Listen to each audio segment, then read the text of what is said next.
Hi, welcome back guys. This is your friend, the fanfiction guy. Back with another fanfiction. This is the first part of What If Deku Had Hellfire Summon Quirk? Now before starting, please give this video a like and subscribe to the channel if you want more videos like this. Now let's get into the fanfic. In our modern society, power defines everything. The way you live, the way you dress, the people you meet, and the food you eat, all these aspects of life are shaped by power. Power arises from various factors, such as the country you were born into, your parents' income, your level of education, and your physical appearance and abilities. For a long time, this power balance, while unfair, remained unchanged. However, one day, everything shifted dramatically.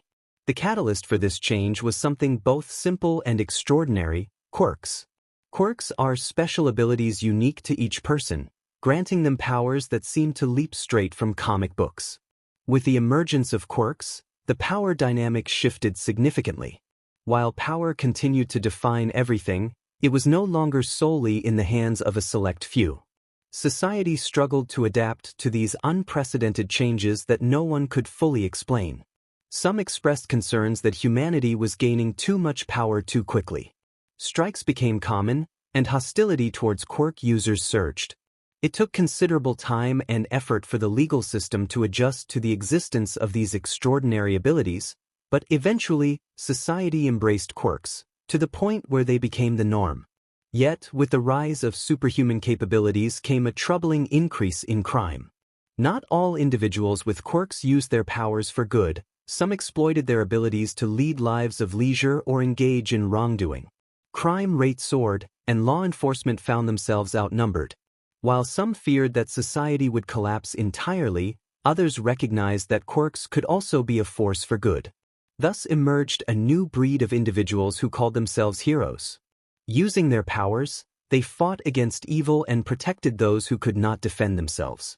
Thanks to these brave souls, crime could be challenged, and people had admirable role models to look up to. It didn't take long for governments worldwide to realize that heroes were more respected and effective than police officers. Consequently, they formalized the role of heroes, making them government officials whose salaries depended on their performance and public image. With the promise of a steady income for doing their jobs well, more individuals chose to pursue the path of heroism, leading to a society increasingly centered around heroes. Children aspired to be like their favorite heroes, and crowds gathered around heroic activities, seeking autographs as if the heroes were celebrities. The government even established schools to train aspiring heroes to become full-fledged professionals capable of saving the day. UA was one such school, renowned for its prestige and considered nearly impossible to enter. Despite the challenges, countless children attempted to enroll, knowing it would give them a significant advantage in their quest to become pros. UA offered everything one could desire, from luxurious dorms and classrooms to expert teachers who were all accomplished heroes, ready to share invaluable insights. The school encouraged creative teaching methods, fostering an environment where many could become powerful heroes. In essence, UA was the golden ticket to a bright future for the fortunate few who were accepted. However, as the number of heroes and sidekicks grew, so did the number of villains. Some individuals took advantage of the rising crime rates by falsely accusing others of villainous acts, seeking social acceptance, or simply wanting to eliminate someone they disliked. While it was easy to label someone a villain, proving one's innocence was a daunting task. Such accusations could ruin lives, leading to job loss and social ostracism, even if the accused were ultimately exonerated. Consequently, many who were wrongfully accused turned to villainy, embodying the very image society had painted of them. Another group that suffered in this modern world was those unfortunate enough to be born without a quirk. In a society that celebrated abilities, being quirkless was often viewed as a flaw. These individuals faced relentless bullying, especially in school, which could severely damage their self-esteem. They also struggled to find employment, as the standards for acceptance were unattainable for them. Feeling abandoned by society, some chose to end their suffering, hoping for a better fate in the next life. Others, however, channeled their pain into a desire to dismantle the world that had made their lives so difficult. Though they lacked quirks, Their resentment towards heroes and society fueled their willingness to commit desperate acts. Each time a quirkless individual perished, whether as a citizen or a villain, society tended to blame the individual rather than acknowledging the systemic issues at play. It was easier to attribute their fate to weak genetics or personal failings than to confront the collective responsibility for their suffering. As a result, heroes found themselves in an ongoing battle against a seemingly endless tide of villains. For every villain apprehended, at least two more emerged, complicating their mission. The relentless surge of adversaries posed a significant challenge, leading some to believe that the fight was already lost. Yet, amidst the darkness, there remained a glimmer of hope. This hope arrived in the form of a towering figure known as All Might. This man was the symbol of peace, with his large smile that brought comfort to the people he saved, his strong and muscular frame acting as a barrier against evil, and his impressive quirk that granted him the strength of 1,000 men, more than enough to help those in need. In short, All Might was the hero of all heroes, the #1 worldwide, and the role model adored by children everywhere. His iconic catchphrase was known around the globe as the motto of all heroes: "Everything is fine." And what? Because I have arrived. The #1 hero, like other famous figures, was often the main topic of conversation throughout the country. The media loved discussing the lives of heroes and sharing trivia about these celebrated individuals. Any new development would be covered by the press as soon as possible, as the public was fascinated by the everyday lives of their heroes. However, recently, the pros had taken a back seat in the public's interest. The reason for this sudden shift was the emergence of a mysterious and powerful figure at night.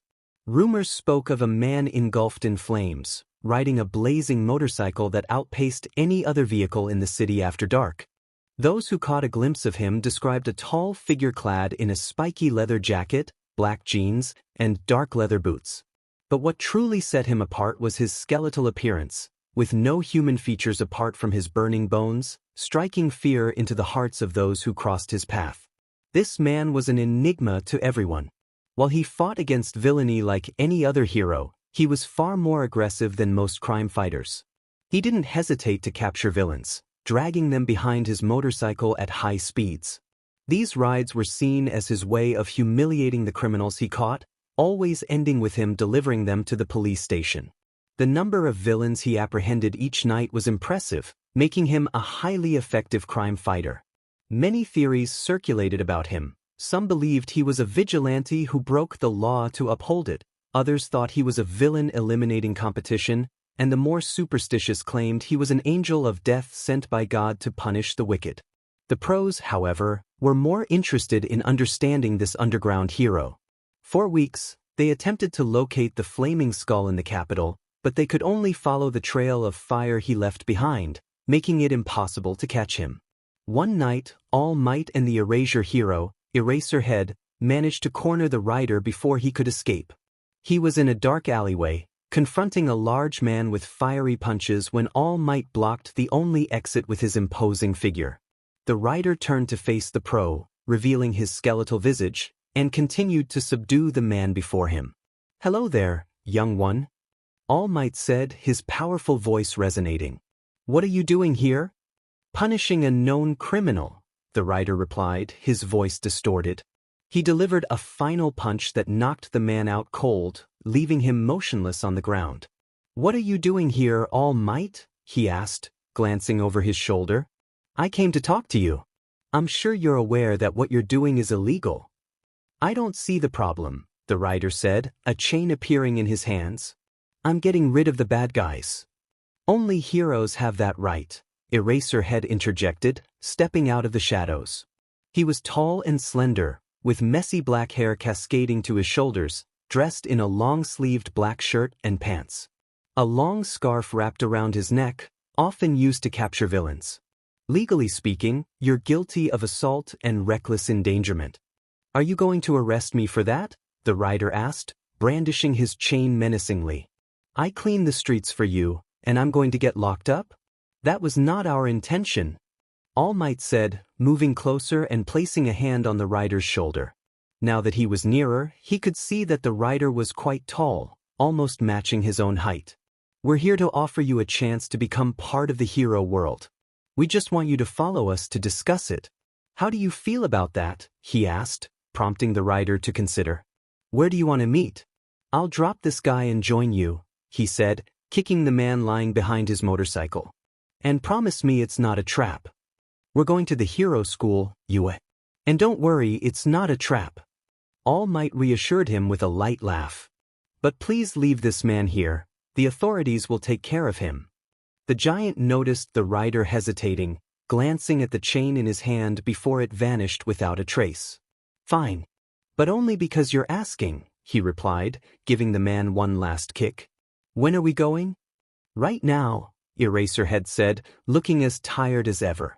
We already have others waiting there. I don't want them to wait all night. Indeed, the rider said, mounting his bike, which ignited with the same flames that composed him. Get on, it'll be faster that way. He revved the engine, which roared like a wild beast. Being somewhat lazy, Eraserhead didn't hesitate to sit behind the rider on the large black and silver motorcycle. Since it was illegal for 3 people to ride a single bike, All Might decided to call the police and would catch up with them later. With that, the bike sped off toward the hero school. Their ride was brief, as the motorcycle nearly outpaced a bullet train. Eraserhead was surprised by the speed and impressed by the rider's skill, managing to navigate like a pro despite the rapid pace and the fact that he wasn't alone.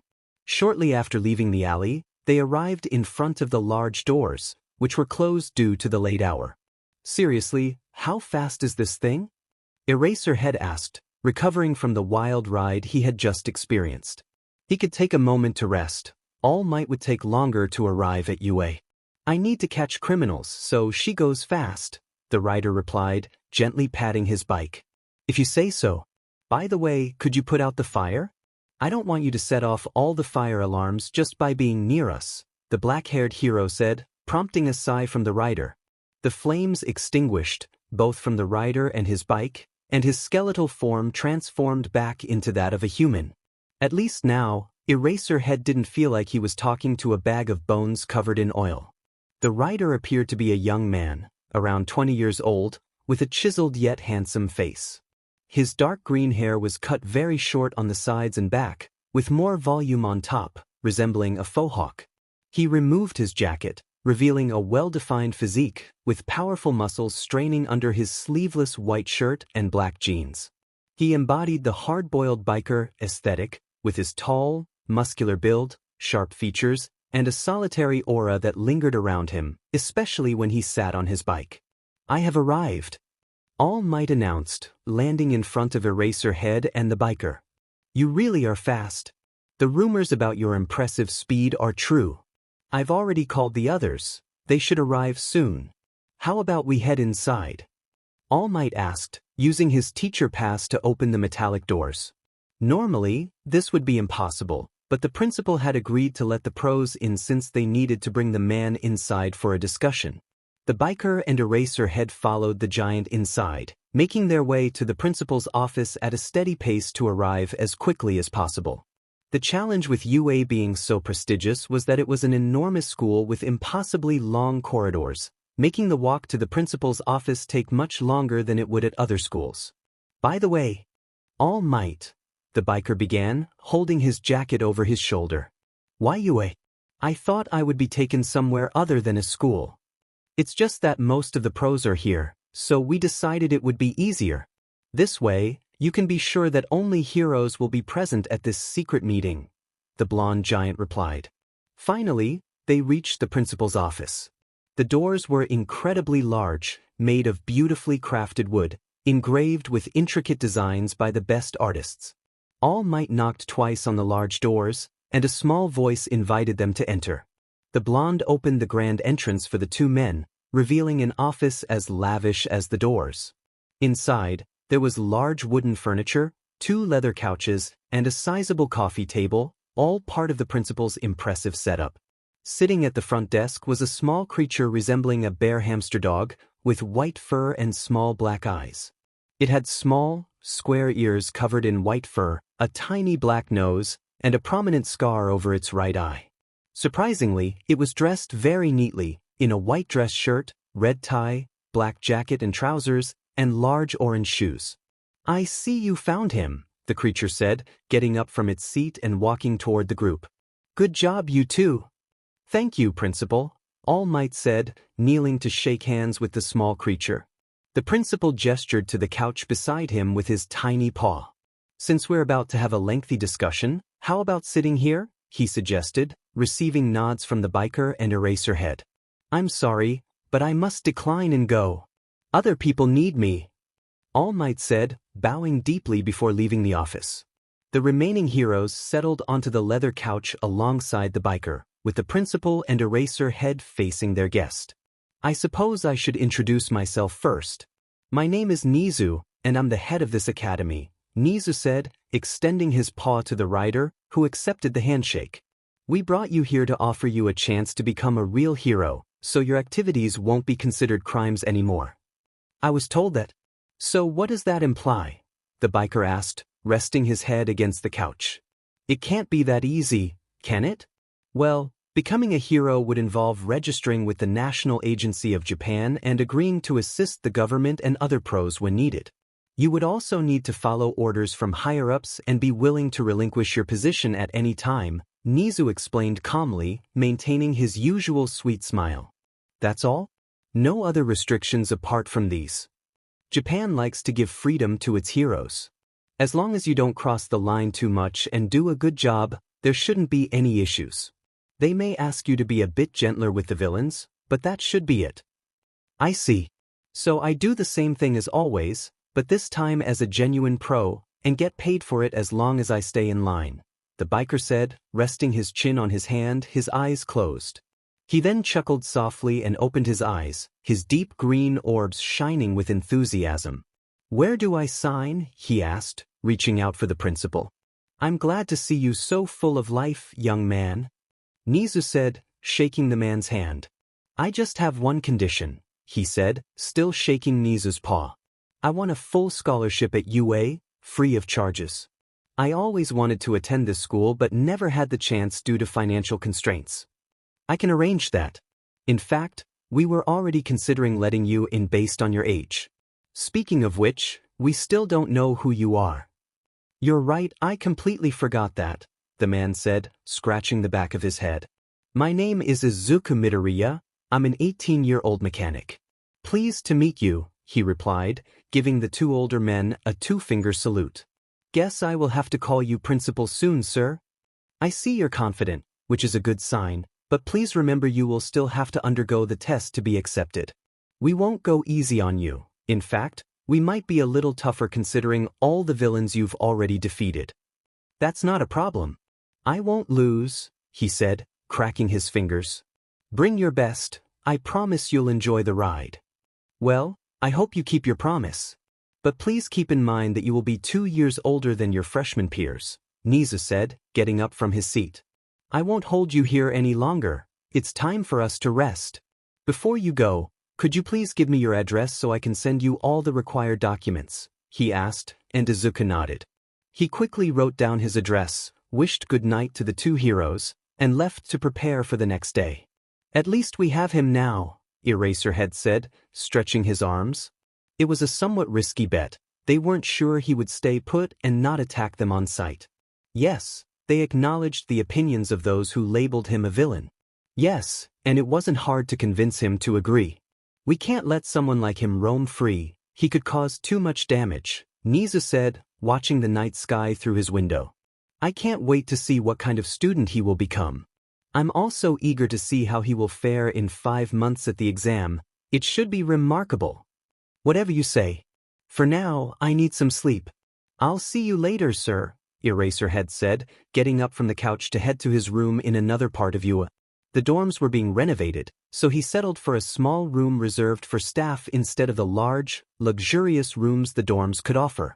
Nizu watched Izuku ride off into the dark on his bike with a wistful smile before turning to the door to catch some sleep.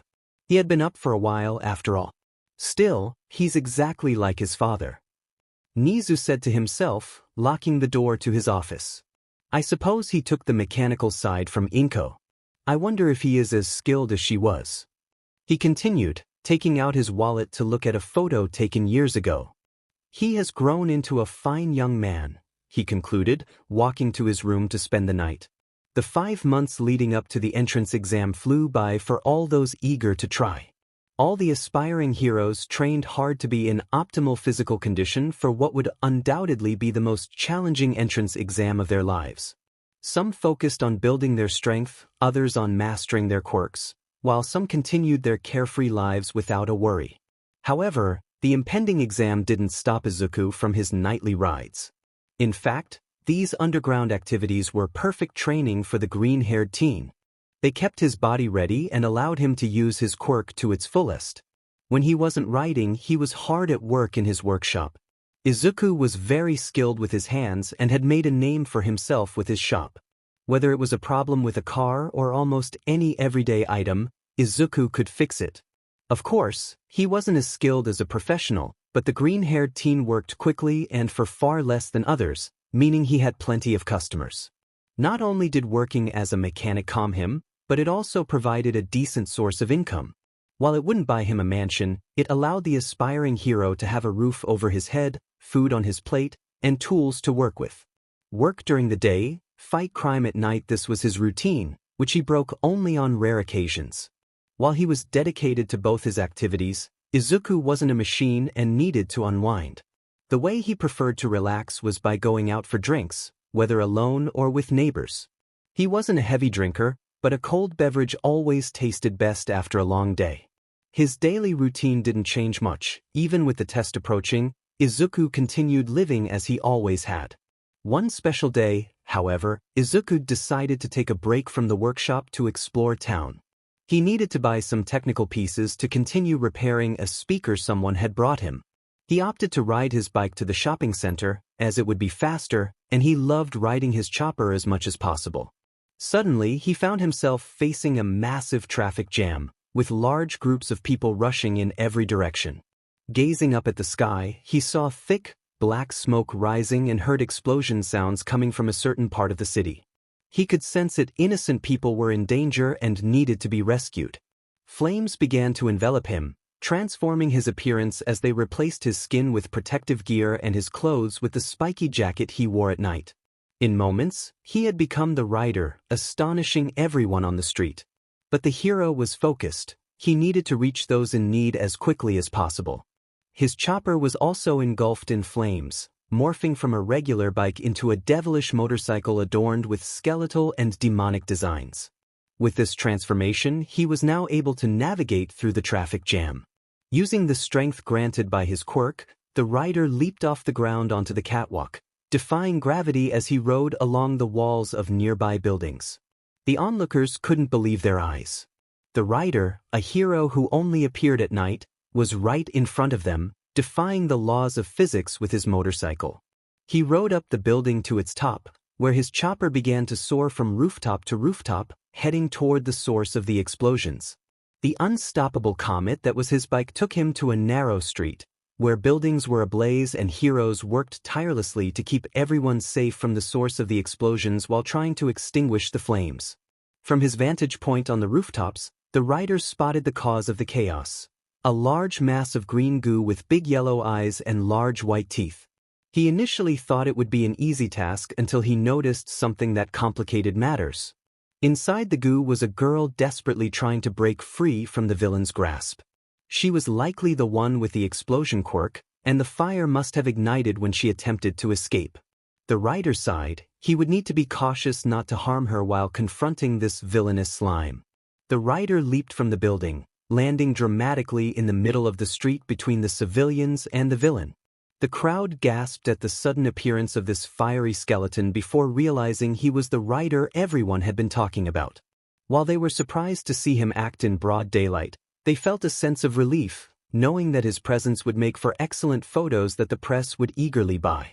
The heroes were also taken aback by his arrival but quickly refocused on their tasks. Standing tall, the rider began walking toward the villain, who unleashed explosions in an attempt to keep him at bay. However, the rider was too pleased with the situation to be deterred. No matter how powerful the blasts were, he advanced forward, seemingly unfazed by the torrent of flames. The Sludge villain struggled to resist the urge to abandon the girl, knowing that such a strong quirk was a rare opportunity not to be wasted. Meanwhile, the heroes took advantage of the villain's distraction to rescue as many people as possible, relieved that the rider appeared to be immune to explosions. Both the slime and the girl trapped within it were frightened. The rider's fearsome appearance, combined with the surrounding fire, made him look like a demon summoned in the street. Yet, despite his intimidating visage, he spoke simple words that eased the girl's tension. "Don't be afraid. It'll end soon." Though his voice was distorted, she found comfort in his words, seeing the burning skull as a savior rather than a threat. The Sludge villain continued to unleash the girl's quirk against the advancing rider, but it had little effect on him. Now standing directly before the villain, he towered over the mass of green goo.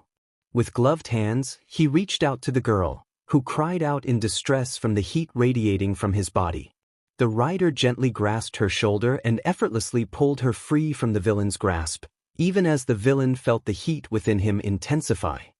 He laid the blonde girl against a wall to let her rest and turned his attention to the suffering Sludge. "No one escapes from my fire," he declared, stepping closer to the villain. "Suffer." With that, he unleashed a torrent of flames upon the villain. To the onlookers, it appeared to be ordinary fire, but the Sludge villain quickly realized it was something entirely different. He felt his body burning, an experience he had never encountered before, as his non-flammable form was overwhelmed by the rider's flames. The villain screamed in agony for several minutes before the pain of being burned caused him to lose consciousness. The rider extinguished the flames and returned to the blonde girl, who was beginning to recover. Still weak, he carefully lifted her in his arms and carried her back toward the heroes. The girl's eyes were fixed on her savior, imprinting his image in her memory. No longer afraid, she felt admiration and respect for the hero who had rescued her so swiftly. "Call an ambulance." The rider instructed the crowd that had been watching the scene unfold. However, they seemed more interested in capturing footage of the hero than in helping the girl he had just saved. While this frustrated the rider, he knew it was typical for people to overlook those in need.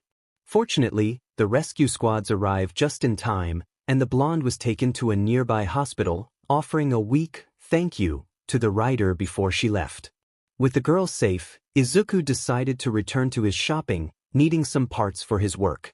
Unfortunately, the crowd began to gather around him, bombarding the 18-year-old with questions and requests for photos. Since fame wasn't his goal, he pushed through the throng and hopped on his motorbike, riding up a wall to escape the bystanders. Once he was far enough away, the rider transformed back into Izuku, who managed to complete his shopping trip without further incident. One day, the time had come. A crowd of teenagers gathered at the doors of UA, all excited for the exam they were about to take. When the doors finally opened, the guards began inspecting invitations to ensure that each student was allowed to enter the school grounds. As the students filed in, the loud roar of an engine echoed through the air. The guards braced for trouble, but it was just Izuku arriving at UA on his bike, having crossed half the town. He wore his usual biker attire, complete with tinted steampunk glasses secured by a leather strap and a black bandana around his mouth. Izuku was quickly led in after showing his invitation and parked his bike near the entrance. He removed his bandana, stowing it in his jacket, and let the glasses hang around his neck for later use. After checking to ensure he had everything he needed, he joined the throng of students heading into the main amphitheater. It filled up quickly, so much so that Izuku had some trouble finding a good seat, but he eventually found one after a bit of searching. The young man hurried to the empty spot and sat down without glancing at who was next to him for the moment. He needed a good seat to keep his focus on the heroes and absorb everything they would say, and the seat he found offered the perfect line of sight. Soon, all the students were in the large room, papers concerning the exam they would undergo in hand. "Hey, young ones," a powerful voice boomed from the wooden platform in front of the students. The pro-hero present Mike entered, waving at the teens. He wore his usual hero outfit, which consisted of black knee-high boots, plain black trousers held up by a leather belt, and a black vest with the collar turned up and some metallic shoulder protections. His look was completed by his large directional speaker and iconic orange glasses, which had become a brand in their own right. As always, the boisterous hero made an explosive entrance with his amplified voice and energetic movements, clearly accustomed to being on stage. Izuku couldn't help but stifle a laugh when the pro entered. It wasn't meant to be disrespectful, but the parrot-like hairstyle never failed to amuse him. So you all decided to try your luck here?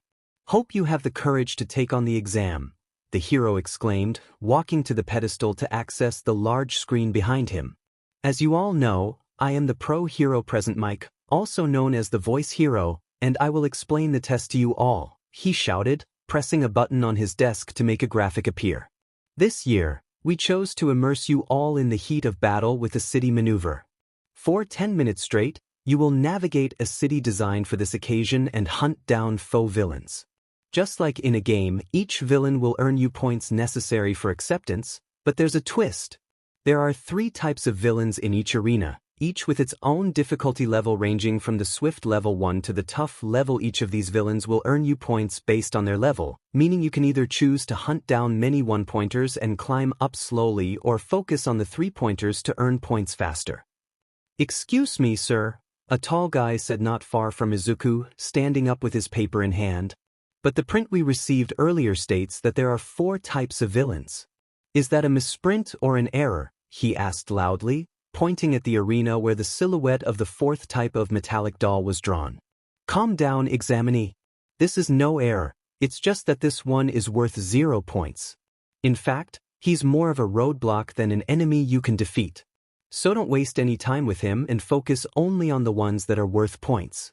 Present Mike explained, earning a respectful nod from the tall guy. So, back to what I was saying. Here are the rules of this match. Play fair. Attacking others to steal their points is forbidden and will get you banned from the exam. We only promote heroes here, not future villains. Present Mike added, checking his papers. That should be it. Each of you has been assigned to a location, which should be written on your invitation. Don't worry, officials are waiting outside to guide you to where your exam will take place. That will be all from me. I'll now leave you with the motto of our school and what we will strive to teach you during your time with us. Go beyond your limits. Plus ultra, the pro said, his voice filled with enthusiasm. Break a leg, everyone, he concluded as students began to leave the room to undertake their test. The test zones were not far from the academy. In fact, it was one of its training grounds that had been divided for the occasion. UA provided locker rooms for the teens to change into their sports gear since most were not dressed appropriately for the exam. Izuku, however, didn't feel the need to change. He knew he would transform during the test, which meant his clothes were not an issue. In his skeletal form, he could move well even in his favorite biker outfit. The green-haired student decided to transform early. Wise individuals always come prepared for a fight. Plus, they were outside for the exam, so he didn't have to worry about fire detectors or anything. In a matter of seconds, Izuku was a burning skull, surprising some pros who were not yet aware of his identity. The pros were curious to see how the skull would fight since his quirk was mostly unknown. They had some idea of how he used it, but they wanted to see how he would handle a high number of enemies at once. He seemed to only fight one person at a time during his heroic actions at night, so they wondered if he would struggle against a large number of robots. The students soon began to exit the changing room and were taken aback to see the burning skeleton leaning against a wall with his arms crossed. Some were amazed to see the unknown hero so close, but the lack of a proper face frightened most.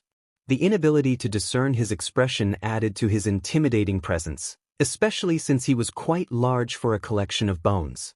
However, while his presence was surprising, the students quickly refocused on preparing for the exam. Okay, everyone, please get in position in front of the gate, an official instructed, gesturing to the large entrance to their part of the city. Izuku and the others began walking toward the door, using the little time they had left to ready themselves for battle. The pressure was mounting rapidly. Everyone knew it was an all-out war, and only a limited number of seats were available in the hero course. And start! Present Mike announced as the doors opened.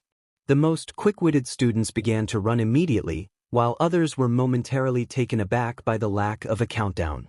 Students rushed toward the first robots they could find, eager to earn the necessary points.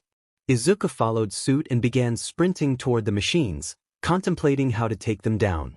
The first one he encountered was a small one-pointer, which he easily crushed with a single punch.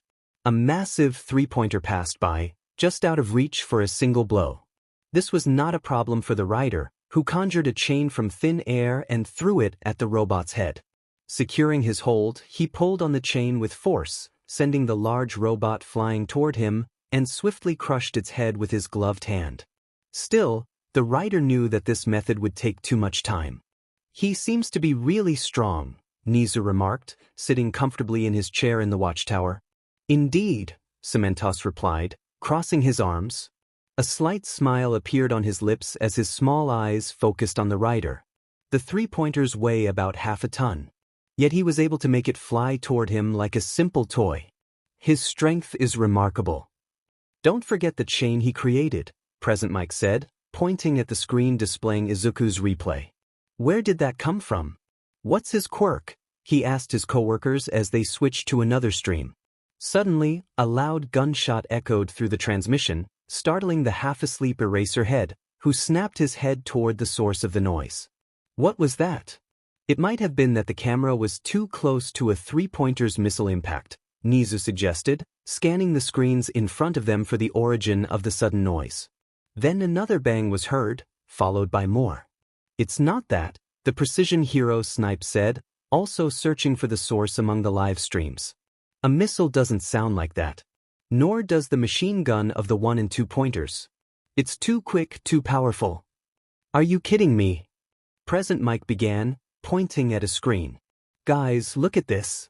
He enlarged the screen, revealing the rider they had watched earlier, now holding a shotgun. The figure advanced down the main street, blasting all the robots in his path with incredible bursts of fire.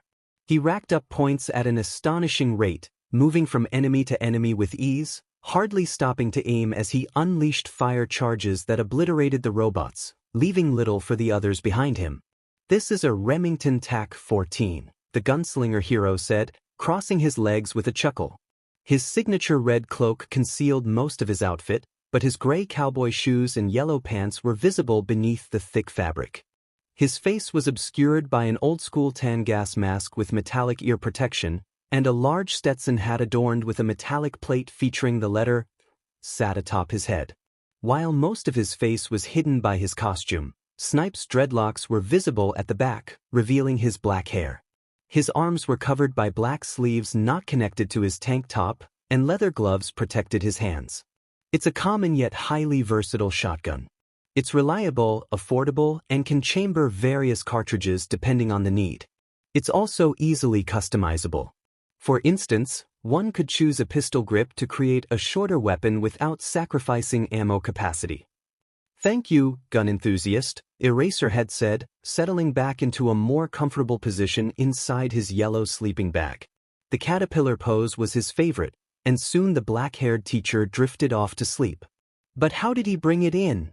the R-rated hero Midnight asked, crossing her legs in a fashionable manner. As always, the DMNTRX wore a skin-tight white suit that accentuated her curves as much as decency allowed, highlighting her figure. Her sultry legs were clad in black knee-high boots with high heels, made from a similar material to the leotard she wore over her suit.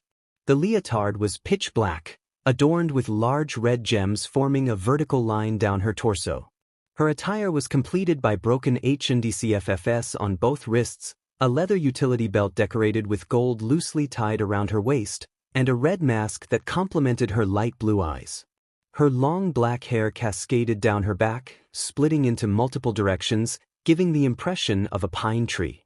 Midnight let some bangs frame her face, each reaching her chin, with one more falling between her eyes to contrast with her fair skin and light eyes. "I don't think the guard would have allowed someone to enter UA with a shotgun, even if it was part of their quirk."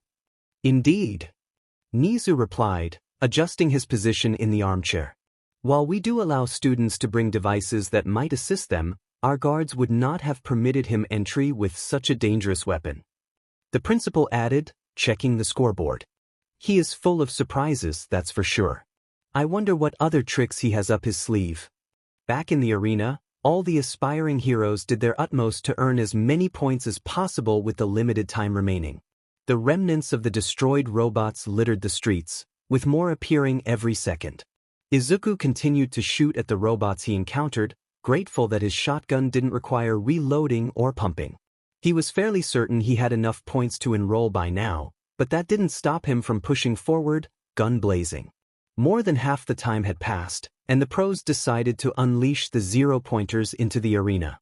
Sounds of destruction echoed throughout the arena, even drowning out the blasts from Izuku's shotgun. Buildings began to crumble, and a large shadow loomed ominously over the trainees. The mechanical monstrosity finally appeared, towering above the buildings with menacing red eyes. It began rampaging, knocking down structures with its enormous mechanical hands. Izuku decided to move to another location. Confronting this creature would yield him nothing. Many students followed suit, rushing away from the mechanical beast, with the riders soon joining the mass. That was until he heard a distinct cry for help amidst the chaos, coming from behind him. Turning his head toward the sound, Izuku saw a girl trapped under a massive pile of concrete that had fallen due to the rampaging robot. From what he could quickly see, the girl had really long black hair tied in a high ponytail and was trying to break free from her prison with an iron crowbar. She could muster enough strength, but her legs were completely trapped. The more she struggled, the more afraid she became. He could hear her calling for help, even amidst the chaos surrounding him. "Why can't they hear me?" the girl thought, pushing on the iron tool once more. "I can't stop now. I must make Papa and Mama proud of me." She continued, finally noticing the threads that were moving dangerously close to her. "It can't end now. It can't. It can't." She realized she could be in serious danger if she didn't escape. She kept trying to break free from the concrete, but her eyes began to fill with tears, and her strength was fading. "I'm scared," she thought as the tears streamed down her cheeks. The threads were now very close, so she closed her eyes and braced for the worst, hoping it wouldn't hurt too much.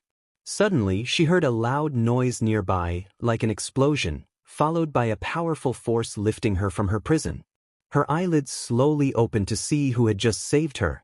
What she saw was a figure surrounded by flames, dressed in leather, holding her protectively. She felt a blush rise to her cheeks as time seemed to slow around her. The warmth of the fire was surprisingly comforting, like a protective blanket shielding her from the danger that had nearly rolled over her. "Don't worry, you're safe," Izuku said, helping her to her feet. "I'll stop it, hold on tight for now." The girl nodded, beginning to run away. She wasn't afraid of the fiery figure. She sensed no malice from him. To her, he was a savior, a true hero who had come to her aid when others had abandoned her. She etched this moment into her memory, how safe she felt in his arms, how warm his fire was, and how he had helped her when it mattered most. "Now then," the rider said, turning to face the giant mechanical monster approaching him. "Die." He finished, making his chain appear out of thin air before launching it skyward to wrap around the robot's neck. Using his chain as a grappling hook, Izuku propelled himself toward the robot's head with the intent to destroy it. The robot's massive arms couldn't reach him in time, and he soared through the air, poised to strike. With a swift motion, he extended his arm, and a chain shot forward, piercing the robot's head effortlessly. It exited on the other side, then turned back to strike again. In mere moments, the head was pierced through, damaging all the mechanical components inside, including the main computer. With this chain attack, the robot's head exploded, triggering more explosions throughout its body. The professionals watching were stunned. They hadn't expected their robot to be defeated in a single blow. The other students were equally astonished by such overwhelming power. What had seemed like an unstoppable force was easily taken down by the fiery figure, as if it were a routine task for him. The girl watched in awe, unable to comprehend how someone could be so powerful. "Piece of cake," Izuku said, snapping his fingers as he began to fall, having lost his momentum. The students worried about his landing until they heard a powerful engine noise approaching. Izuku's flaming motorcycle appeared behind them, speeding toward the falling hero. It jumped high enough for him to land on it and grasp the handles. Everyone watching was incredulous. How could a motorcycle jump like that? And how had he summoned it? Nevertheless, Izuku managed to ride down the remains of the large machine, landing safely in front of his fellow trainees. "Time's up!" Present Mike shouted, still amazed by this young man and his incredible quirk, relieved he had chosen to be a hero rather than a villain. With that, the exam concluded. The girl quickly approached her savior and bowed respectfully. "Thank you, sir. I wouldn't have made it without you," she said, receiving a gentle pat on the head from the fiery figure. She blushed at the unexpected contact but cherished the warmth of his hand. "Don't worry," the rider replied, transforming back into Izuku as his flames subsided. Yet, his hands still felt warm to the smaller girl. "When an innocent is in danger, I am summoned to protect them and punish the wicked. If you ever need help again, know that I will always be there." With that, he rode out of the test arena, ignoring the questions from the other teens. What Izuku didn't realize was that he had ignited a special feeling in the black-haired girl's heart, something she had never experienced before. A soft blush appeared on her cheeks as she vowed to enroll in UA to spend more time with her hero. It took less than 2 weeks for UA to announce the results of the exam. Many were disappointed to find they had not been accepted into the prestigious school, believing deep down that they had performed better than others and deserved a spot. Fortunately, most students accepted the decision and focused on other schools, realizing they could become heroes even without enrolling at UA. Only a select few received a positive response from the school, delivered in a letter sealed with wax bearing UA's logo. Inside was an octagonal device that displayed All Might in a yellow suit, thanks to state-of-the-art holographic technology. The number 1 hero's hologram delivered a brief speech about his decision to teach at UA this year and expressed his excitement to meet those who had pushed themselves to gain admission.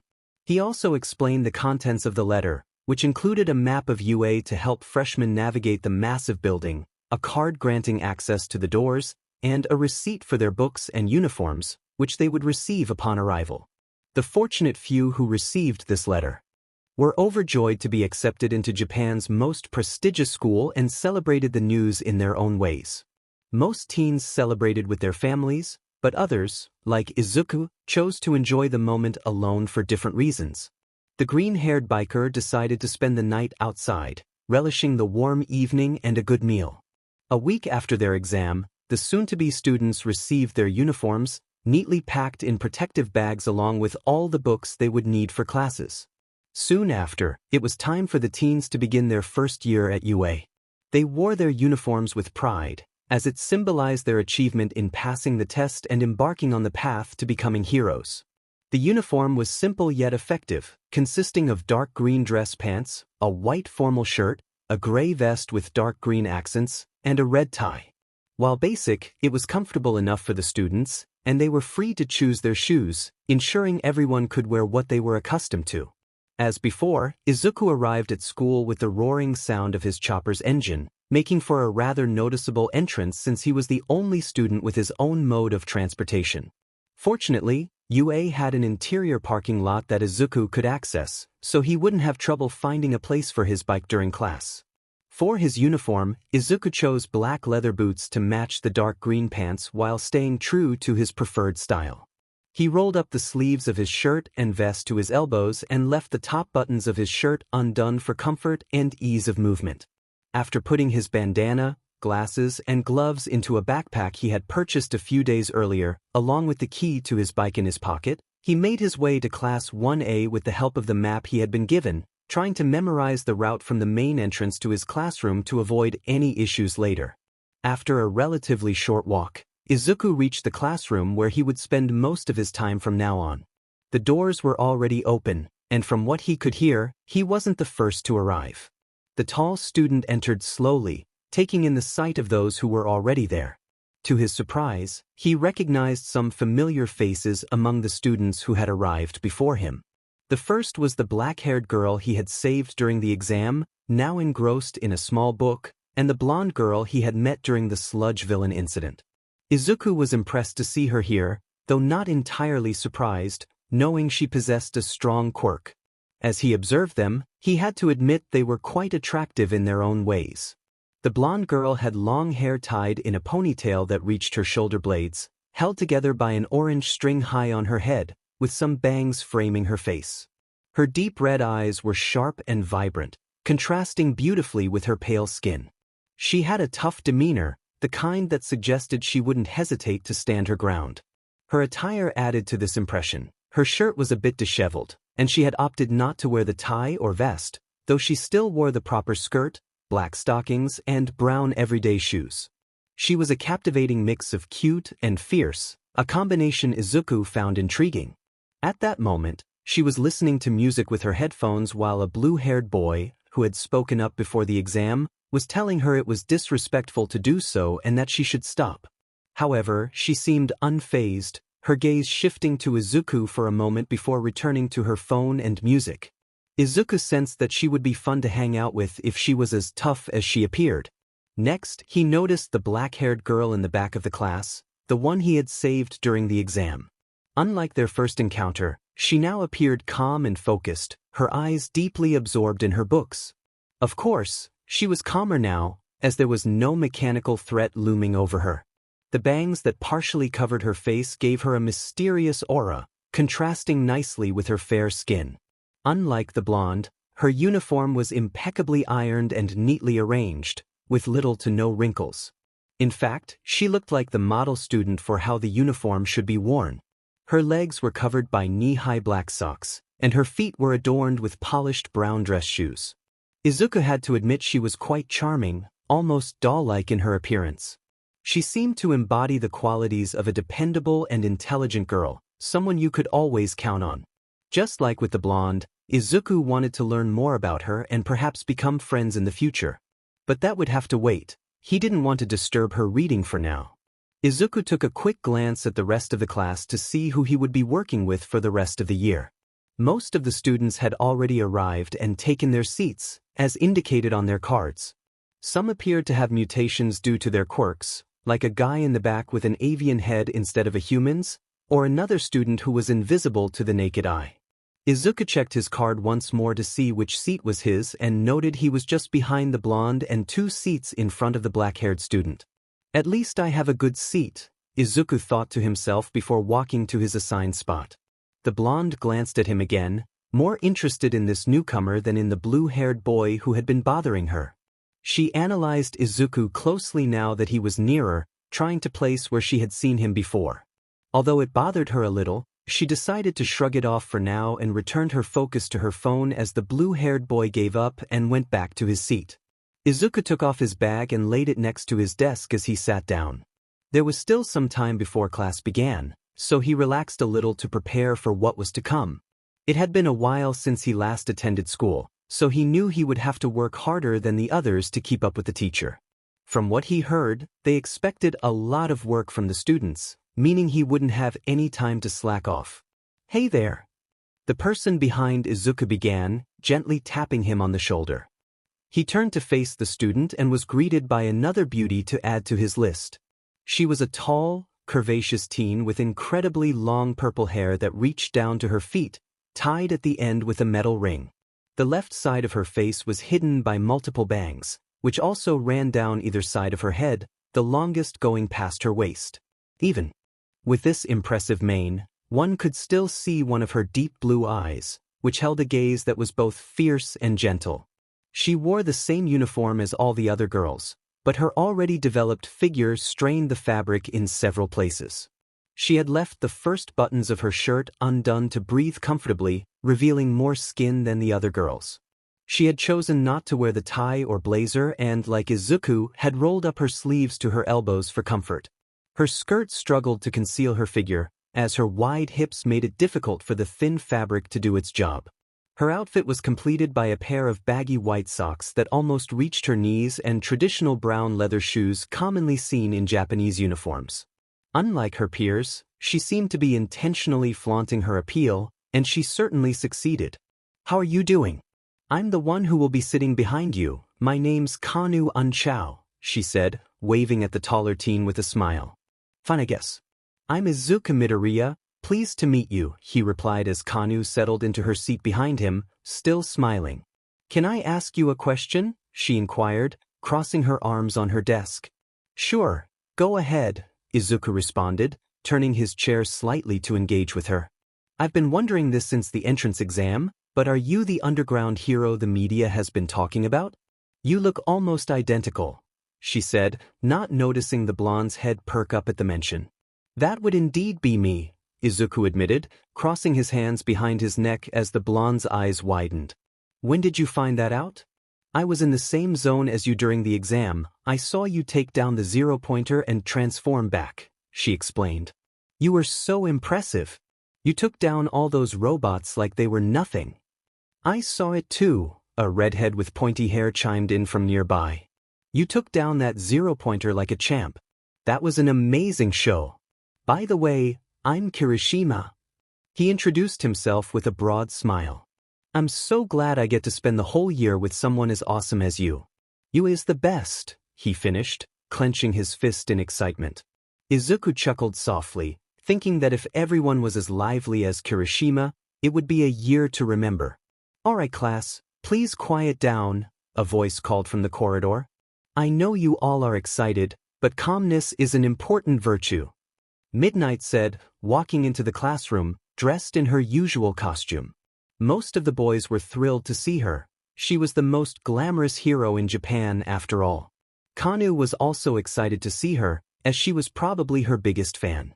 I think most of you know who I am, but for those who don't, I am Namuri Kiyama, also known as the pro hero Midnight, and I will be your homeroom teacher for the next 3 years, the woman announced, standing in front of the desk to face her class. All the teens began to sit down, only to be halted by the hero. Don't take your seats, we're going to the gym. Excuse me, miss, a brunette called from the back of the class. But what about the entrance ceremony and guidance? Aren't we having those? I prefer to get straight to the point, Midnight replied with a smile. Why should we waste time on those when we can start training you to become fine heroes? Plus, I have the right to teach you however I want, so don't question me and prepare to work, or there will be consequences, she added, prompting the teens to stand up and follow her to the gym's changing rooms. The locker with your name will have your sports uniform.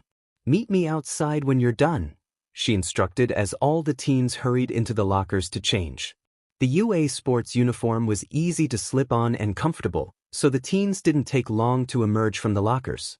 Both genders shared a similar uniform, consisting of dark blue training pants and shirts with white accents forming the letters U at the top and A at the bottom.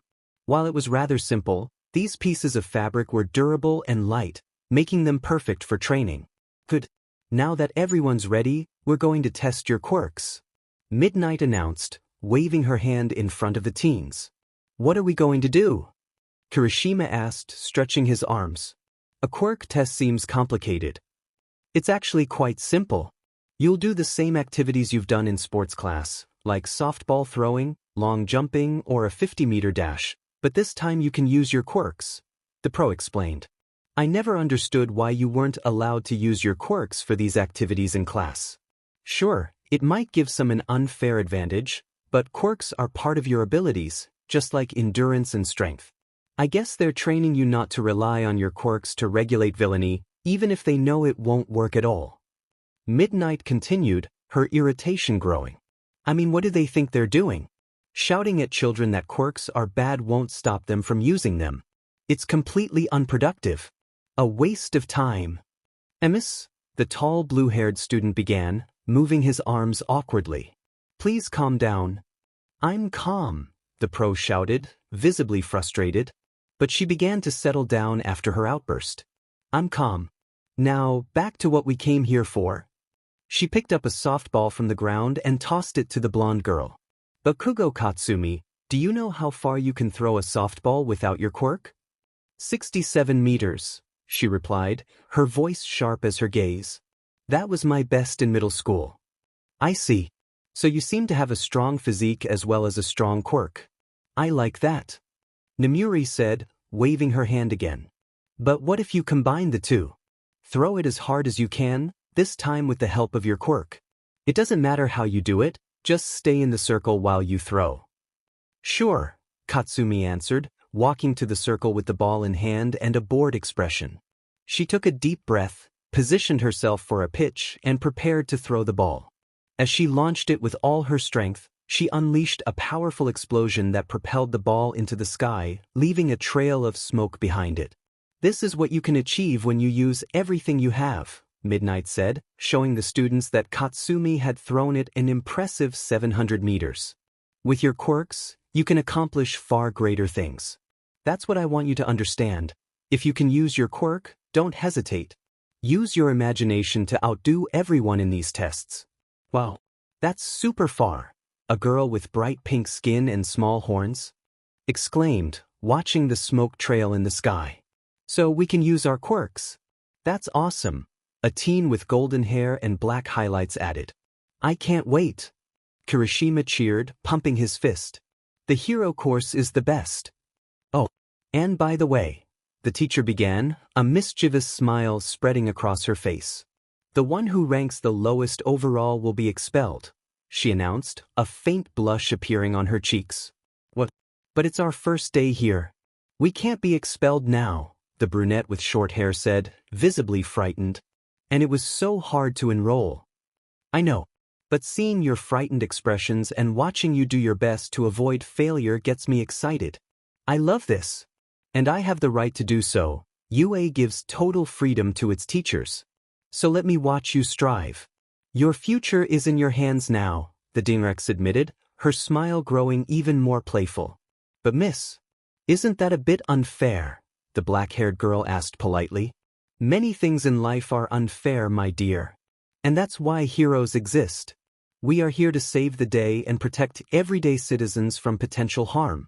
Whether it's natural disasters, traffic accidents, or rampaging individuals, we heroes must work hard to restore order and peace. So stop complaining and get to work. We'll begin with the 50-meter dash. Midnight said, pointing toward the running field. The students pondered her words for a moment but soon followed her to undergo the tests. The dash yielded different results depending on the person and their quirk. It was easy for some, like the blue-haired guy who crossed the distance in 3 seconds, or the blonde boy who had a laser that propelled him forward. Others had more average times, like the brunette from earlier or Kanu, who finished at 7 and 6.50 seconds. These kinds of results were common among the class, with some going faster than others. The black-haired girl struggled, crossing the line at 7.30 seconds, out of breath. Finally, only 2 students remained, Bakugo Katsumi and Izuku.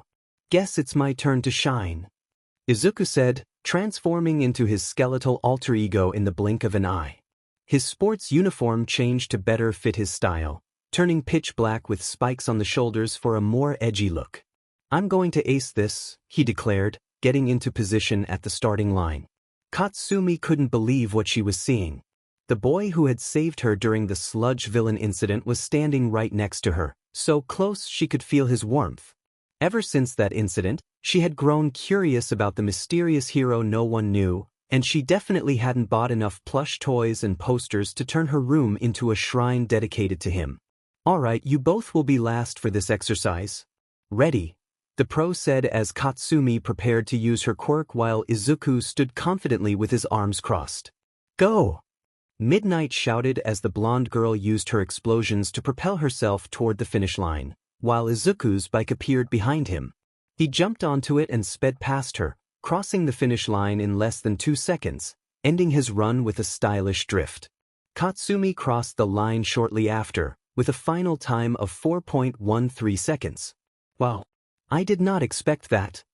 Midnight said, glancing at her phone for the results. You said, use your quirk, which is exactly what I did, the rider explained, dismounting from his bike. You never told me I couldn't use my bike. I guess so. Well, how about we move to the next exercise, the pro said, guiding the teens inside the gym. Katsumi began to walk toward Izuku to thank him, but her heart raced with each step. This unfamiliar feeling distracted her long enough for the black-haired boy to make the first move, cutting off her chance this time. It didn't take long for Izuku to drop Kanu off at her house, which resembled a grand dojo more than a typical home. It was rare to see such an old-fashioned house in the city. Only traditional families from the countryside still maintained their heritage. Still, the purple-haired girl assured him it was the right place and kissed his cheek to wish him a good night. Izuku stood at the entrance until she entered her home, then decided it was time to head back. He enjoyed the ride home, basking in the warm evening as nighttime activities began. The district where Izuku and Kanu lived was known for its vibrant nightlife, and the streets were starting to come alive. Bars and restaurants welcomed more patrons as he passed by, and the sounds of various bands filled the air, adding to the lively atmosphere. It was a tradition for establishments on this street to host new bands at night, helping aspiring artists get noticed. Izuku always enjoyed listening to the different styles of music on his way home. It had almost become a habit for him to cross this street. Upon arriving at his apartment, a simple one-room unit with a kitchen, shower, and a cozy living area, Izuku felt content. It wasn't much, but it was perfect for an 18-year-old who spent most of his day out. Plus, the garage where he worked was right next door, making it convenient for him. He tossed his backpack aside, quickly changed from his school uniform into his usual casual attire, and headed back outside to finish a project he had started earlier. As he navigated the lively streets, this time Izuku didn't stop to listen to the bands playing around him. His destination lay beyond this part of the city. He needed to cross it to reach his true goal, the red light district. This area had a notorious reputation, with some establishments run by the mob or gangs, and heroes rarely patrolled here, resulting in higher crime rates. However, since Izuku began roaming the streets at night, the situation had improved somewhat, with fewer crimes occurring in broad daylight, though it remained more dangerous than other parts of the city. The government had attempted to clean up the area multiple times, but their efforts only strengthened the resolve of the criminals. In this part of town, strength ruled, and wealth meant little without the power to defend oneself. Laws offered no protection for the weak, only the strong thrived in what some considered a hellhole. Safety and prosperity were granted by one's abilities, often achieved by overpowering others when necessary. Despite the district's bad reputation, people from all over flocked to these dark streets, where neon lights shone like a second sun as the real sun set. The allure of this area lay in its lawlessness. Nothing was forbidden here. Some sought pleasure in the many establishments, while others tried to gamble their boredom away in casinos run by mobsters. Many simply wanted to dance and drink the night away in nightclubs. Whatever one desired, it could be found in this secluded district. But Izuku wasn't there for any of those activities. His interest lay within the famous Lust Avenue, the most popular street in the Red District, home to the finest establishments offering five-star service. Bars, casinos, restaurants, and shops lined the street, catering to every desire. This reputation made it the only avenue where one could fulfill their wishes in the best way possible, all while being protected by the establishments. Izuku was heading there not to unwind, but to visit someone at the renowned Red String Club. This large bar, which doubled as a dance club, was famous for having the best drinks and cocktails, thanks to the owner's unique ability. It was also known for its talented dancers, who captivated audiences with their performances. Their beauty was a powerful allure, drawing attention and admiration from patrons eager to spend time with them. Izuku paused in front of the impressive bar, taking in the sight of the building he was about to enter.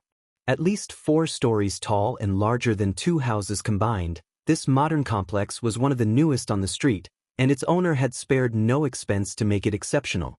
He parked his bike nearby and stepped inside the club he had frequented over the years. The doors were guarded by Izuku's friend, Moto, one of the best bouncers in the area.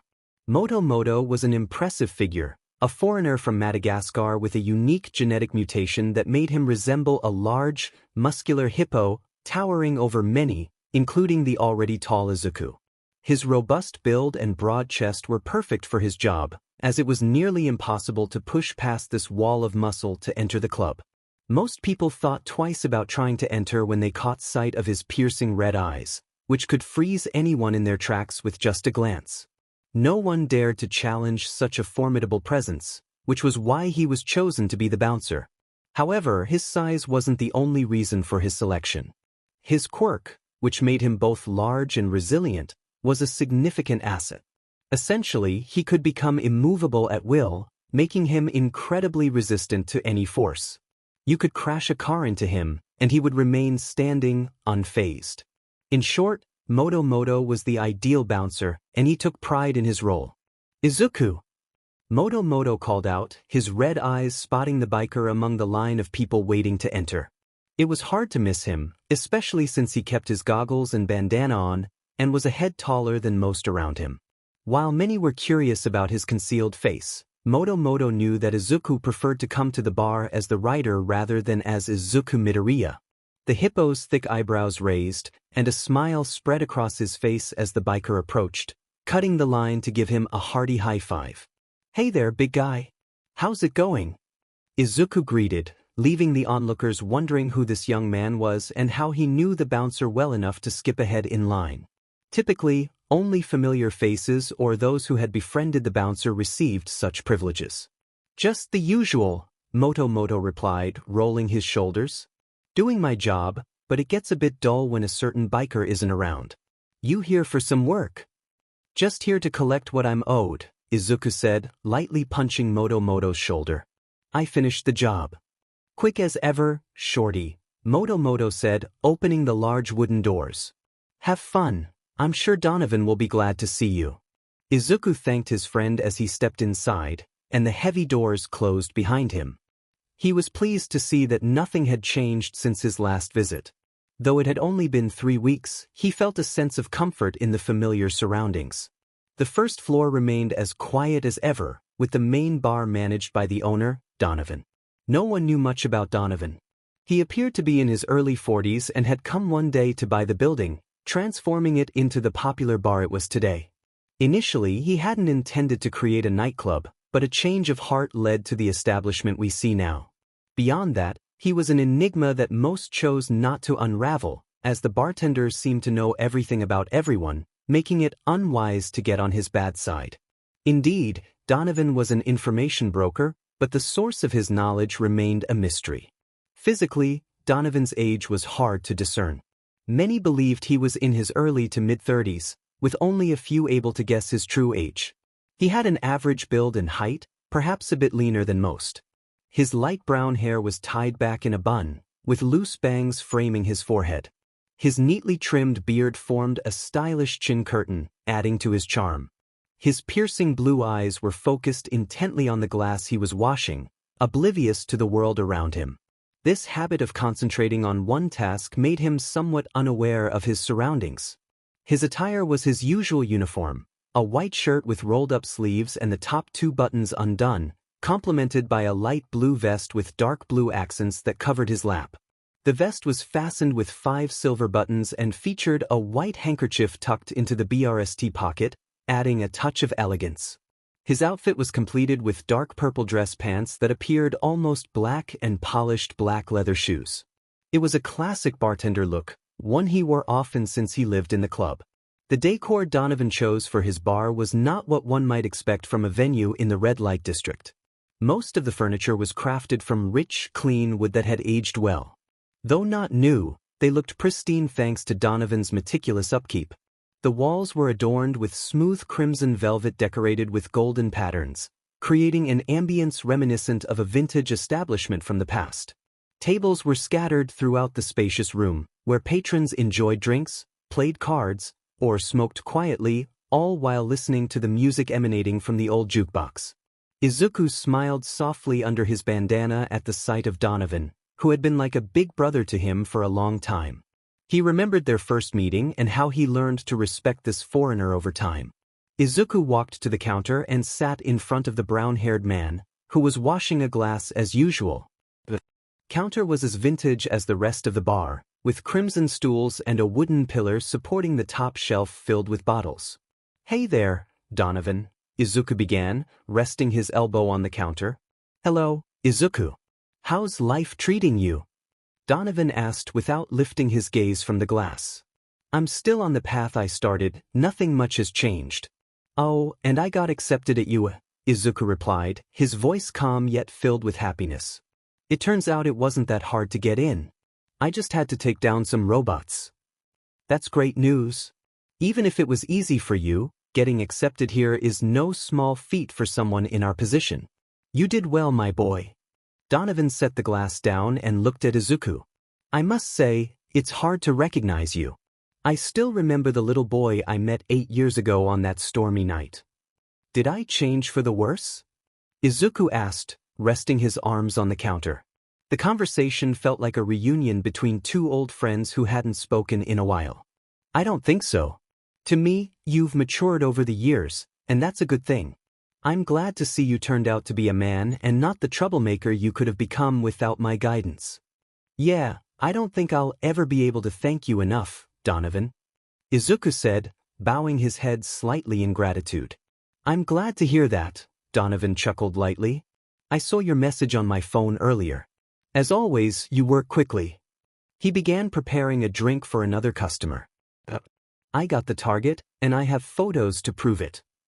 Izuku showed his phone to Donovan, displaying images of a man with numerous burn marks across his face and body, clearly in a bad state. His jaw was misaligned, and several teeth were missing, revealing the severity of his injuries. Good, Donovan said, nodding at the results. I also saw that he was sent to the hospital and that the case was reopened. Well done, Izuku. He gave the younger man a thumbs up. Has the client already arrived? Yes, I called him when I saw your message. He's waiting for you on the 3rd floor, private room. He had a suitcase with him, so he must have the money he promised. Thanks, Donovan. I'll be right back. Izuku stood up and walked toward the elevator that would take him to the 3rd floor of the large building. The ride wasn't long, but the elevator took a moment to cross the thick floors that muffled the loud music from the nightclub above. This was a wise choice, as the main bar had a different atmosphere, and hearing the music constantly would become tiresome. When the elevator doors opened to the 3rd floor, Izuku was immediately enveloped in a vibrant atmosphere. Loud music played, the air was thick and warm from the dancing, and colorful lights flashed everywhere, adding to the lively ambience. The dancers were hard at work, as they were every night. Clients tossed money in hopes of catching the attention of their favorite performers. It usually cost a lot to stand out among the crowd, but that never deterred those who frequented the place, hoping their regular visits would help them be remembered. Not all the girls were on stage, though. Some were in the lounge area, chatting among themselves or with a select few they liked. This was their break, but it also served another purpose. Donovan allowed the girls to keep their earnings, so their appearances were a way to promote themselves and attract more clients, ensuring they earned more after each performance. For the most part, this strategy worked wonders. Izuku received glances and winks from the girls, many of whom recognized him from his time working as a security agent for Donovan. While it was rare for him to take on such a role, Donovan sometimes needed extra help to ensure the dancers were safe and that the audience understood they could watch but must refrain from touching without consent. Fortunately, such nights were few, and the bartender had vigilant staff to keep the girls secure. Navigating through the familiar rooms, Izuku approached where his client was waiting. His large frame made it easy to move through the crowd. These rooms were often booked, and some had to wait months for a reservation. Sneaking in and out wasn't an option. Donovan had installed cameras and hired 2 large bouncers to maintain order. Izuku walked past the bouncers, who silently pointed to the 4th door. He thanked them and opened the door, stepping into the private room. The decor was standard for all private rooms. Simplicity was preferred in nightclubs. A large table, a pole in the center, a minibar, a bed, and a way to order food were all that was needed for a private encounter. Inside, a middle-aged man with short black hair, a thin beard, and glasses waited. He wore a typical salaryman outfit, a black suit over a white shirt, black dress shoes, and a dark tie. He looked like the kind of man who filled the streets of the red light district after work. "You're finally here," the man exclaimed, rising from his seat to shake Izuku's hand. Izuku returned the handshake, and they both sat down at the large wooden table. "So, how did it go? Did you find him?" "He was a bit tricky to track down," Izuku replied, pulling out his phone to show the pictures he had previously shared with Donovan. "But I managed to get him." The young man could see the salaryman's face light up at the sight of the beaten man. "I did what you asked me to do. Even if they don't find him guilty, I think the message I gave him was clear." "Thank you so much," the man exclaimed, visibly overjoyed. "I waited for so long. Finally, she can rest at ease." He took a moment to calm himself. He had every right to be happy, considering what this man had done. Some time ago, The individuals Izuku confronted had ventured into the main city and stalked a young high school girl as night fell. At one point, he attacked her and took her to an abandoned building, where he harmed her before fleeing just as the police arrived. Though he left her alive, the damage was done. She was left traumatized, unable to go outside for fear of encountering him again. She was the salaryman's only daughter, the last family he had aside from his wife. Naturally, the couple was horrified by the state their daughter was in, but they did their best to support her and help her recover from this trauma. Initially, the salaryman believed the police would quickly apprehend the perpetrator, but as days turned into weeks without results, he began to lose faith. The criminal continued to evade capture, and the police never seemed to arrive in time to prevent further attacks. The salaryman tried to remain hopeful, but after weeks of fruitless searching, he realized he was relying on the wrong people. The police were stretched thin, their resources limited as the government prioritized heroes over law enforcement. Even if the RPST were caught, would a few years in prison truly be justice? No, he knew it wouldn't be enough to compensate for the pain inflicted on his daughter and other victims. He wanted the man to suffer, to understand the anguish he had caused. With this in mind, the salaryman sought a way to deliver true justice. He searched tirelessly, both in the city and online, for someone who would take on the job even if the pay was modest. He would have given anything if he could, but his earnings limited what he could offer. Just when he was about to give up, he stumbled upon a chat room where people suggested he seek out the owner of the Red String Club for help. Though uncertain at first, having never heard of the club and knowing it was located in the red light district, the salaryman found numerous positive reviews about the owner's work. People assured him that the price was fair and that he could ask for assistance as long as he paid afterward. Despite his reservations, he decided to inquire about someone who might take on the job. The next day, he met Donovan as the foreigner opened the bar. They spoke for nearly half an hour, with the salaryman sharing the heartbreaking story of his daughter and the police's inability to catch the criminal. Donovan listened intently, contemplating whether to call Izuku. He saw the determination in the salaryman's eyes, a man ready to do anything for revenge. Donovan quickly phoned Izuku to relay the offer, and the biker accepted without hesitation. The salaryman was skeptical when Donovan said he had contacted the writer to handle the matter. How could a regular bartender have connections to such a renowned hero? Yet, the news he had seen earlier that week confirmed it. Izuku had come to deliver justice. The salaryman was overjoyed. Not only had Izuku accomplished what the police could not, but he had also received help from a legendary figure. Even now, he could hardly believe he stood before the man who had avenged his daughter and saved countless others. Izuku was a symbol of power and justice. "It was my job," Izuku said, smiling beneath his bandana at the salaryman's happiness. "I should be the one thanking you. Thanks to you, I was able to rid the streets of one more criminal, which is a good thing. Please raise your head. I did nothing to deserve such praise," the salaryman insisted, waving his hands in modesty. He hadn't expected the man who had done all the work to thank him.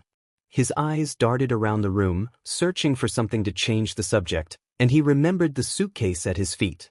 "Speaking of which, I brought the money I promised you," he said, reaching for the black suitcase and placing it on the table. He hurriedly entered the code and opened the locks to reveal a generous sum for a man with a family. 100,000 yen, just as I offered. I hope it's enough. "It's more than sufficient, don't worry about it," Izuku replied, placing a hand on the older man's shoulder. "As I told you before, taking down bad guys is my job, my reason to move forward. For me, every yen is more than welcome.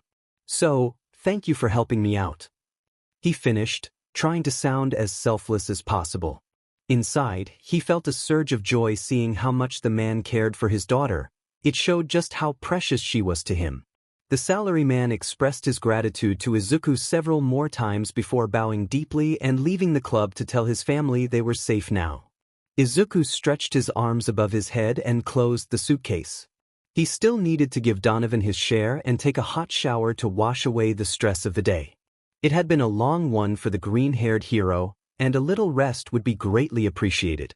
However, while he was relaxing, Izuku failed to notice the door open slightly behind him, nor the feminine shadow creeping closer. The woman approached silently, a large smile on her lips, before playfully covering Izuku's eyes. "Guess who?" she said in a sweet, affectionate voice. Izuku was startled, but he began to piece together who it could be when she leaned closer. "I know it's you, Fujiko."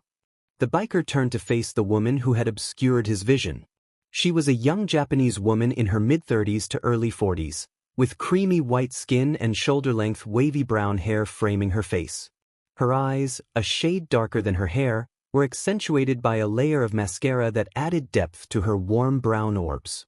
Her lips, adorned with a hint of pink lipstick, complemented her pale complexion beautifully. What caught most people's attention first was Fujiko's hourglass figure. She could easily be mistaken for a model with her flat stomach, long legs, and charming face. Many found it difficult to focus on her eyes rather than her alluring curves.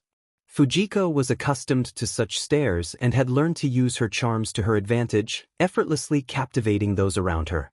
Currently, she wore a simple yet classy pink dress that hugged her curves, leaving little to the imagination. A beige long coat, one of her favorites from a renowned French designer, draped over her dress. It was made from a sturdy yet lightweight material, tailored perfectly to fit her. Completing her outfit were pink high heels that matched her dress, also from a prestigious brand, adding to the overall elegance of her appearance. "Hee, I guess you found me out," Fujiko said, moving around the table to sit in front of Izuku with a smile. While many would have been captivated by her presence, Izuku had grown accustomed to it over time. "What are you doing here, Fujiko? I thought you were in America to take a break?"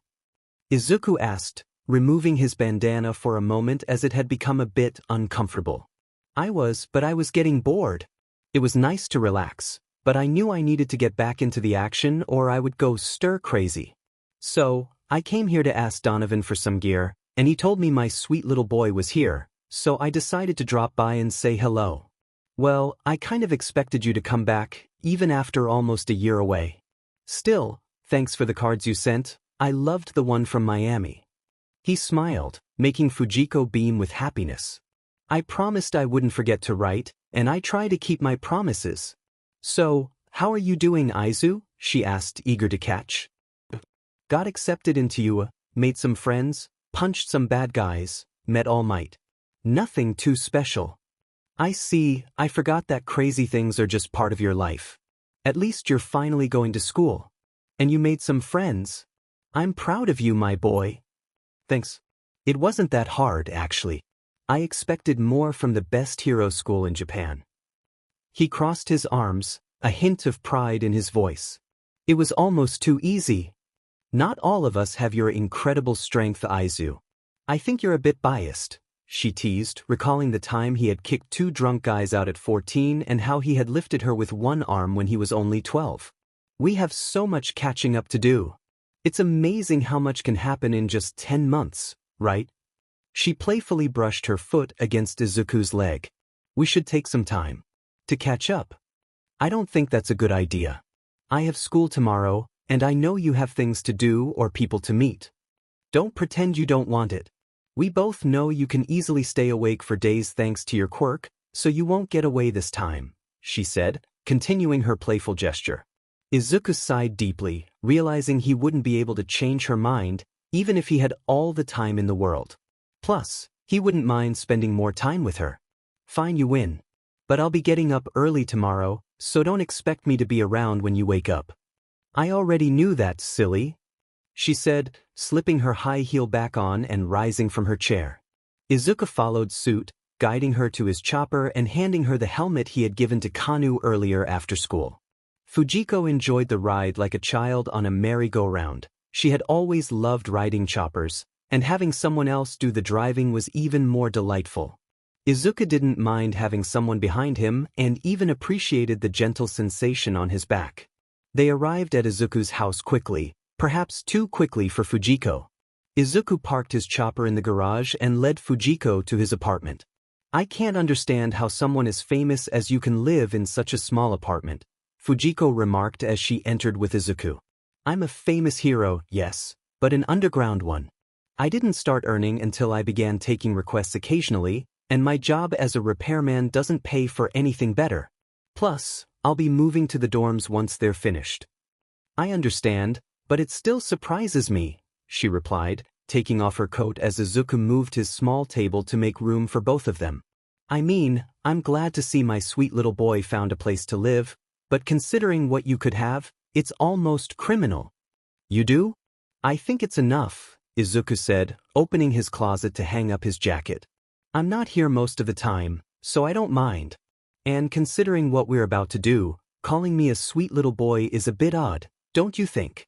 Enough talking, more action, Fujiko said, stepping closer to Izuku and leaning in for a kiss. She found a way to engage him, and that night was filled with a warmth that kept him from feeling lonely. Many would envy the chance to spend the night with Fujiko, and he understood why. Yet, a small voice in the back of his mind reminded him he needed to be up at 6 the next morning for class, and he would likely be tired.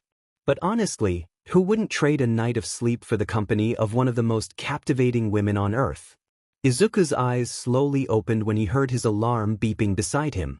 He quickly turned off the annoying sound and wondered how he managed not to destroy it every morning. Glancing to his left, he saw Fujiko still sleeping, using his shoulder as her pillow. Her hair was tousled, and she still had a slight sheen from the previous night, but she looked beautiful nonetheless. The young man carefully wiggled his way out of her grasp, making sure not to wake her. She disliked getting up early unless she was prepared for it. He recalled a time he had woken her up too soon and nearly faced her wrath, but thankfully, she had slept well that night. He made his way to the shower, trying to be quiet as he cleaned himself, grateful for the hot water soothing his muscles. The sleepiness washed away along with his sweat, and he felt ready to tackle a new day at school. After finishing his shower, steam still lingered around him. He thought the running water might have woken her, but to his surprise, Fujiko was still peacefully asleep, now sprawled across the entire futon. At least she's sleeping well, he thought as he quietly opened his small fridge to grab a large bottle of oolong tea, drinking his fill. Then he began to put on his uniform as quietly as possible, still getting used to the formal clothes after spending most of his time in t-shirts and jeans. Now fully dressed, Izuku silently prepared what he would need for the day based on the schedule they had received. From what he quickly read, they would have basic academics before lunch, followed by hero studies for the rest of the day with a different pro each day. Izuku was somewhat relieved that academics only took up half the day. It had been a while since he had been in school. He had a basic education at least, thanks to Fujiko and Donovan, but he knew he would have to work hard not to fall behind. With his bag ready, Izuku was finally set to leave for school. He still had about 2 hours before class began, and the sun was just starting to rise as he put on his large leather boots to head outside, leaving a spare set of keys on the coffee table for Fujiko. The cool morning breeze felt refreshing on his face, and the rising sun painted the sky with warm hues. After stretching his arms above his head, he felt that today would be a good one. Having soaked in the fresh air, Izuku hopped on his bike and set off for UA, grateful for the empty streets at 6 in the morning. Meanwhile, far from Izuku, Kasumi Bakugo groggily awoke to the sound of her alarm and slammed her hand on her phone to turn it off before she felt the urge to throw it against the wall in frustration. Katsumi was already prone to anger most of the time, but mornings were even worse for her temper. After waking from a pleasant dream, she felt a surge of irritation as her phone buzzed, but she managed to keep her cool. Perhaps the dream had been so delightful that it softened her usual morning grumpiness. Slowly, she sat up in bed, clutching her plush toy. Although she hadn't always been a collector, her admiration for the writer who had saved her inspired her to gather merchandise in his likeness. Now, her room resembled a shrine dedicated to him, adorned with commissioned artwork, t-shirts featuring the flaming skull, and an assortment of plush toys that accompanied her every night. It was astonishing how much one could acquire with enough money. The merchandise was handcrafted by fellow fans who shared her enthusiasm, and Katsumi was their most devoted customer, often receiving updates on new designs. Occasionally, she even contributed her own ideas. Feeling a bit more awake, Katsumi made her way to the bathroom for a hot bath to prepare for the day ahead. The Bakugo family was affluent, thanks to her mother, Mitsuki, a well-known model, and her father, Masaru, a professional photographer. Their home, a modern 3-story residence, could easily be mistaken for a villa, boasting spacious rooms filled with luxurious furnishings. The bathroom featured an impressive tub that could comfortably fit 4 people and was equipped with a programmable filling system. As she settled into the steaming water, Katsumi felt her tension melt away. With plenty of time before she had to leave, she allowed herself to relax, submerging her head and letting her imagination drift. Daydreams of scenarios with her idol filled her mind, easing her annoyance at Momo for interrupting her chance to speak with him. After all, Katsumi had always been the center of attention in middle school, so she was confident she could befriend him and perhaps even develop something more over time. "Katsumi, stop using the bath and come eat. Your food is getting cold," her mother called from across the house, her voice booming enough to make it feel like she was right next to her. Despite her model-like appearance, Mitsuki was known for her fiery temperament, and both mother and daughter had short fuses, leading to frequent shouting matches that poor Masaru often witnessed. Katsumi resisted the urge to retort and simply clicked her tongue in annoyance before rising from the bath.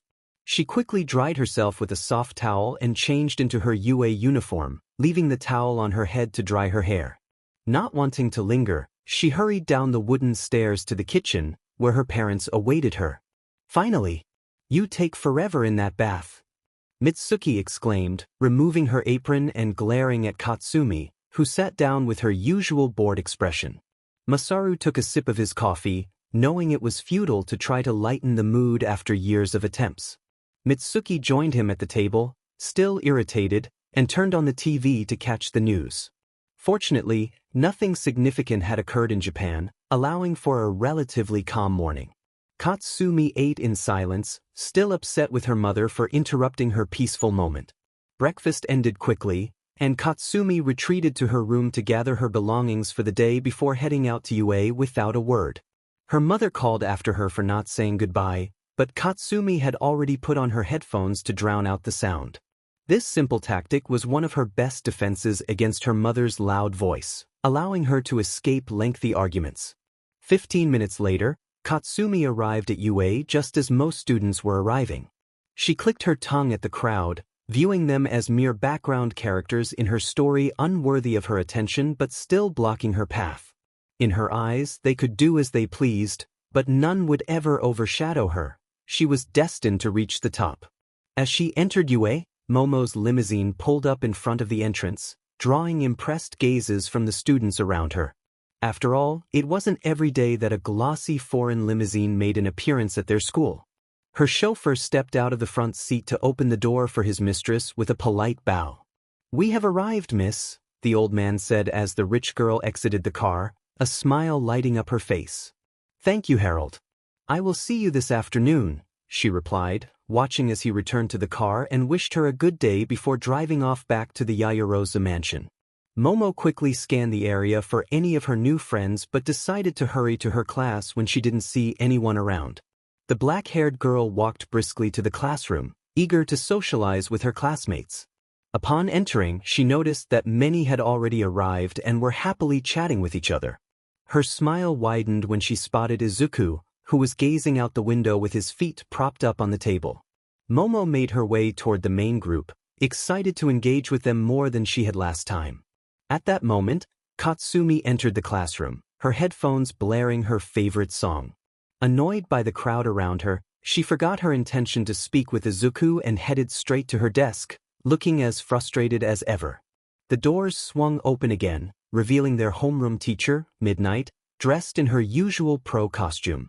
She gestured for everyone to take their seats as she walked to the front of the class.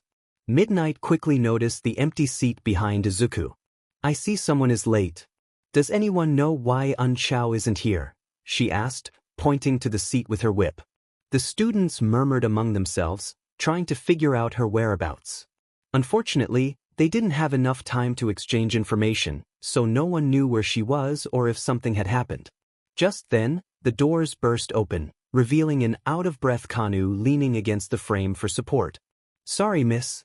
The bus drivers are on strike today, so there were no buses I could take this morning," she exclaimed, bowing apologetically. Midnight easily forgave her, knowing that Kanu lived quite far from UA, and it was clear she felt bad for interrupting class. Homeroom passed quickly, with midnight explaining their plans for the year and distributing the books they would use for the more tedious parts of their day. Then, other pros arrived to teach, and Izuku felt overwhelmed. The pace was fast, and he struggled to keep up with the flood of information.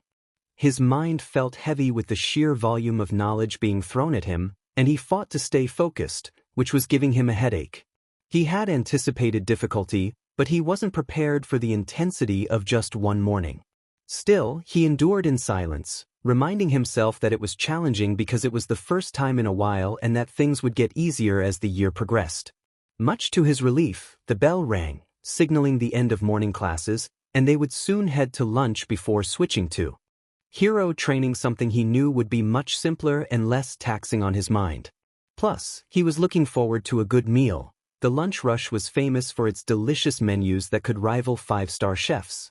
He quickly stood up to head to the cafeteria but was gently stopped by Momo, who placed her hand on his shoulder, doing her best to reach him given their height difference. "Would you like to share lunch with us?" she asked, indicating the main group that was heading out of the classroom. This group included most of their classmates, except for Katsumi and a few others who preferred to eat alone. It took Izuku a moment to match names to faces, but he managed thanks to the test they had taken the day before. Unbeknownst to him, Katsumi shot daggers at Momo for once again taking him away from her. On one hand, she wanted to spend time with him. On the other, she didn't want to eat with the others. "Sure, why not?" he replied as they made their way out to join their classmates. "Plus, I don't like eating alone," he added as their group headed to the cafeteria. The corridors were bustling with students from various courses at UA, including support and general studies, which made up most of the student body. They waited for a bit before finally reaching lunch rush, where they could order their meals. After a quick lunch filled with chatter, the group returned to their seats and waited for afternoon classes to begin. After some time, the students heard a powerful voice announce, "I am," followed by the doors swinging open to reveal the number one hero, All Might. Walking through the door as any normal person would, the towering hero declared, entering the classroom with an air of confidence. The students were thrilled to have the number one hero as their teacher and eagerly anticipated what they would learn from him. Hero Training.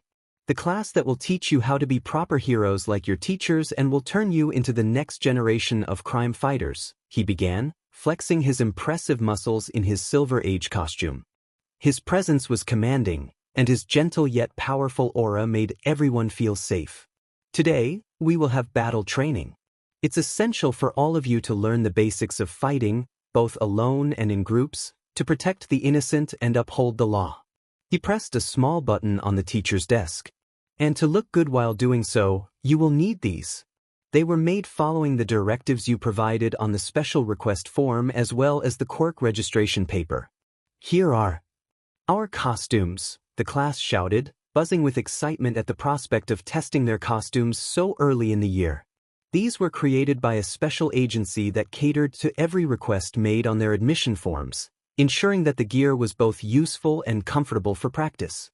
It was practical and functional, incorporating every feature the children had requested in their designs. For the class, it felt like an early Christmas.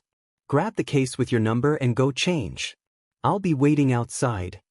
Every student rushed to their cases, nearly tearing them off the wall to change as quickly as possible. Izuku grabbed his case just as Kanu and Momo did. Kanu was practically bouncing with excitement, unable to contain her joy. Momo, while more composed, still radiated eagerness as she prepared to unveil what she had requested from the institute. They all hurried to the lockers to change into their new outfits. The designs were vibrant and unique. Some were simple, like Tokoyami's dark cloak and boots or Shuji's blue suit, while others were quite eccentric, like Aoyama's shiny medieval armor and cloak or Ida's futuristic knight armor with exhaust pipes on the back. Each costume reflected the wearer's personality, which Izuku appreciated. The green-haired student opened both locks on his case, revealing exactly what he had requested. He quickly changed, enjoying the feel of his new clothes as much as his usual biker outfit.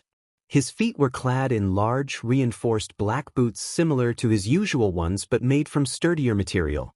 The pitch-black leather jeans fit perfectly, stopping just above his boots, and the black shirt was warm without being too hot. Then came the piece de resistance, the item he was most excited about. "Nice jacket," he said, admiring the black leather perfecto that had been neatly folded in the case. The shoulders were reinforced with spiky metallic armor, enhancing his presence as a hero. They had nailed the most important part of his costume. He quickly put on the jacket, feeling right at home in it. "Very nice," he murmured to himself, slowly zipping it up. All that remained were the finishing touches, large spiked leather gloves that covered his hands and forearms and a chain wrapped around his chest. He looked exactly how he wanted, intimidating yet stylish. "Let's roll," he said, heading out to meet All Might with the others. As expected, the girls' costumes were just as flashy, if not more so, than the boys', and they featured impressive designs. Momo wore a striking red one-piece suit that accentuated her figure, complemented by a bright yellow utility belt with various pouches, adding a splash of color to her outfit. It was simple yet effective and visually appealing. "Mr. Izuku," she called, flashing him a bright smile as she jogged over. "I see you're done changing. That looks marvelous on you."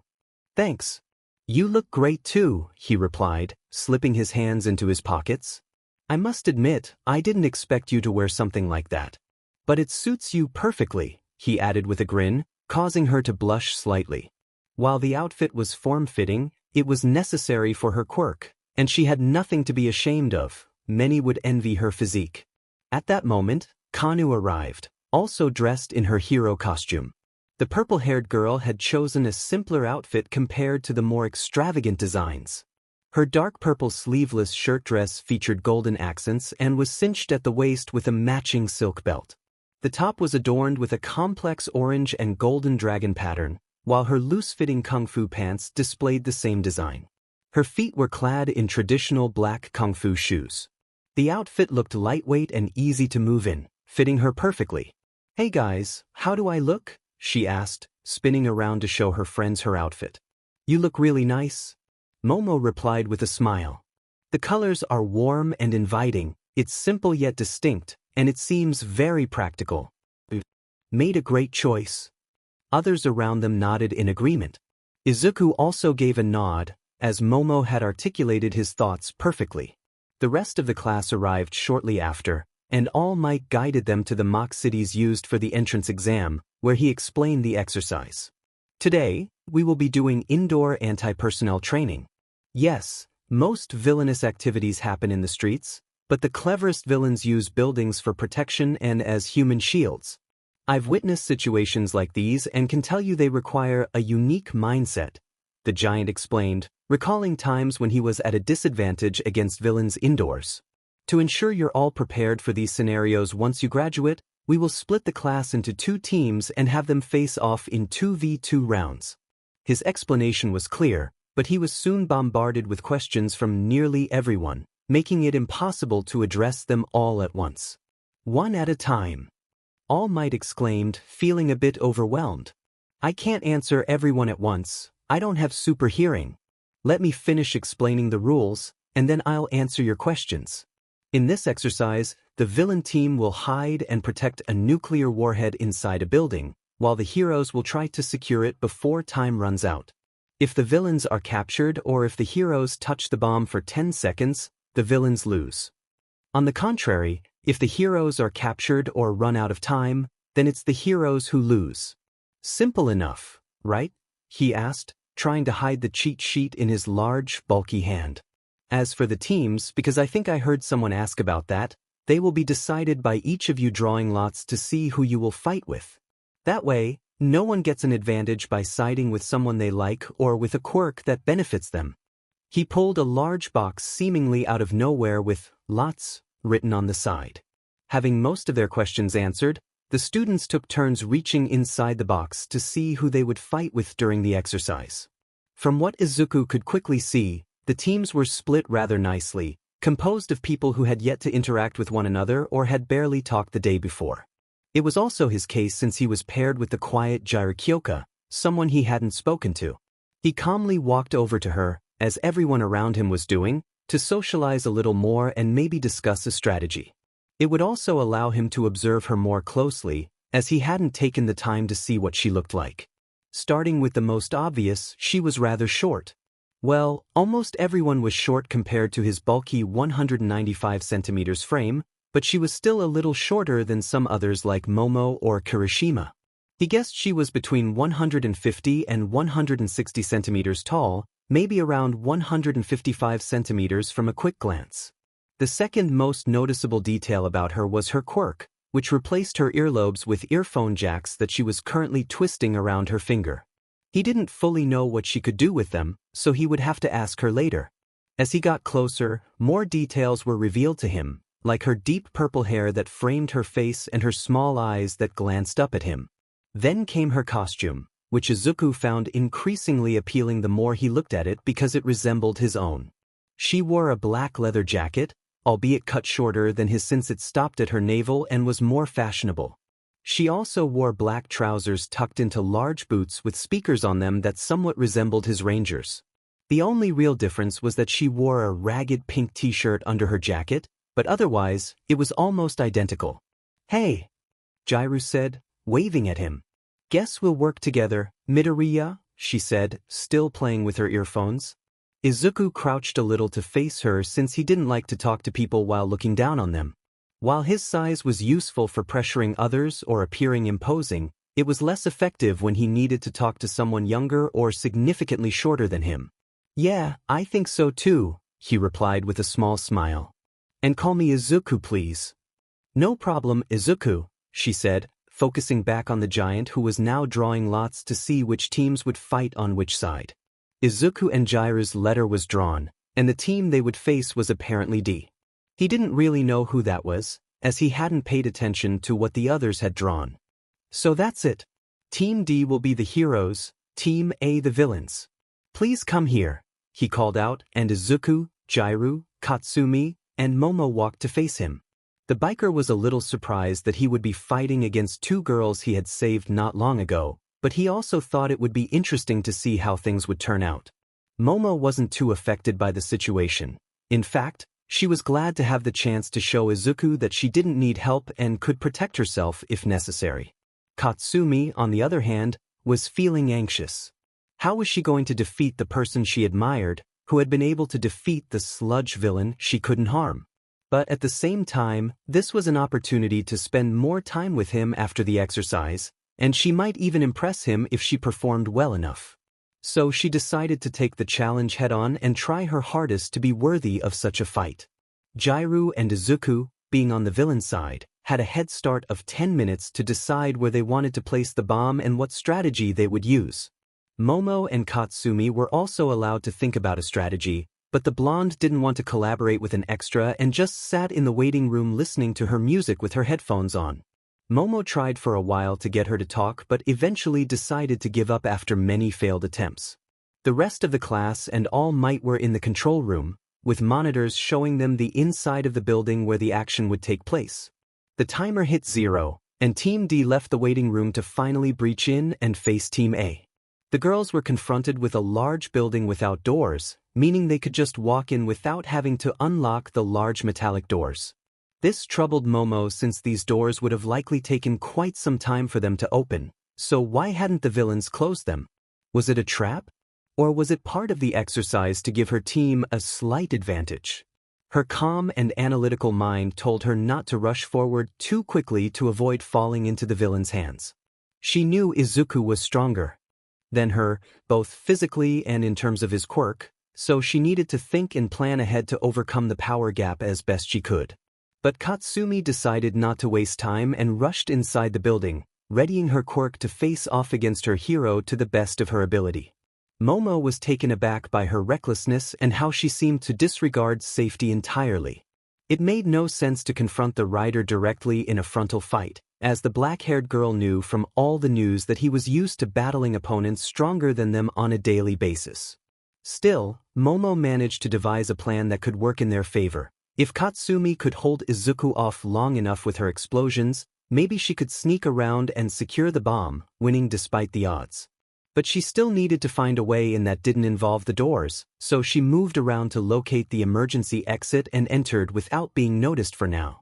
Katsumi, on her side, walked straight into the hall of the concrete building, her eyes darting around to find her target.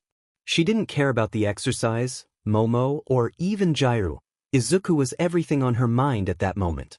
She needed to confront him, to prove she was the best, and to capture his attention as much as possible. Her palms were sweaty under her grenade gloves, which was for the best since her explosions would be stronger than ever. She had analyzed his fighting style through reports and news coverage, discovering that he always finished his fights quickly with intense, close-quarters moves. It made sense that he wouldn't hide and would instead wait for them right at the entrance. Then she heard it loud, audible steps in front of her, accompanied by the rattling of a chain. She raised her gaze and saw him in all his fiery glory, glaring directly at her. He stood on the other side of the main hall, his costume spikes appearing sharper and longer, like small lances across his shoulders and gloves. All Might had decided to turn off the sprinklers for the exercise, knowing many quirks would activate them non-stop, so his entrance wasn't ruined by water cascading from the ceiling.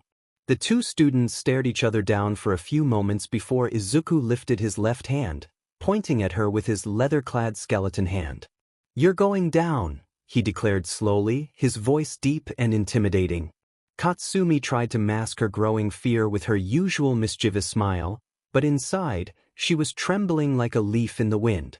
She steadied herself and positioned her palm behind her, ready to unleash her explosive power. In an instant, Katsumi launched herself forward with a powerful explosion, soaring through the air to land just above Izuku. Using the element of surprise, she unleashed a blast downward that cracked the concrete beneath her. But before the dust could settle, she used her explosions again to propel herself back, narrowly avoiding a powerful left hook from Izuku. It wasn't her usual style to evade attacks, but it was better than facing him up close if he survived the blast unscathed. She had made the right choice because, when the dust cleared, Izuku stood exactly where he had been, seemingly unfazed.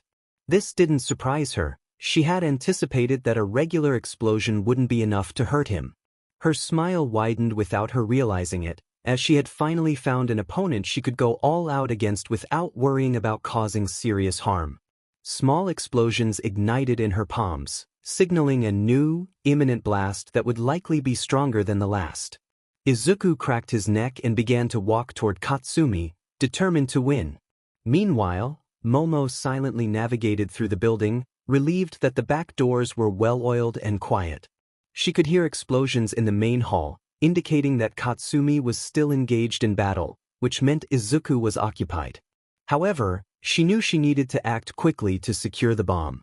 The main obstacle was Jiraiya, who had yet to reveal her full abilities, making it difficult to gauge whether she could win easily. But for now, her priority was to find the stairs leading up to the bomb. Defeating Kyoko would come later. Momo quickly found what she was looking for and stealthily ascended the stairs to the second floor. There, just above where Izuku and Katsumi were fighting, stood the nuclear warhead made of papier-mâché. She glanced around, noticing no signs of anyone nearby, but she was smart enough to realize that someone could easily hide behind the large frame if they crouched. She quickly used her quirk to create a rubber staff for defense and cautiously approached the fake bomb to secure it. Just as she was midway through, powerful electricity waves filled the room, forcing her to cover her ears as she fell to the ground. Momo's earlier analysis was spot on. Jiraiya was hiding behind the bomb to buy herself some time.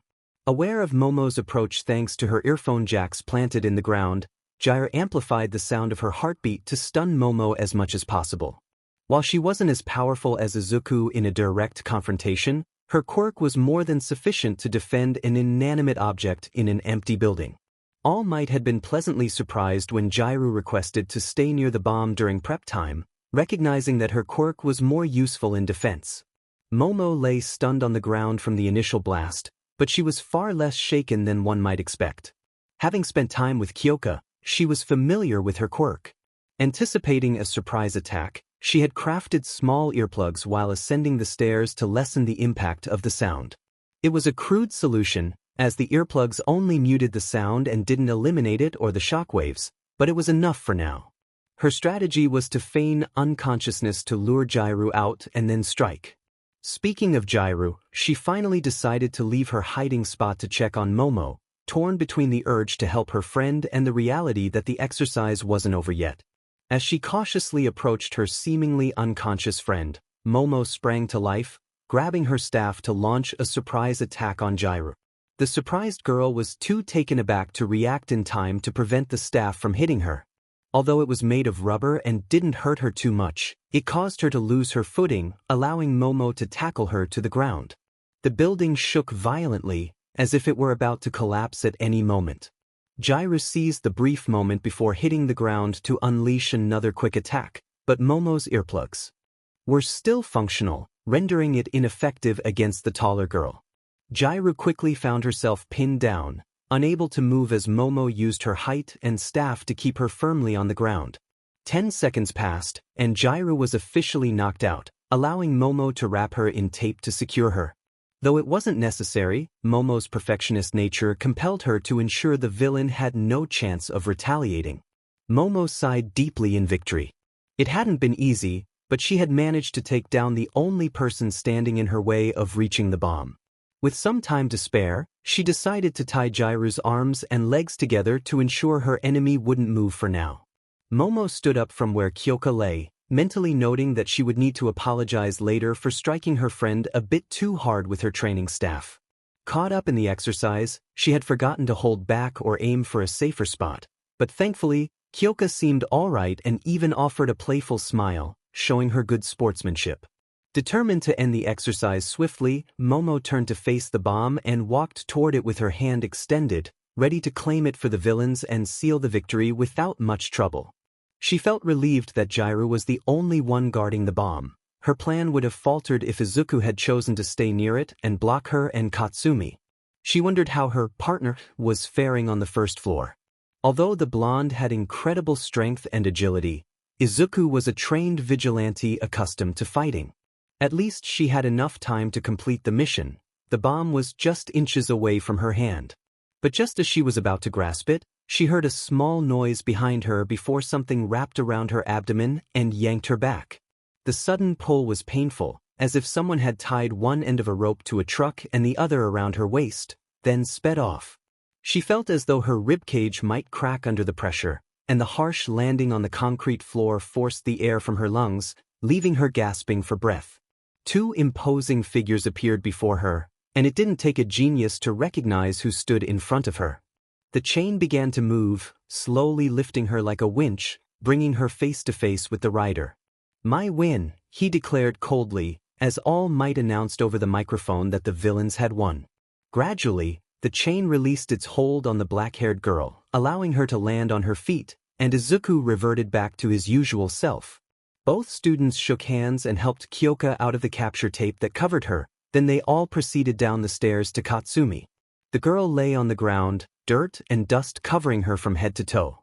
The fight between the two had been intense, as expected given the nature of their quirks. Izuku tried to be fair, relying solely on brute strength instead of the many powers at his disposal, hoping to give her an advantage. However, Katsumi surprised him by growing stronger and more precise with each strike she landed, even if they had little effect on him. Her sharp mind worked seamlessly with her powers, making her a formidable opponent for anyone unfortunate enough to face her in the future. The blonde alternated between rushing forward with explosive attacks and jumping back to evade any retaliation from Izuku. Despite her reluctance to share the spotlight with someone else, she hoped Momo would have enough time to secure the bomb while she kept Izuku occupied. Defeating him, if it were even possible, wouldn't allow her to reach the bomb since he could withstand most of her hits. The sound of Kyoka's first attack roared above them, momentarily halting their conflict as they both looked up at the ceiling. They knew it meant the fight for the bomb had truly begun, prompting them to react in opposite ways.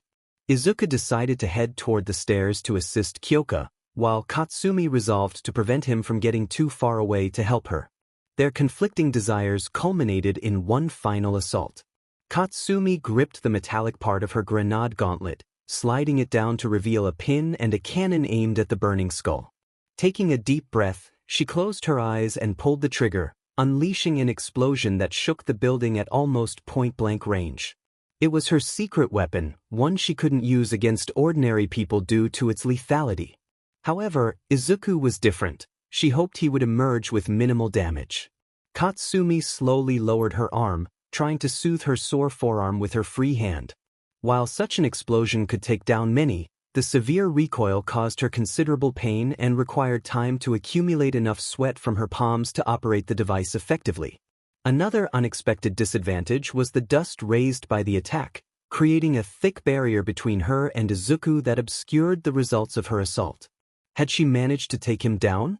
Did it have as little effect as her previous attempts? These were questions she needed answers to immediately, and the cloud was hiding them from her. Soon enough, the answers came all at once when Izuku emerged from the dust cloud, standing right in front of her. He had to admit he was surprised by the power of her last attack. She had managed to throw him to the ground despite his efforts to remain steady. However, it hadn't been enough to knock him out or even stun him. It was impressive, but not enough to take him out of the fight. Suddenly, the blonde felt herself being lifted by her opponent before being slammed against a nearby wall with enough force to rattle her. She struggled to break free from his grasp before the 10-second PRD would end, but his superior strength and stamina left her with no chance of moving his arm even slightly. The class watched in awe at the clash of such powerful opponents, a rare sight indeed. The group approached the blonde, who was still recovering from the intense slam she had just endured. Izuku felt a pang of sympathy for her state, realizing he had forgotten to hold back when he nearly sent her through the wall. He gently took her in his arms to help her toward All Might and possibly the infirmary if needed. It took Katsumi a moment to process what was happening, and she felt a whirlwind of emotions in an instant. She felt embarrassed that the others were witnessing her like this, sad that she had lost, happy that Izuku was holding her again, and flustered that it was happening in front of everyone. She used her hands to cover her flushed cheeks, wishing for the moment to end but also hoping it would last forever. The four students quickly reached All Might's control center, where the class awaited them. Izuku carefully set Katsumi down on a nearby chair, almost earning a small groan of annoyance from her. But she didn't protest. The constant explosions, her ultimate move, and the powerful slam had drained her energy in a short time. Besides, she had been carried all the way here by her idol. Why would she complain? All Might turned to the class, his usual smile bright on his face. Well, everyone, that was quite an impressive first match. The villains managed to win this round, but both teams gave it their all, and I am proud of that. You four can rest, you've earned it, he announced, prompting Kyoka to hum in delight and Momo to smile proudly. Izuku, however, felt less proud as he realized he needed to significantly tone down his power when facing his classmates. It was the first time he felt overly strong, the first time he regretted using his abilities to resolve a situation. As he contemplated whether he needed to hold back more, he felt a gentle tug on his sleeve from his right. Turning, he met the smirking Kyoka, who held her hand up for a fist bump. Don't get down on yourself, Izuku, you did great, she said, her smirk unwavering. It happens to hurt others sometimes. Just apologize later, and it'll be fine. Her words cheered him up, clearing his mind a little.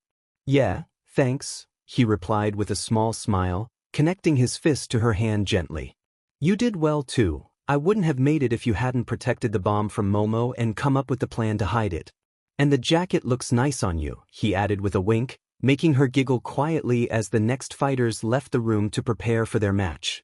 With the first fight over, it was time to move to the next. This match would take place in a brand new building, as the previous one was barely holding together after being damaged. The villains this time would be Ojiro and Toru, two classmates Izuku had had the chance to socialize with a bit during lunchtime. The pairing seemed promising. Ojiro could use his tail effectively in confined spaces where opponents couldn't easily dodge, and Toru's invisibility allowed for stealthy sneak attacks. They could complement each other well, even if Ojiro felt a bit embarrassed about his partner being fully invisible to use her quirk effectively. The hero team was a bit more mysterious to Izuku.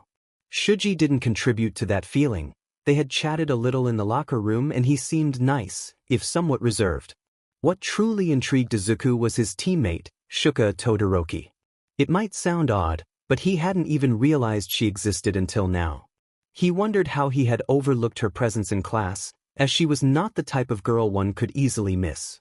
The main reason she stood out was her long hair that flowed down to her lower back. Ever since quirks were introduced to the human body, previously unnatural hair colors became the norm, like Mina's pink hair or even his green locks. However, her hair was particularly striking, with the entire left side of vibrant red that framed her face, while the right side was pure snow white, revealing her dark gray eyes.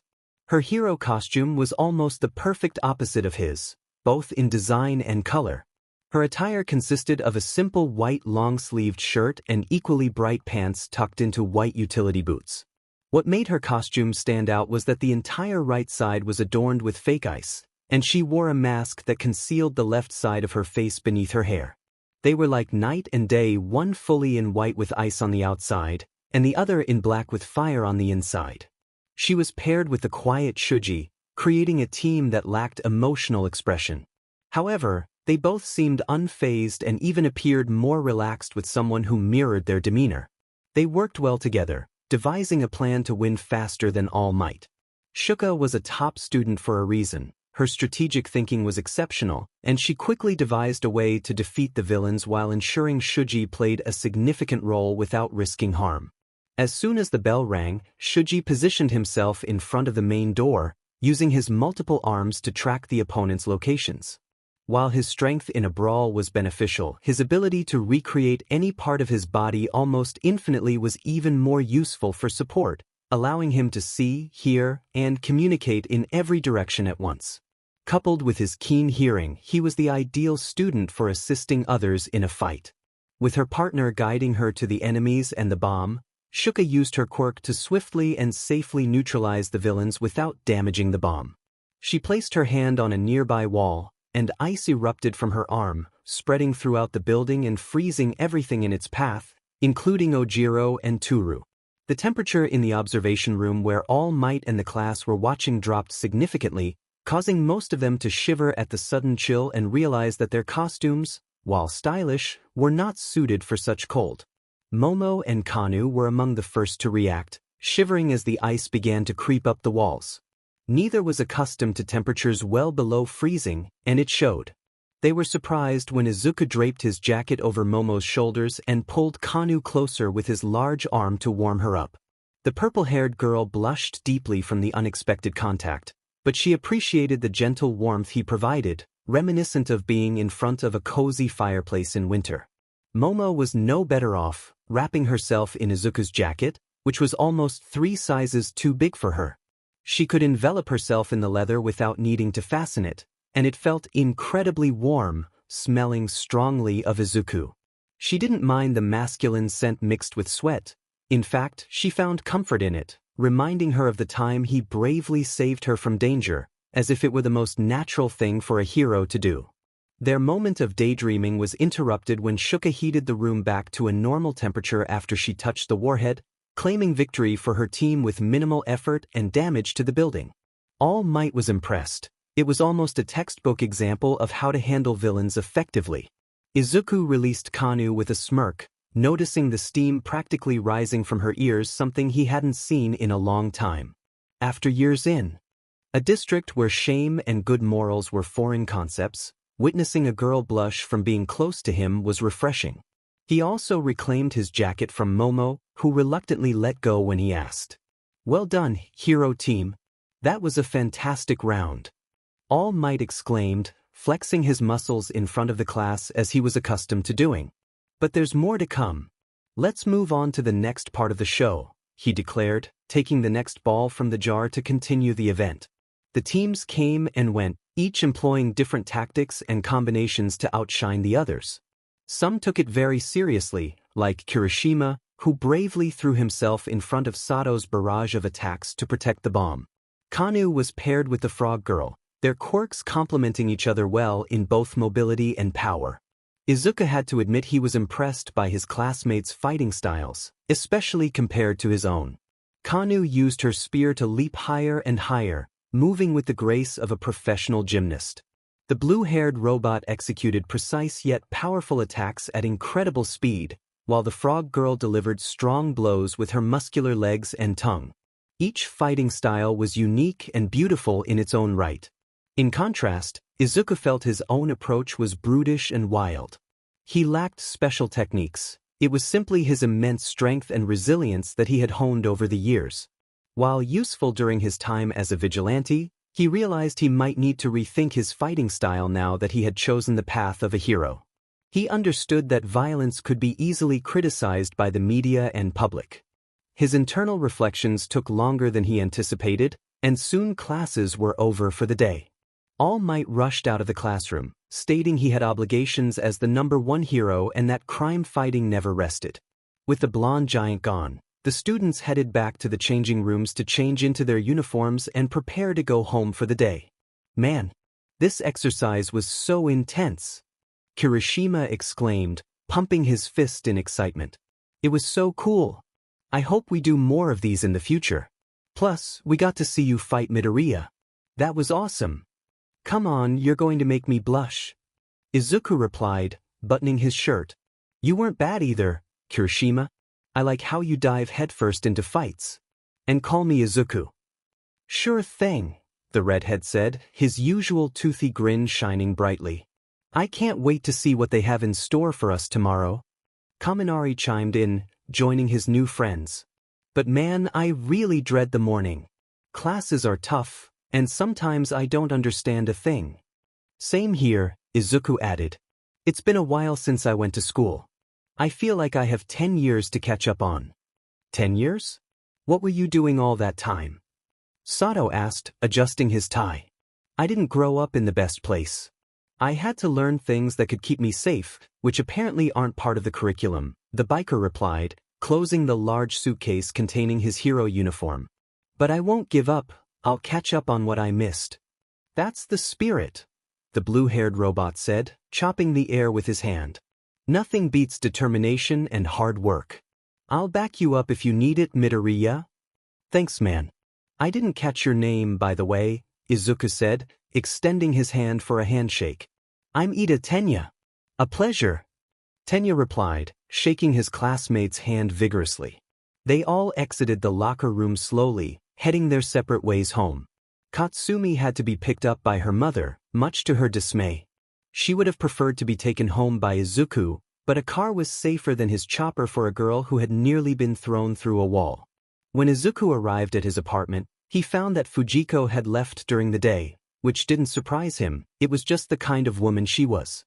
What did surprise him was the small letter on his table, a familiar sight from Fujiko. The letter explained that she had to leave for business but would return later. As always, it ended with a bright red lipstick kiss mark. The next day came quickly, and before they knew it, it was time to head back to school. But this time, things were different for the hero trainees. What is it like to enroll in UA? Is it true that the writer is part of the first years? What kind of teacher is All Might? These were just a few of the questions journalists bombarded any student passing by with. A horde of reporters and cameramen blocked the main entrance, trying to gather as much information as they could about the famous school. Izuku was not pleased to see the cameras and microphones, as they were obstructing access to the parking lot and could make him late for homeroom. As he considered how to get through without being rude, he noticed a familiar face surrounded by journalists.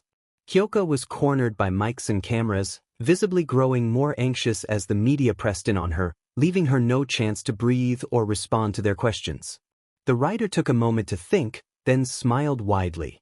Time to kill two birds with one stone. At the front, with Kyoko, the rock-loving girl scanned her surroundings for an escape, but found none. The reporters were all around her, nearly shoving their mics in her face for any tidbit of news to fill their bulletins. Kyoko wasn't exactly comfortable in large crowds like this, which left her feeling suffocated. The circle was slowly closing in, and she felt like she might be overwhelmed by the sheer mass of people. Suddenly, just as the cameras were getting too close, a gigantic black mass slammed in front of her, halting the journalists in their tracks. Rising from his superhero landing was the fiery Izuku, who had jumped from his chopper and transformed midair, arriving just in time to save her.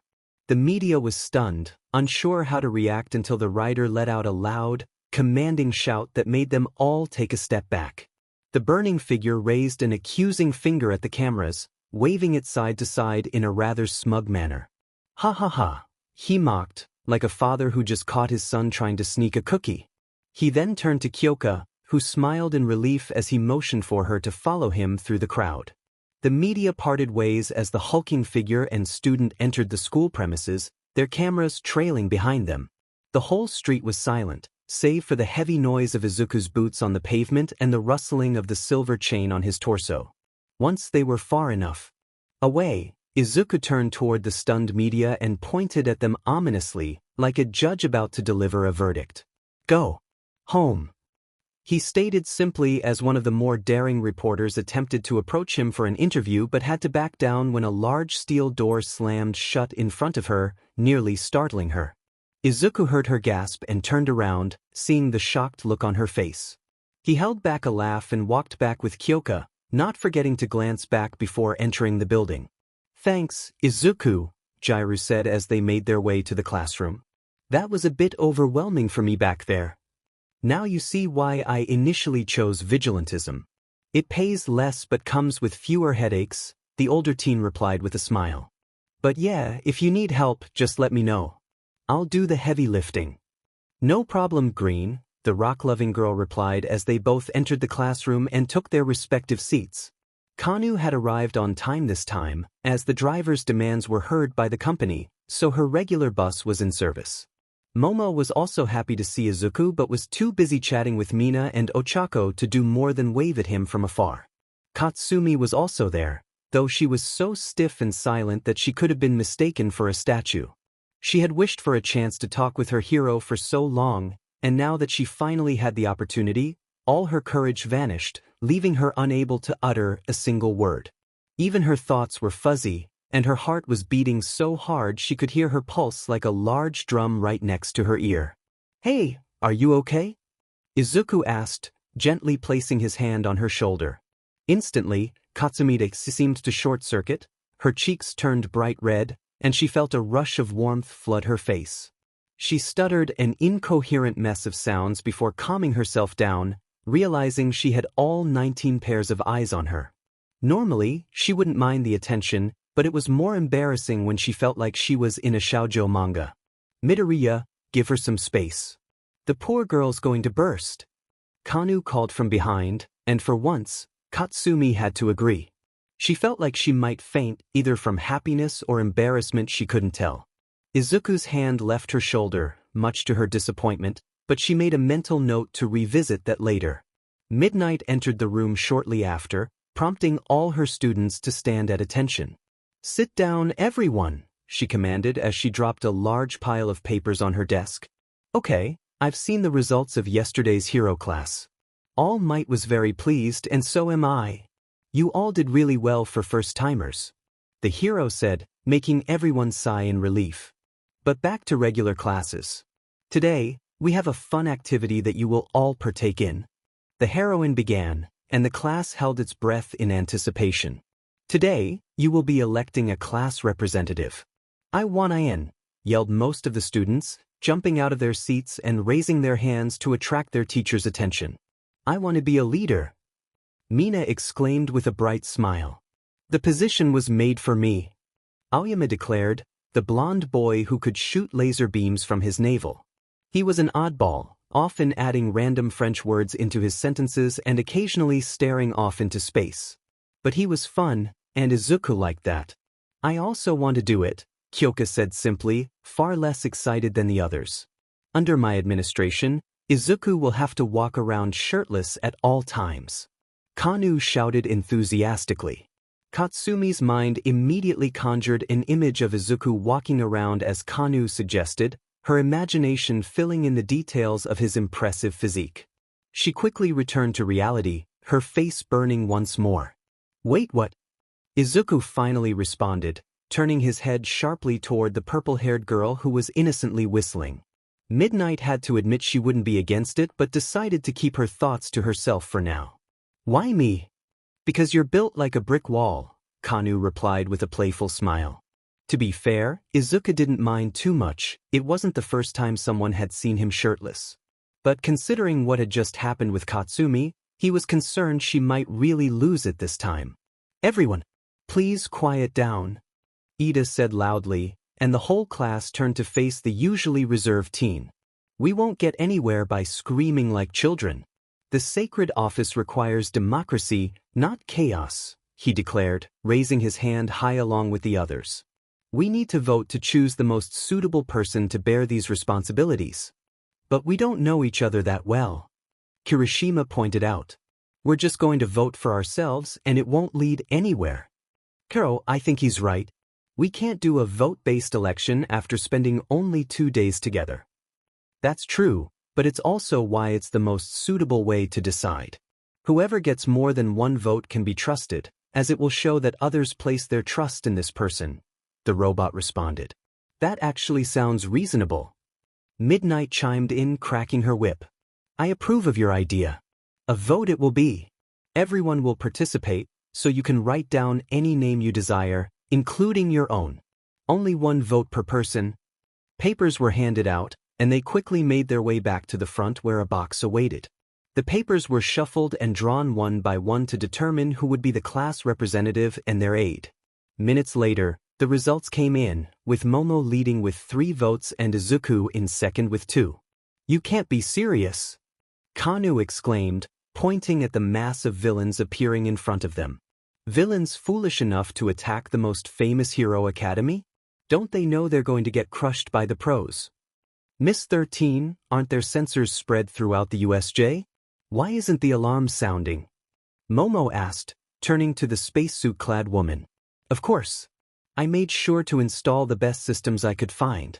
This isn't supposed to happen. The real question is, are they only here with us or also at the main building? Shuko asked as attention shifted back to her. Whatever the answer is, it's safe to assume that the alarm has been disabled by one of their members. And no, they aren't foolish. We're far from the main building on our own, with only 2 pros at our sides. I'd say they are well prepared because this sneak attack is well thought out. Everyone, we're evacuating the arena. 13, you help the kids get out of here. Kaminari, see if you can do anything about communication. One of their members must have a jamming quirk. If it's electrical, you should be able to counter it. Midnight said, moving closer to the group as gunfire erupted in the plaza. We need to move quickly. Miss, what about Midoriya? Mina asked, pointing to the stairs where Izuku was fighting. Why is he down there alone? We can't leave him behind. He's buying us time. He's a capable fighter, and he promised he'd be safe, the teacher replied as the students began to move. So let's not burden him for too long and get out of here. Then he'll be able to follow us on his bike. Now move, she insisted, and the students obeyed, running back to the exit. In the plaza, a villain shouted, "It's the guy they talked about on television." As he raised his weapon toward the flaming skull, and his fellow villains prepared their ranged attacks, all firing simultaneously. The flaming skull simply took the attacks, recoiling slightly as the bullets did little damage to his enhanced form. He charged into the group, delivering a powerful uppercut to the villain with guns for fingers, sending him soaring through the air. The other 2 acolytes met a similar fate at the hands of the fiery hero. One villain was struck hard in the stomach, causing her to fly into a nearby cluster of foes. The last man found himself ensnared by the rider, who spun him around and hurled him into the crowd of goons before slamming him down onto the concrete. Well, this is unexpected, the main villain said, scratching his neck. I didn't anticipate a mini-boss, but thankfully, I brought my little friend. Go get him, Nomu, he commanded as a large, shadowy creature with a beak lunged toward the rider, who was already cutting through the villain ranks with his incredible strength, letting out inhuman roars. Out of the corner of her eye, the black mist villain noticed the students and teachers moving toward the gates, realizing the rider's intention was to protect them by acting as a decoy. She quickly warped in front of the group, blocking all escape routes. Greetings, heroes. It would pain me greatly to see you leave so soon since we haven't had a chance to play together. Shut up. Katsumi shouted, using her explosive power to leap forward and attack the villain. However, when her explosion detonated in her hand, the black mist villain barely flinched, showing no sign of being affected. What the? Katsumi could only wonder as the mist enveloped her, making her vanish in an instant. Forgive our unannounced visit, which must have come as a surprise, but our goal is important enough to justify our presence in this bastion of peace and heroism. We are here to eliminate the number one hero, All Might. I am saddened by his absence, but surely we can have fun without him, right? She continued, as if nothing had happened. The class was in shock what had happened to Katsumi. When I say ourselves, I mean you and the friends we brought here. They are eager to meet you. Be sure to enjoy yourselves. She finished, expanding her mist to envelop almost the entire class. Only a few managed to stay behind in the plaza, thanks to Ida's speed and Shuji's ability to carry multiple people with him as they jumped out of danger. Izuku was still battling the hordes of weaker villains when he sensed something heavy approaching. He couldn't turn in time and was struck by a powerful fist to the side of his head, sending him crashing to the ground.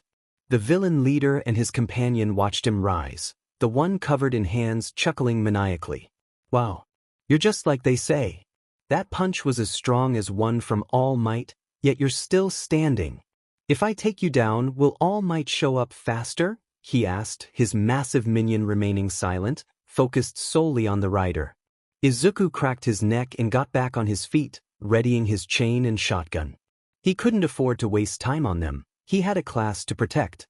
The boss understood what was about to happen and grinned beneath his mask. Nomu, take him out, he ordered, and the beast charged forward. Izuku aimed his shotgun at the creature and fired multiple shots, only to realize too late that his bullets had no effect. He narrowly dodged another punch from the Nomu, stowing his shotgun for now. There was no point in using it when it had proven ineffective. He threw a punch at the creature's face, but it barely registered.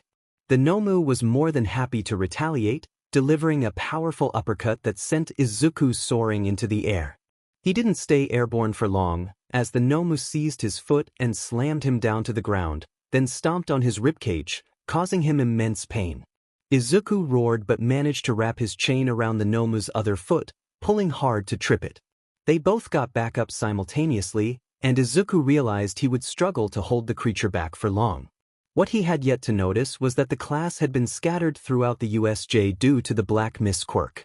Some had landed in advantageous spots, like Tsuyu in the flood zone or Katsumi in the arson area, which complemented their quirks. Others, like Momo, Kyoka, and Denki, found themselves isolated on a circular mountain surrounded by numerous villains. Momo's quirk proved useful, providing the three with simple weapons to defend themselves, but their enemies were relentless and outnumbered them. Many of the villains wielded actual weapons or had powerful quirks, causing the trio to lose ground as time passed. Kaminari dodged a punch aimed at his face, quickly regrouping with the girls to form a clearer line between UA and the villain group. My whole life flashed before my eyes.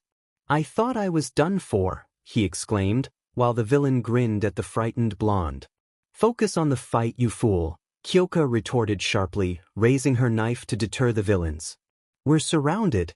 If we don't act, your life will be the last thing you see for sure, she continued, as Momo crafted another staff for Kaminari to use. Black Mist stood behind a door, panicked and frozen in place. Why was he here? Did he still know about this place? She sank down to the floor, breathing heavily as Izuku continued to knock. Why did it have to be him out of everyone in Mizurufu? She would have preferred seeing All Might himself rather than the green-haired biker. I know you're in there. I'm alone, so open the door, he insisted, and finally, Black Mist relented. She stood up and timidly opened the door, allowing the taller male to enter. He said nothing as he walked into the small bar, his expression serious. I see that the place hasn't changed in all that time, he said, running his hand along the counter slowly. Black Mist chose to remain silent and walked to the counter as the biker settled into one of the chairs in front of her. She felt a strong urge to flee, wanting to escape the menacing hero in training who could easily overpower her if he wished. She was acutely aware of his strength and abilities, knowing her warp wouldn't be quick enough to evade his fiery chain or breath.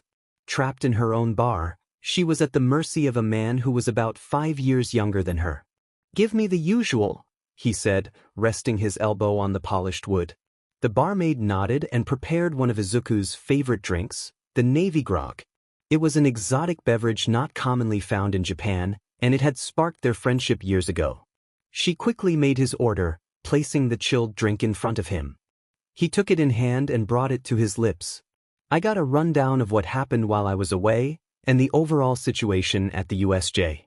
Your little surprise party seriously injured rescue hero 13. She'll be in Mizudafu's main hospital for months, and it's uncertain whether she'll be able to return to hero work. Most of the kids are okay. Some have minor injuries, but nothing too serious.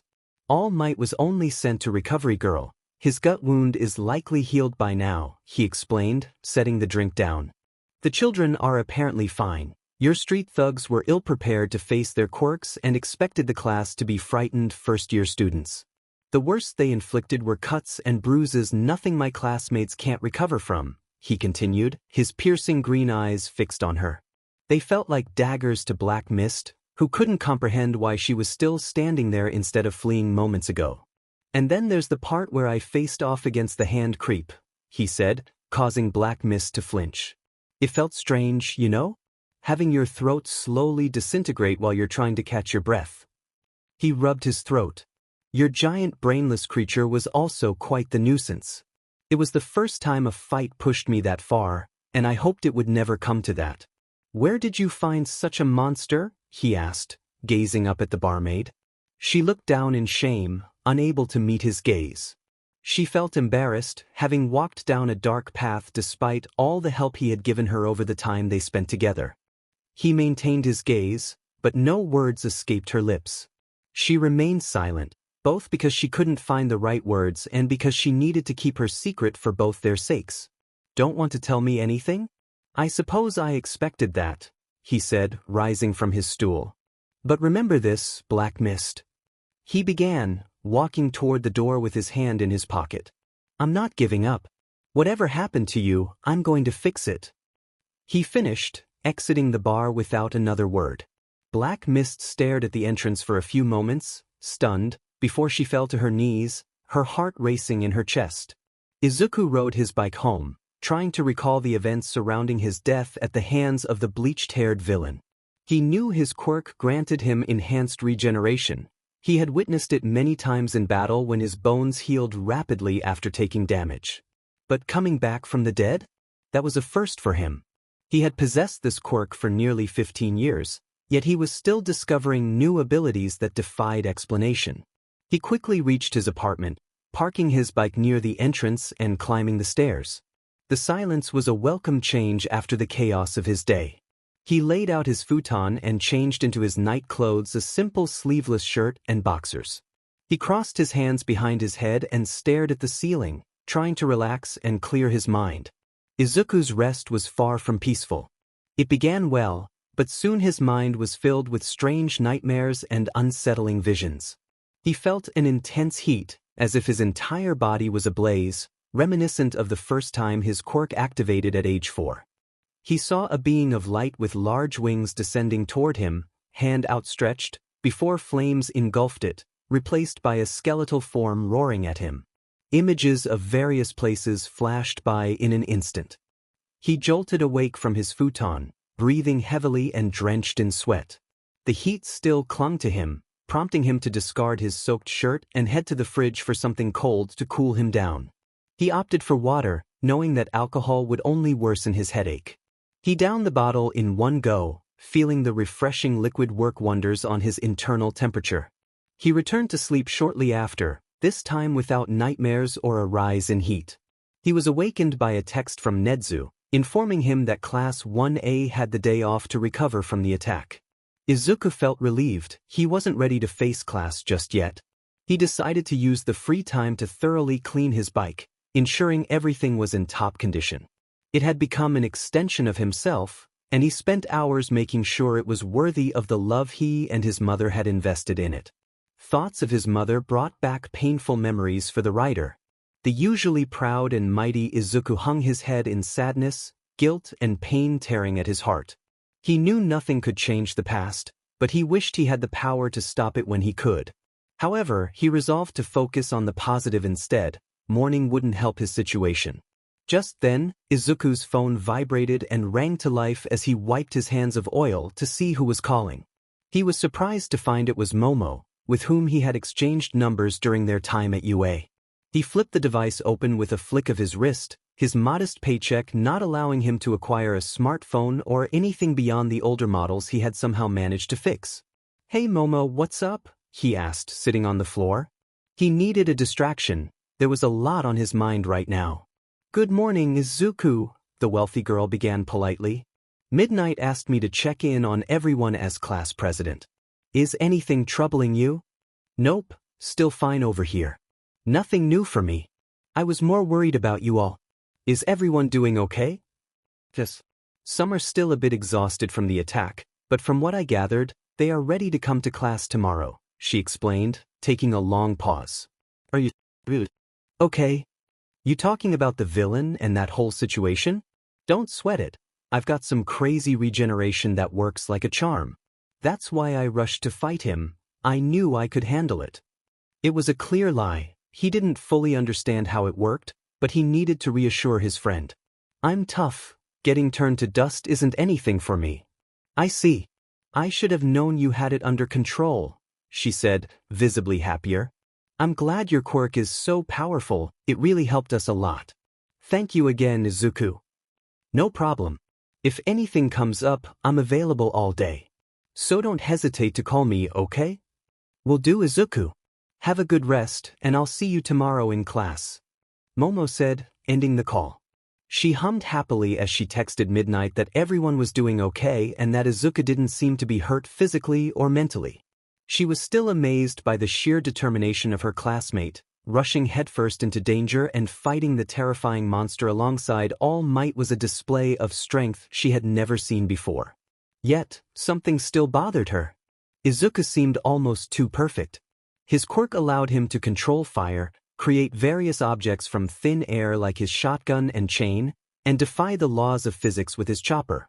Adding super regeneration on top of all this made it seem like he had an overwhelming set of abilities for a single quirk. It felt almost designed to be the ultimate weapon against crime. Momo was well aware that some quirks were highly powerful and versatile.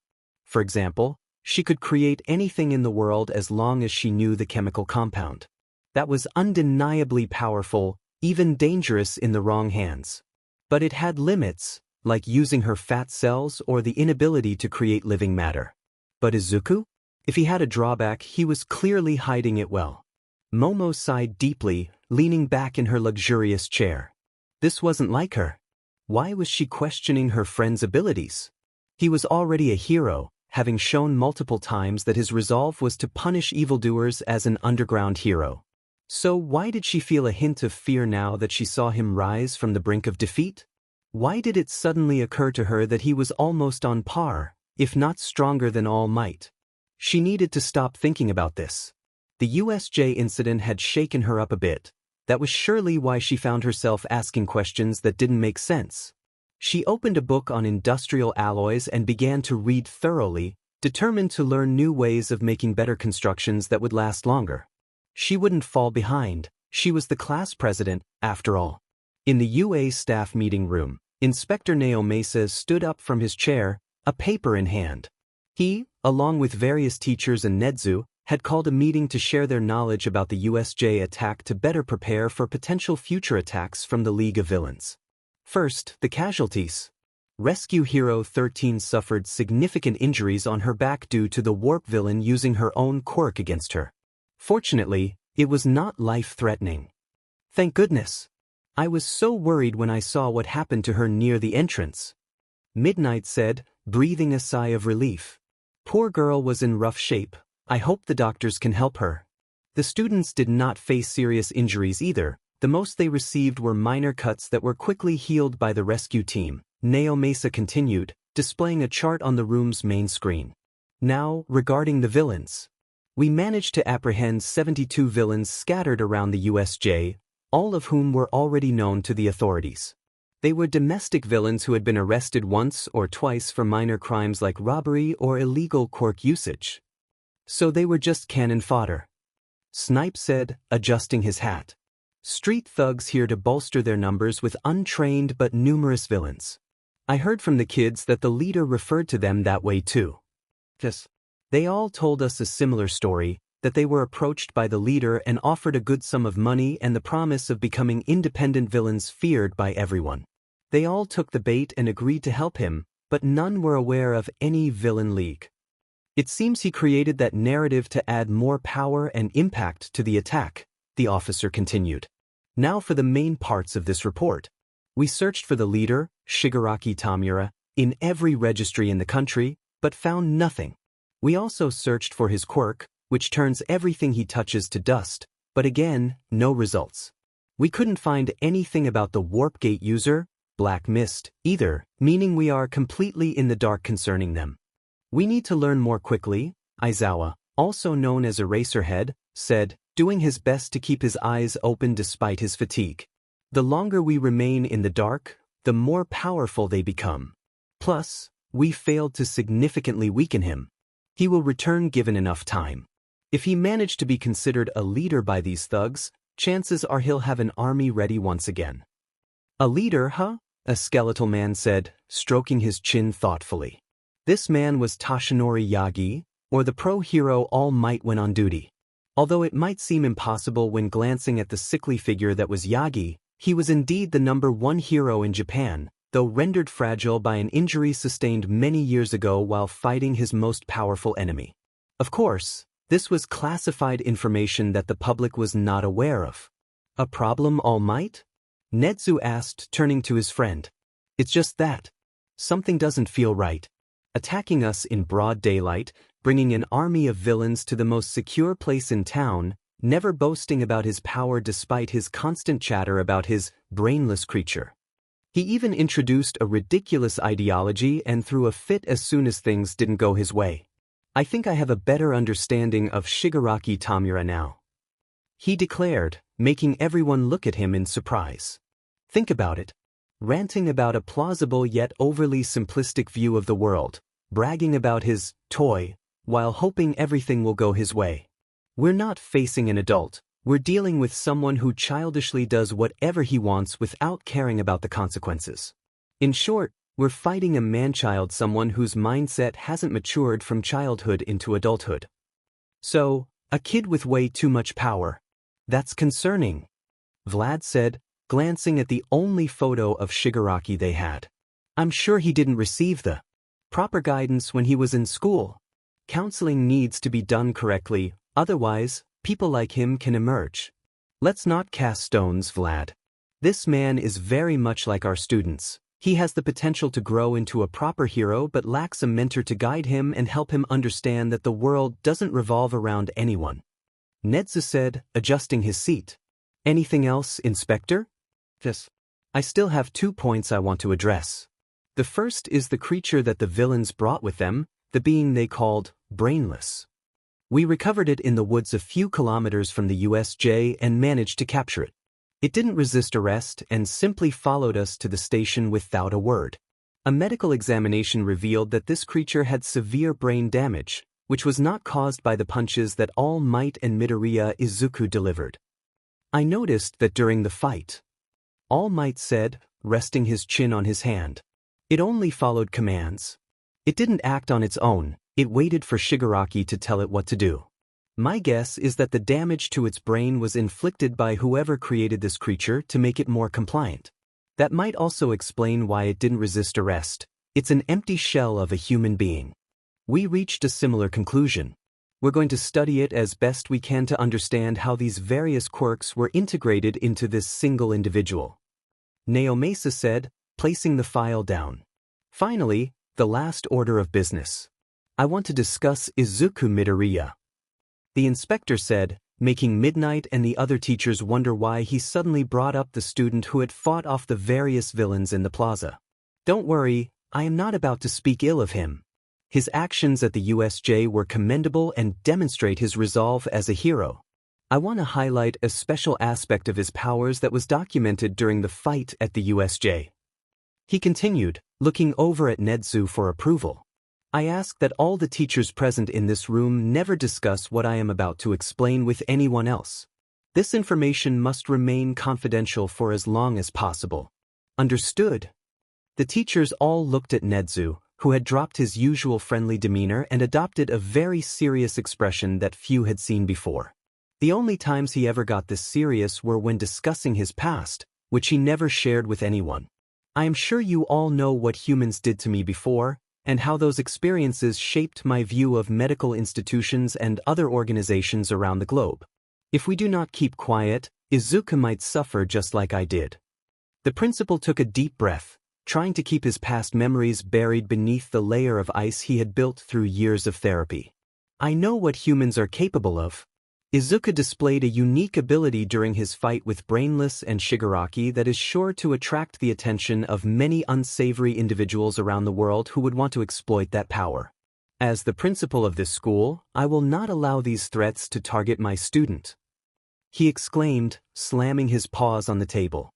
The teachers all looked at this new side of their director with concern, realizing that a person so calm and intelligent could have such intense outbursts at times. "Please forgive me," Nezu said, taking a moment to compose himself. "I can become emotional when it comes to protecting the young ones. Inspector Naomasa, please explain what you have discovered to the teachers," he said, forcing his friendly demeanor back. "Yes, sir." Naomasa began. "As you know, Izuku Midoriya chose to confront the hordes of villains on his own to buy his classmates enough time to escape. During this fight, he was overpowered by Brainless and rendered defenseless by the creature. That was when Shigaraki used his quirk on Izuku, causing his neck and upper body to disintegrate." He continued, making the teachers gasp in shock. Midnight visibly flinched, not wanting to remember her students in peril. "But then how did he manage to fight back? Izuku is alive and well, right?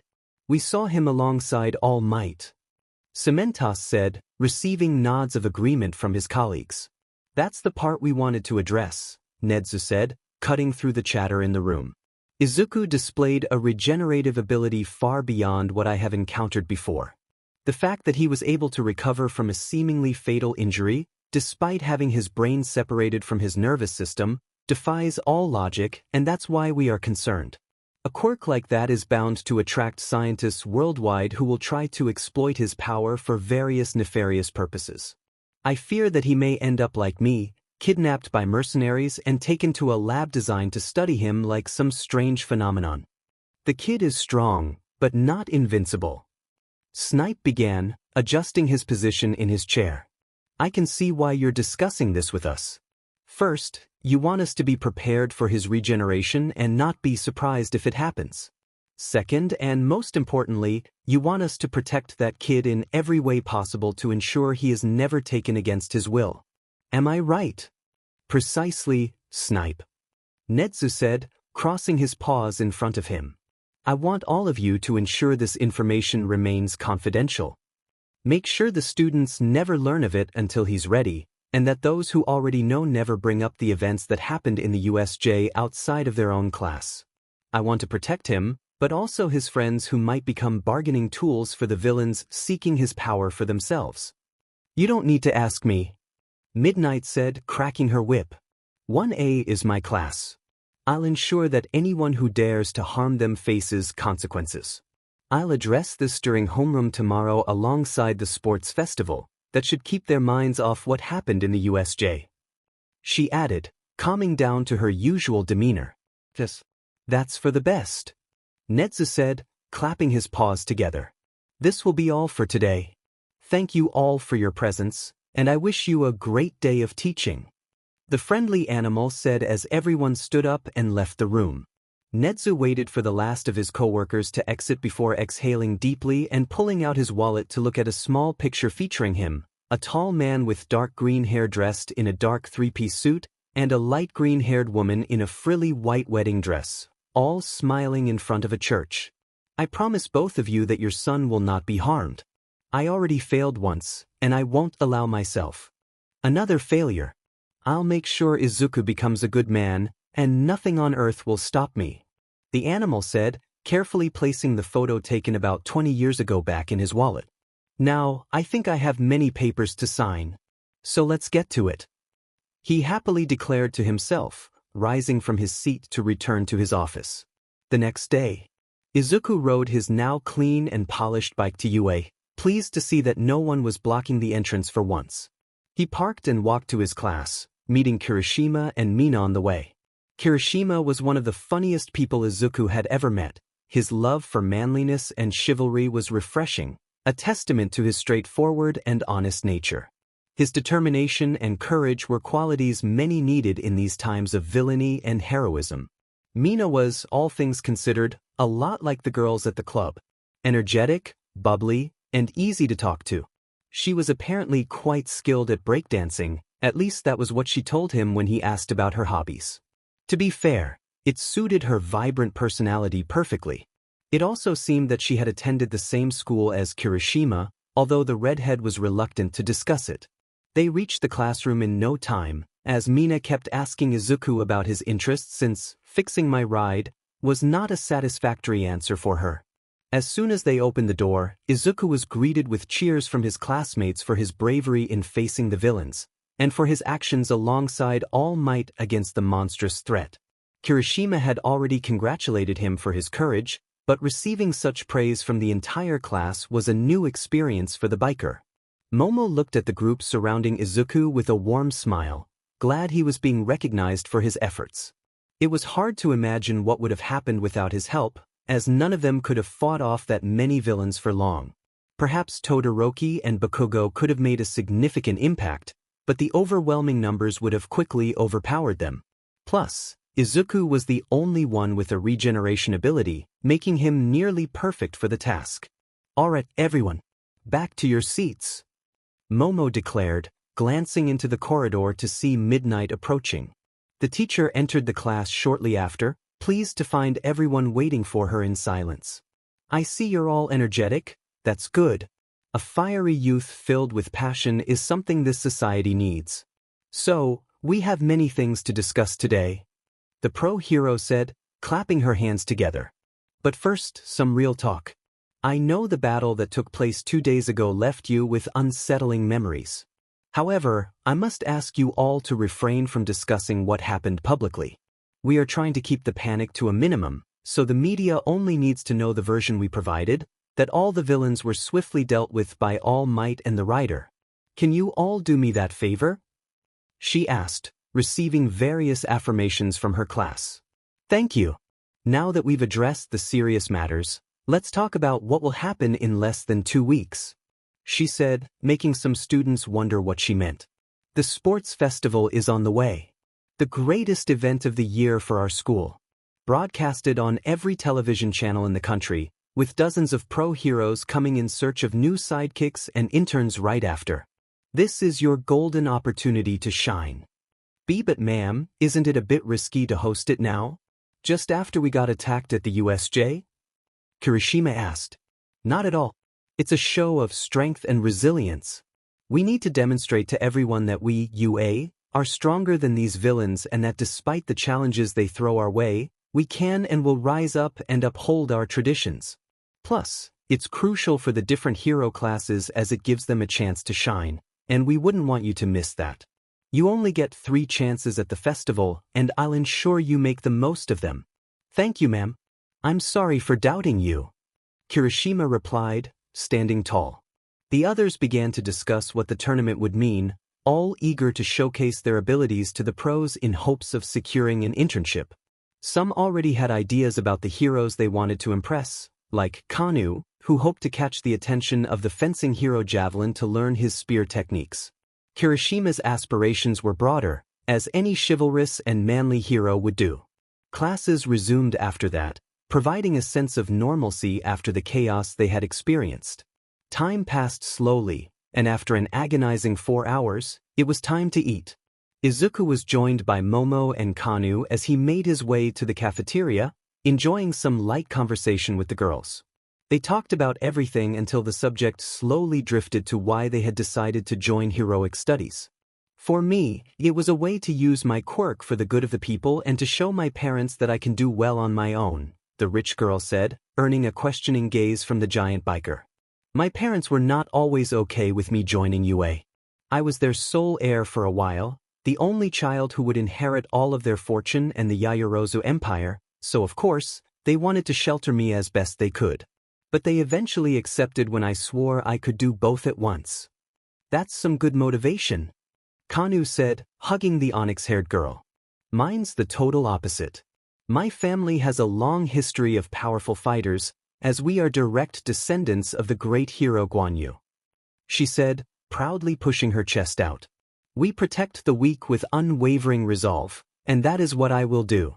I don't want to bring shame to my family, so I will follow their footsteps and walk the path of heroes. That's nice, having your family agree with you immediately, Momo said, smiling at the dramatic display. And you, Izuku, what made you the vigilante you are today? She followed, turning to face the biker. It's not exactly that I wanted to become a hero, he said, looking at his palm. Ever since I was young, I always felt a strange urge to confront the wicked. I couldn't stand still when faced with injustice, and a voice in the back of my head always urged me to fight against villains and evildoers with all my might. That's how I began working to cleanse the streets and received an offer from Nedzu to join Class 1A. I guess that works too, many think the way you do, Kanu said, playfully punching his shoulder. You're the type that wants the villains out, and I respect that. Men like you are getting rarer each day. They reached the cafeteria, and as they ordered their food, Izuku thought back to the only hero he wanted to join after the sports festival. He would need to do his best, both to get scouted and for everyone back at the Red String Club. Izuku arrived at the doors of Class 1A after helping Cementos with some papers, only to find them crowded with students from various grades and even other courses. He could see his classmates were all blocked inside the class, none of them willing to force their way through the sheer mass of students in front of them. He couldn't really relate. With his gigantic proportions, everyone always let him through wherever he went. They're here to size us up, he heard Katsumi say, soon spotting her blonde hair in the crowd. We're the kids that survived the villain attack, of course, they want to see us before the sports festival. She said, walking with her bag in hand. Now move out of the way, you're taking up all the space, she exclaimed, making Izuku smirk and Ida shake his hands rapidly. He appreciated when someone spoke their mind directly. Well, I guess modesty isn't a problem with you, Wana, a kid said, moving past the mass of students to meet Katsumi. If all of the main hero class is like this one, then I'm glad I wasn't accepted. He continued, finally arriving at the front of the group. He was a lean teen with wild purple hair and tired eyes that reminded the students of a certain teacher dressed in black they had seen during a few self-defense classes. As you may know, all the students that didn't make it into the main hero course are sent to other tracks: support, economics, general studies.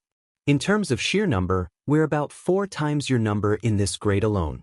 And while we failed the first time around, our teachers said that if we outperformed students of Class 1A, they would consider transferring us to this class and make the one we beat take our place.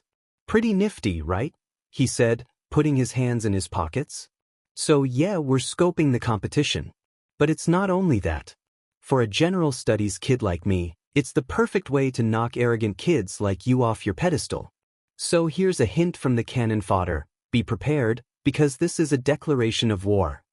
He said, making Katsumi fume with anger. Noticing this, Izuku quickly pushed through the other students and approached his blonde classmate, placing a large hand on her shoulder to calm her down. A declaration of war? You're bold, kid, Izuku said as Katsumi made her way back to her desk to avoid showing her flustered side to the others. Then, as a gift for your advice, I'll give you one as well.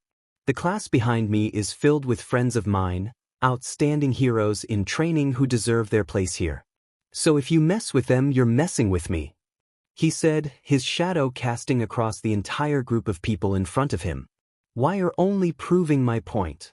The kid stammered, suddenly feeling like an ant in front of a giant. He knew Izuku was the writer, everyone knew. And he also understood the strength of this man and worried about what could happen since he couldn't use his quirk to maintain the element of surprise for the festival. But much to his surprise, Izuku didn't raise his voice or fist, he only responded in a calm tone. A man who cannot stand for his friends does not deserve the title of man, he declared, prompting Kirishima and another teen with dark gray hair to cheer loudly. You're free to declare war on us. But know that we won't give up and that we'll do our utmost best to win this competition. Now move aside. We can't get out of class, and as the right-hand man of the class rep, I won't hesitate to call the teachers to force your hand. The response was immediate, much more effective than if any of the students in Class 1A had delivered the same speech. Everyone quickly hurried out of the corridor, returning to their classes before the rider forced them to. His class thanked him for clearing the way, and they all exited the classroom to head home for the day. Momo and Kanu went ahead without Izuku, telling him they would wait at the entrance while he packed his things. The only ones left were Katsumi and Izuku, the blonde girl trying her hardest to find the courage to talk to her favorite hero. She felt her stomach twist, her mouth dry up, and her heart quicken. It was challenging for her. She had never felt shy in her life before. After a moment, she finally found the courage to start a conversation. "Eche, Midoriya?" she asked, catching the older boy's attention. "Thanks. For back there." "Don't sweat it, I needed to act either way," he replied, walking over to the blonde girl and ruffling her hair gently. "You did well too. Standing your ground like that is important for a hero. See you tomorrow." He didn't notice that Katsumi had paused for a moment when he touched her in such a simple yet sweet manner. However, she didn't blush in embarrassment like before, indicating she was slowly getting better at this love thing. The next 2 weeks flew by for Class 1A. Between classes and training, the young heroes hardly felt time pass. They were determined to be ready after what the purple-haired teen had warned them about losing their spots if they didn't play their cards right. Each student trained in their own way to enhance their strengths or address the flaws they recognized in their styles. Izuku, of course, was also preparing for the upcoming festival. His training regimen included sparring with opponents, which, unfortunately, did little to improve his strength since his opponents often went down with a single punch or surrendered at the sight of him. Realizing that vigilantism wouldn't help him train, he returned to traditional methods and decided to focus on weightlifting. Little did he know that this would eventually make him famous worldwide. Dagoba Beach was the perfect location for his training, with heaps of trash for him to move around. The pollution kept most people away, allowing him some privacy as he set a goal to clear the beach a little each day for 2 weeks. To make it more challenging, he decided to be creative. Most of the trash was made up of metal utensils, sturdy objects that wouldn't break easily.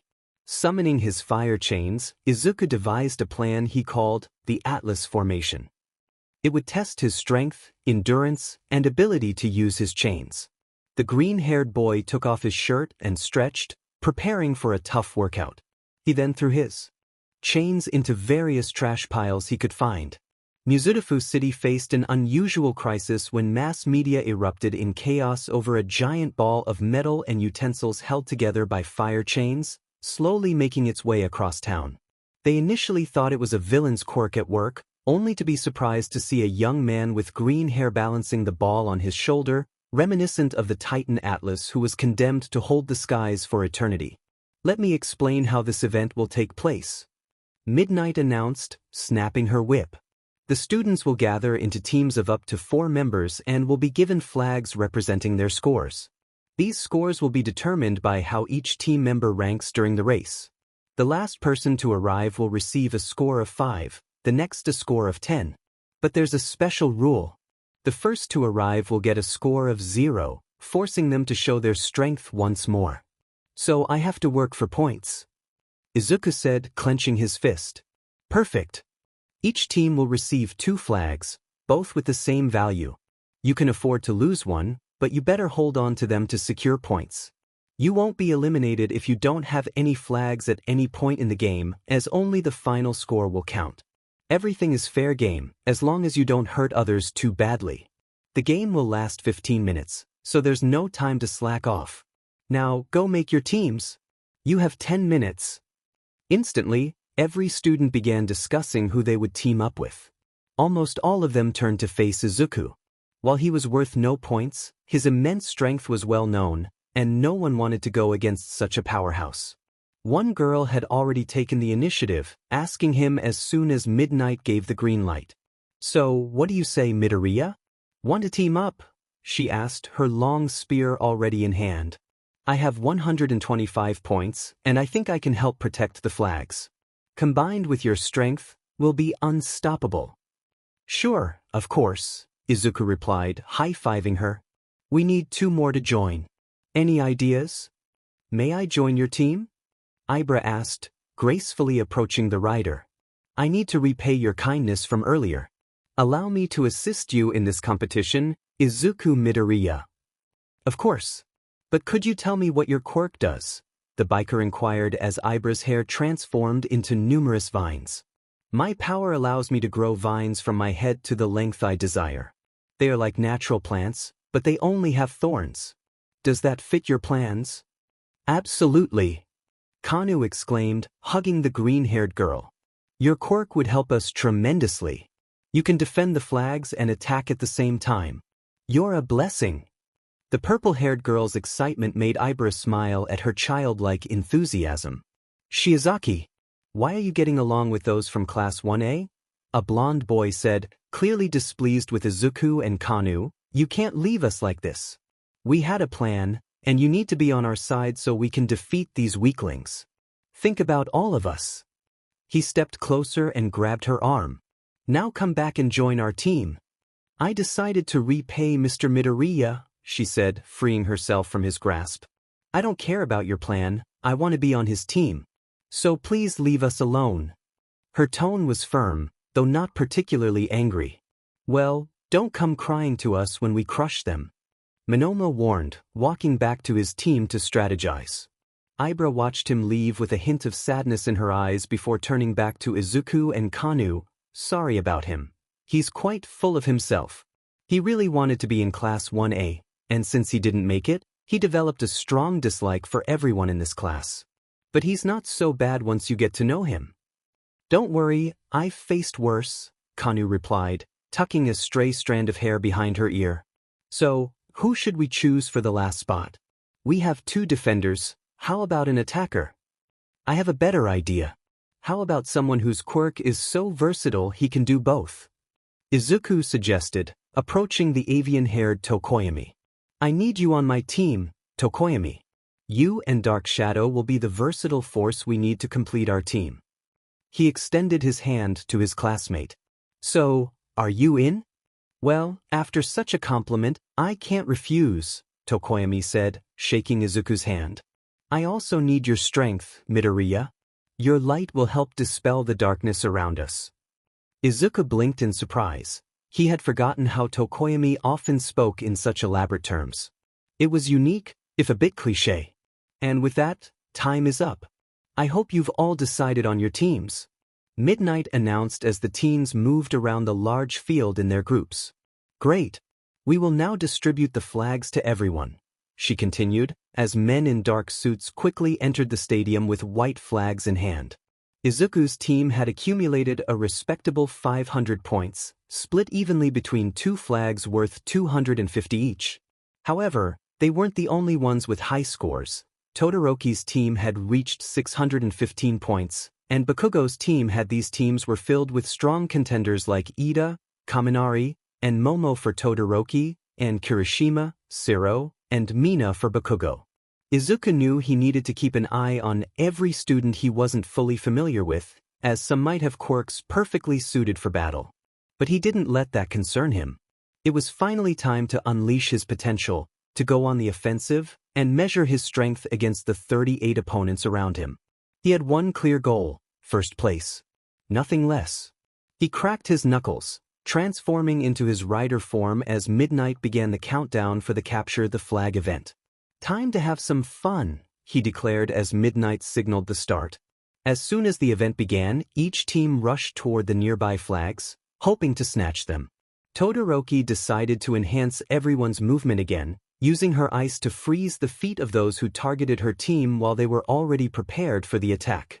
This strategy worked effectively against those who had rushed at her, as Ida sped forward to grab several flags from his immobilized opponents, thanks to his special shoes from Momo that allowed him to run on ice. Bakugo and Kirishima also sprang into action when the bell rang, engaging nearby teams in a fierce struggle for their flags. Katsumi's explosive power, combined with Kirishima's hardening ability, made them a formidable duo, causing those trying to defend their flags to retreat in hopes of keeping them a little longer. Katsumi had taken a flag into battle but was held back by her teammates, urging her not to overextend herself. Meanwhile, Izuku's team had a clear strategy. Izuku was the designated searcher, tasked with retrieving flags from various teams while the others defended what he brought back. Tokoyami had a similar role but focused on stealing from anyone who directly attacked Kanu or Ibra. The two girls would carry and defend the flags to the best of their abilities. Izuku decided to take a page from Todoroki's playbook and prevent anyone from pursuing the teams he targeted. He let out a powerful shout as flames erupted from his mouth, creating a wall of fire several meters high that blocked a significant portion of the teams for a while. He had effectively created an arena within the arena, a barrier that would keep his opponents contained for several seconds. Izuku laughed as he produced a long chain, sending it out to trip those he had trapped, ensuring they couldn't stand up anytime soon. He calmly walked among them, collecting every flag he could without facing any resistance from the teens he had bound.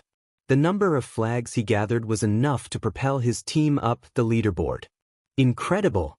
The fight has barely started, and some teams are already racking up points. Todoroki's team has secured flags thanks to her Ice and Blitz combo, and students from Class 2B have claimed the top spot already? How is that possible? And what happened to Bakugo's team? Present Mike exclaimed, as the cameras revealed Monoma's team had collected a total of 1,350 points after stealing Katsumi's flag. It was simple, really. When we learned the first event was an obstacle race, it was clear they wouldn't be thinning our numbers much. We expected many of us to advance to the next event, allowing us to observe the quirks of those chasing first place like eager horses after a carrot. So we chose to stay back while you, the Ice Girl, and the others showcased your abilities. You trickster! You had your whole class in on that plan. Katsumi shouted, sparks flying from her hands. Well, not everyone, since one decided to betray us and not only scored second but also allied herself with that Midoriya, Monoma replied, clenching his fist. But we had more than enough intel on all of you to prepare a strategy and determine how to counter you. By the way, you're quite the celebrity, you know? I have to ask you after this, how does it feel to be a magnet for villain attacks? First the Sludge villain, then the USJ. Kirishima. Change of plan. The blonde said, letting her competitive spirit rise. We're going to take down that blonde troublemaker before anyone else. I won our points back, and his too, she exclaimed, as the red-haired male nodded and dashed after Monoma, finding his way of twisting the knife in the wound rather unmanly. Siro and Mina understood they needed to lay low for a while. Keeping the flag on their backs was their top priority right now. Izuku's wall slowly faded, revealing the scared teams and the few brave fighters who had attempted to confront the rider head-on. The skeleton figure walked toward his team, clutching the many flags he had taken. But before he could reach Kanu, Ibra, and Tokoyami, who were valiantly defending their flags, Izuku was halted by a thick layer of ice encasing his feet. Give those flags, Todoroki commanded, glaring fiercely at him. Many other teams were caught in this ice attack, but Izuku forcefully tore himself free to glance back at the girl. I told you my quirk is stronger. I'll show everyone here that no one is stronger than me, she declared, unleashing another wave of ice with the intent of trapping him entirely. However, the rider swiftly drew his shotgun and fired shell after shell of flames at the ice, shattering it before it could reach him. Before Izuku could respond, Ida charged at him, attempting to kick with his engine leg. But Izuku reacted quickly, tossing down his shotgun to catch the blue-haired teen and spinning him over his head like a toy before sending him flying toward Shuko, who managed to slow him down with an ice construct. Izuku turned slightly to check on his team's situation and realized they could use assistance as they were being attacked from all sides. Kanu slammed the butt of her spear into the stomach of an attacker, sending him to the ground, clutching his chest. This was becoming increasingly difficult. They had been defending against multiple teams non-stop since the round began, and fatigue was setting in. Ibra was no better, her vines were weakening with each use, and Tokoyami was doing his best to fight while still holding onto the two flags they had captured. They had been a bit too overconfident and were now surrounded and out of ideas. They had hoped Izuku would arrive soon enough to assist with his fire and wide range of attacks, but he was preoccupied with Todoroki and too far away to help. Suddenly his voice rang out amidst the chaos, shouting a simple warning. "Jump!" he roared, creating his chain and spinning it close to the ground around him. The effect was immediate. Those who didn't react to his command found themselves swept to the ground by the vigilante's chain. This provided his team the much-needed breather they required, allowing them to escape the mass of students trying to pursue them. However, this proved to be a mistake for Izuku, who had to turn his back on Todoroki to save his comrades. Seizing the opportunity, the girl encased him in ice, leaving only the flags exposed. And we are now at halftime. What a game we're witnessing! From clever strategies to incredible displays of strength, this is certainly a capture-the-flag match unlike any other.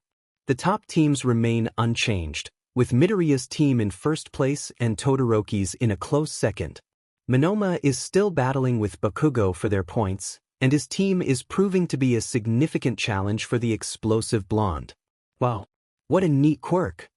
Monoma exclaimed, launching a powerful blast at the girl. The blonde quickly countered with an explosion of her own, but Monoma blocked it using Kirishima's hardening as Boundo, a member of Class 1B, threw wax at the feet of both Class 1A members, attempting to glue them to the ground. "Monoma, you should try to avoid everyone now. With your points, you're sure to secure third or fourth place. That's more than enough." "Yeah, you're right," Monoma replied, as tape shot out from his blind spot toward Kirishima and Katsumi. Shiro glided on the ground with Mina to his teammates, the pink-skinned girl using her acid to dissolve the powerful glue and free her captain. Katsumi wasted no time and immediately took flight with her explosions toward Monoma, ready to confront him for everything he had said about her and Izuku. "Suburaba, guard me," the unlikable blonde shouted, as a team took a deep breath and created a wall of air that Katsumi slammed into. Monoma was about to make another comment, but the girl punched through the barrier and grabbed Monoma by the collar, halting him in his tracks. "Raccoon eyes. I'm sending him to you," she yelled, propelling Monoma across the field toward her team. Shiro quickly reacted, wrapping tape around the boy to ensure he wouldn't escape as Mina seized the flags he had. Relentless. This girl is relentless and a perfectionist.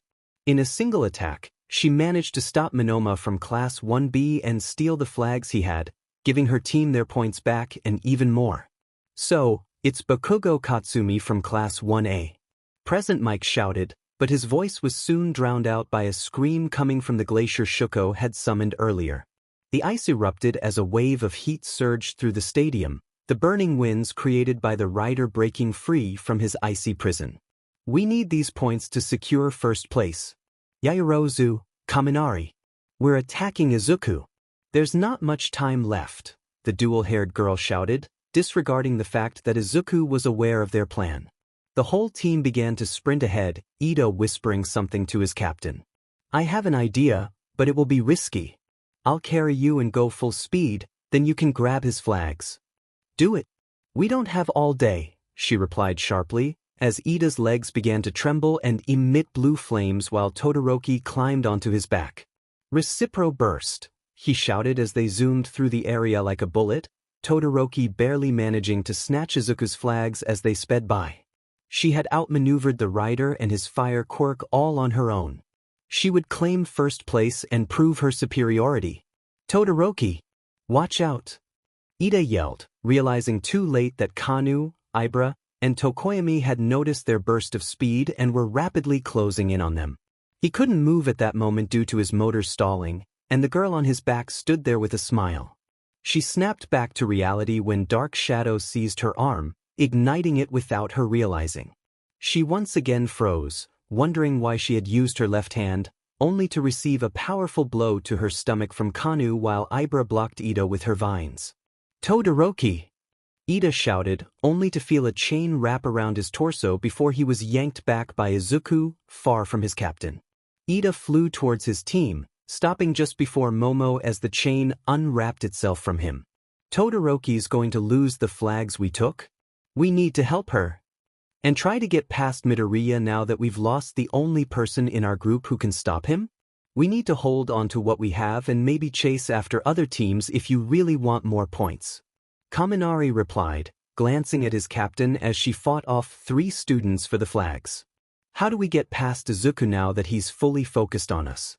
We're not heavy hitters like Todoroki, we can't overpower or stun him long enough. I'll take him by speed. My Recipro burst was quicker than him last time. It will work again. Kaminari, get on my back. I'll carry you to Shuko, and there you can unleash and shock everyone around you. Ida declared, the blonde boy following his plan. Ida knew it was going to sting, but he would have enough time to recover after this event. Crouching slightly to prepare, Ida activated his secret move once more and pushed his engines to their limits. Recipro burst, he shouted, speeding off again. But this time, he saw Izuku raising his fist high as he started to run, only to bring it down when he was close enough. His fist struck the ground, creating a massive shockwave that shook every team to the ground, including his own. Ida felt the ground tremble violently beneath him, causing him to lose his footing and crash down close to Izuku. I'm not done! Kaminari exclaimed, getting to his feet and grabbing hold of Izuku. Ida understood and tried to run, but his legs stalled just when he needed them. Indiscriminate shock. 1.3 million volt discharge, he yelled, sending an electrical surge that hit both Izuku and Ida. The current also struck some teams trying to go after the now defenseless Momo, saving their flags.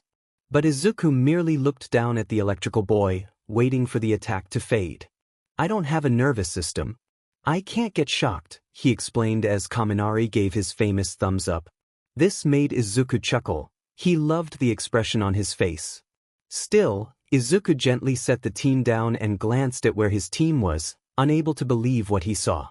Kanu was fencing with Todoroki on her own, leaving the dual-haired girl no time to breathe as she relentlessly attacked with her spear. Todoroki had a more powerful quirk, that was for sure.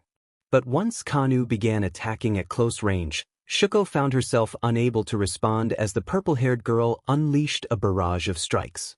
It didn't help that her body was covered in frostbite from earlier encounters with the rider, trying to prove her ice was superior to his fire quirk. Listen, Todoroki. Kanu began, continuing her assault. You've got serious power, but you can't match me physically. She surprised the teen with a punch to the gut. You rely on your quirk for everything. That's why you'll never defeat me. She swept Shuko's legs, making her fall to the ground, exhausted. And I win, she declared, picking up Izuku's numerous flags with Tokoyami's help. And that's time. With an incredible turnaround brought by the combined force of Unchao and Tokoyami from Class 1A, the final scores are in. First place, Team Midoriya. Present Mike announced as Izuku lifted his team onto his shoulders for the crowd to cheer them on. Thanks to them, he didn't lose all his points in the end, and he was grateful they were on his team. Second place, after a hard-fought victory against Monoma from Class 1B, goes to Team Bakugo. The hero continued, making Mina jump for joy while Shiro and Kirishima high-fived over a job well done. Katsuki felt a bit disappointed that they didn't take first place, but she had still managed to reclaim her flags and silence Monoma thanks to her team. For a bunch of extras, you weren't too bad. Wait, did Bakugo just compliment us? Mina asked, shocked beyond belief. In third place, Team Todoroki. Present Mike announced as. Todoroki remained on the ground, clenching her fists. Ida approached her and tried to help her up, but she swatted his hand away and walked off. It didn't take a genius to see something was wrong with her, but Ida decided to let it go for now and returned to congratulate Momo for keeping their score safe when they needed it most. Fourth place goes to Team Tetsu. Wait, how did Team Hitoshi get so many points? The fourth place goes to Team Hitoshi, he said, as the purple-haired boy who had voiced his opinion against Katsuki smirked and thanked his teammates for their efforts, unaware of what had happened in the last 15 minutes. Always a pleasure, Hitoshi said, waving at his team before heading to his class's locker. And we will now take a short break. Go grab something to drink and eat. We'll be back in 1 hour. Present Mike announced as the crowd slowly left the bleachers to grab a snack. The students also took a break to refuel. They had all expended a lot of energy in these 2 exercises.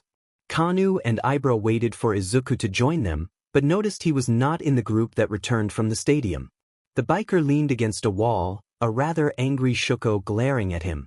The girl guided him by his wrist to a hidden entrance away from the rest of the group. "You wanted to talk?" he asked, crossing his arms over his chest.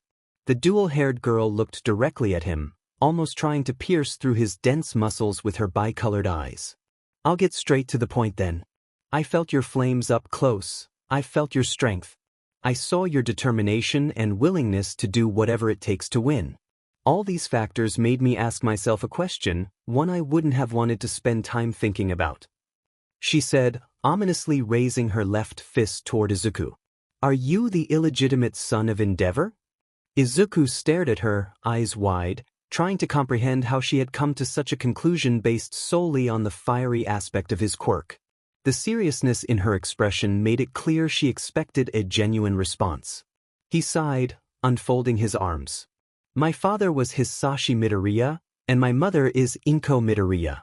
There's no Eiji Todoroki in my family."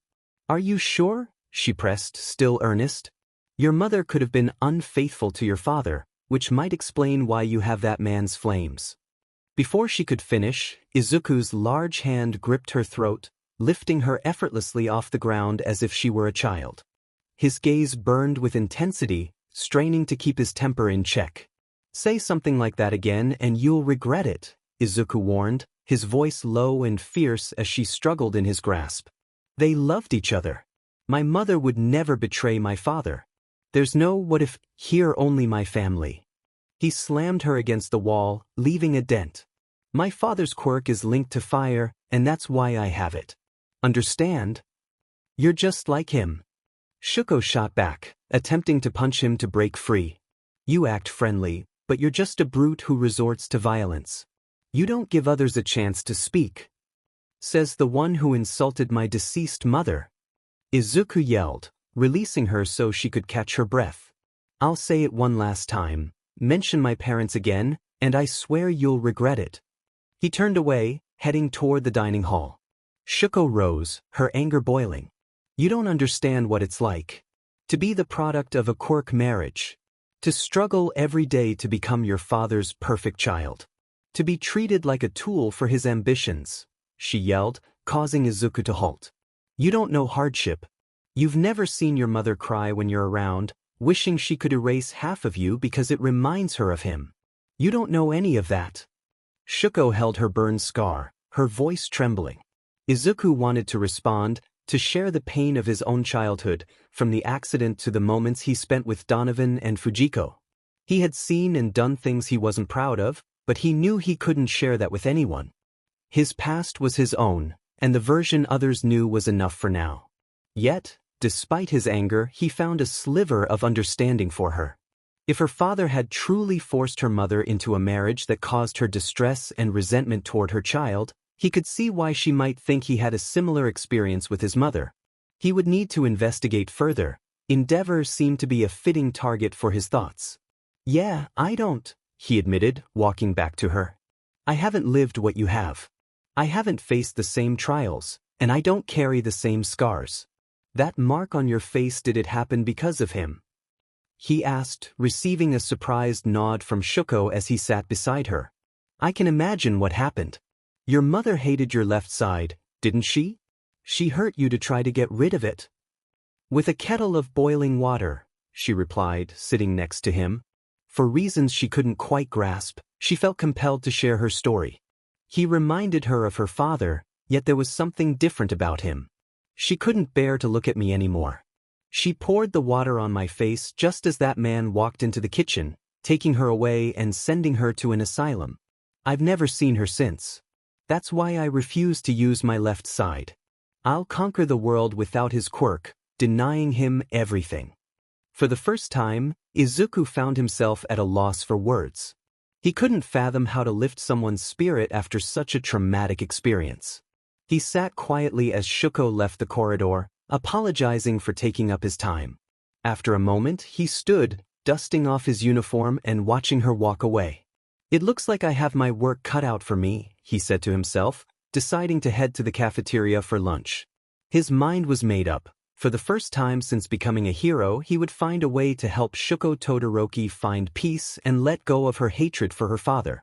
He understood that harboring anger was never beneficial. I'll have to think about this later. And we are back. Present Mike shouted, his voice echoing across the city as if he were right next to everyone. After this brief intermission, our young gladiators are ready to engage in one-on-one combat. The crowd erupted in cheers as the students made their way onto the battlefield one by one. The final bout was always a one-on-one event, and this year aimed to keep things straightforward. Each duo will be chosen by drawing lots. Once all the pairs are made, we will move on to the main event. Any questions? Midnight inquired, quickly noticing that Ojiro was the only one raising his hand. Yes, what would you like to know, young man? It's not really a question, it's more of a request, he began, searching for the right words. I'd like to withdraw from the tournament. His statement was met with shocked gasps from the crowd. I know this is a golden opportunity and that I shouldn't waste it, but I feel like I didn't contribute in the last round. I have no memory of what happened in round 2, so it feels like I took a spot that someone else deserves more. Me too, please, a member of Class 1B said, raising his hand. For the same reasons. I want to give my spot to someone who truly deserves it. You are incredibly naive. Midnight started, her expression neutral. And I like it, she exclaimed, energetically gesturing. I will accept your requests. You will both withdraw from the competition. Their replacements will be taken from Team Tetsu, she announced, causing the manly man to shed manly tears. With that, the 16 teams were selected, and they drew their opponents for the first match one by one. So I will be fighting the rider, huh? Shinso Itoshi remarked, glancing at the pairs displayed on the giant screen. I can't wait to knock you off your high horse, Izuku Midoriya. He smirked, while the biker looked at the tired teen in surprise. It was rare for someone to challenge him like that. Most people feared his incredible strength and resilience. He simply nodded and walked to his class's changing room to prepare for the upcoming fight. But before the fight begins, let us set the festival aside for a moment. Did you think we would forget about the students who didn't win their place in the last battle? The answer is no. We have prepared some more games for them to showcase their abilities. It's time for the mini-games. Present Mike boomed as the students who had been eliminated from the previous rounds entered the stadium. These smaller games held less prestige but were just as important for those who didn't advance further in the tournament. Finally, after Cementos created the arena, it was time to move on to the one-on-one fights. It was a tradition for the UA Sports Festival to conclude with a one-on-one event to easily determine a winner and, by extension, a podium. It was not always a contest of brute strength. UA aimed to reward students with various abilities. Last year, for example, featured a kendo battle with foam swords. And thanks to Cementos, the stage for our next game is ready. After enduring countless challenges to make it this far, our young heroes will now have to rely solely on themselves. With their only backup being their own skills, they will use their powers, intellect, and agility to emerge victorious. And now, let us welcome the first two gladiators. Present Mike announced, pointing toward the far door. The mastermind who managed to reach the finals without anyone noticing.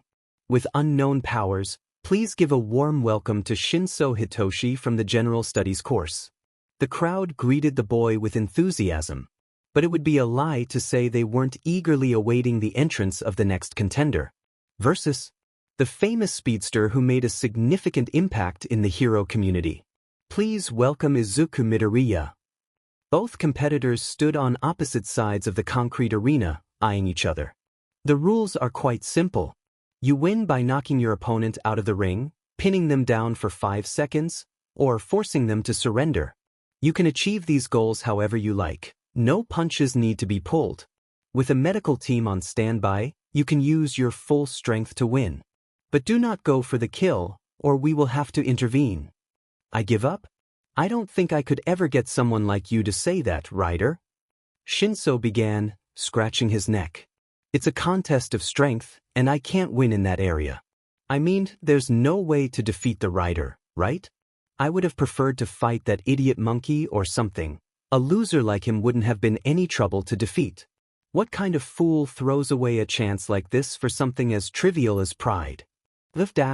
Izuku started, freezing mid-word as his eyes glazed over. Shinso grinned widely, pleased that his plan was working flawlessly. And that's game, you arrogant fool. The general studies student said, barely containing his laughter.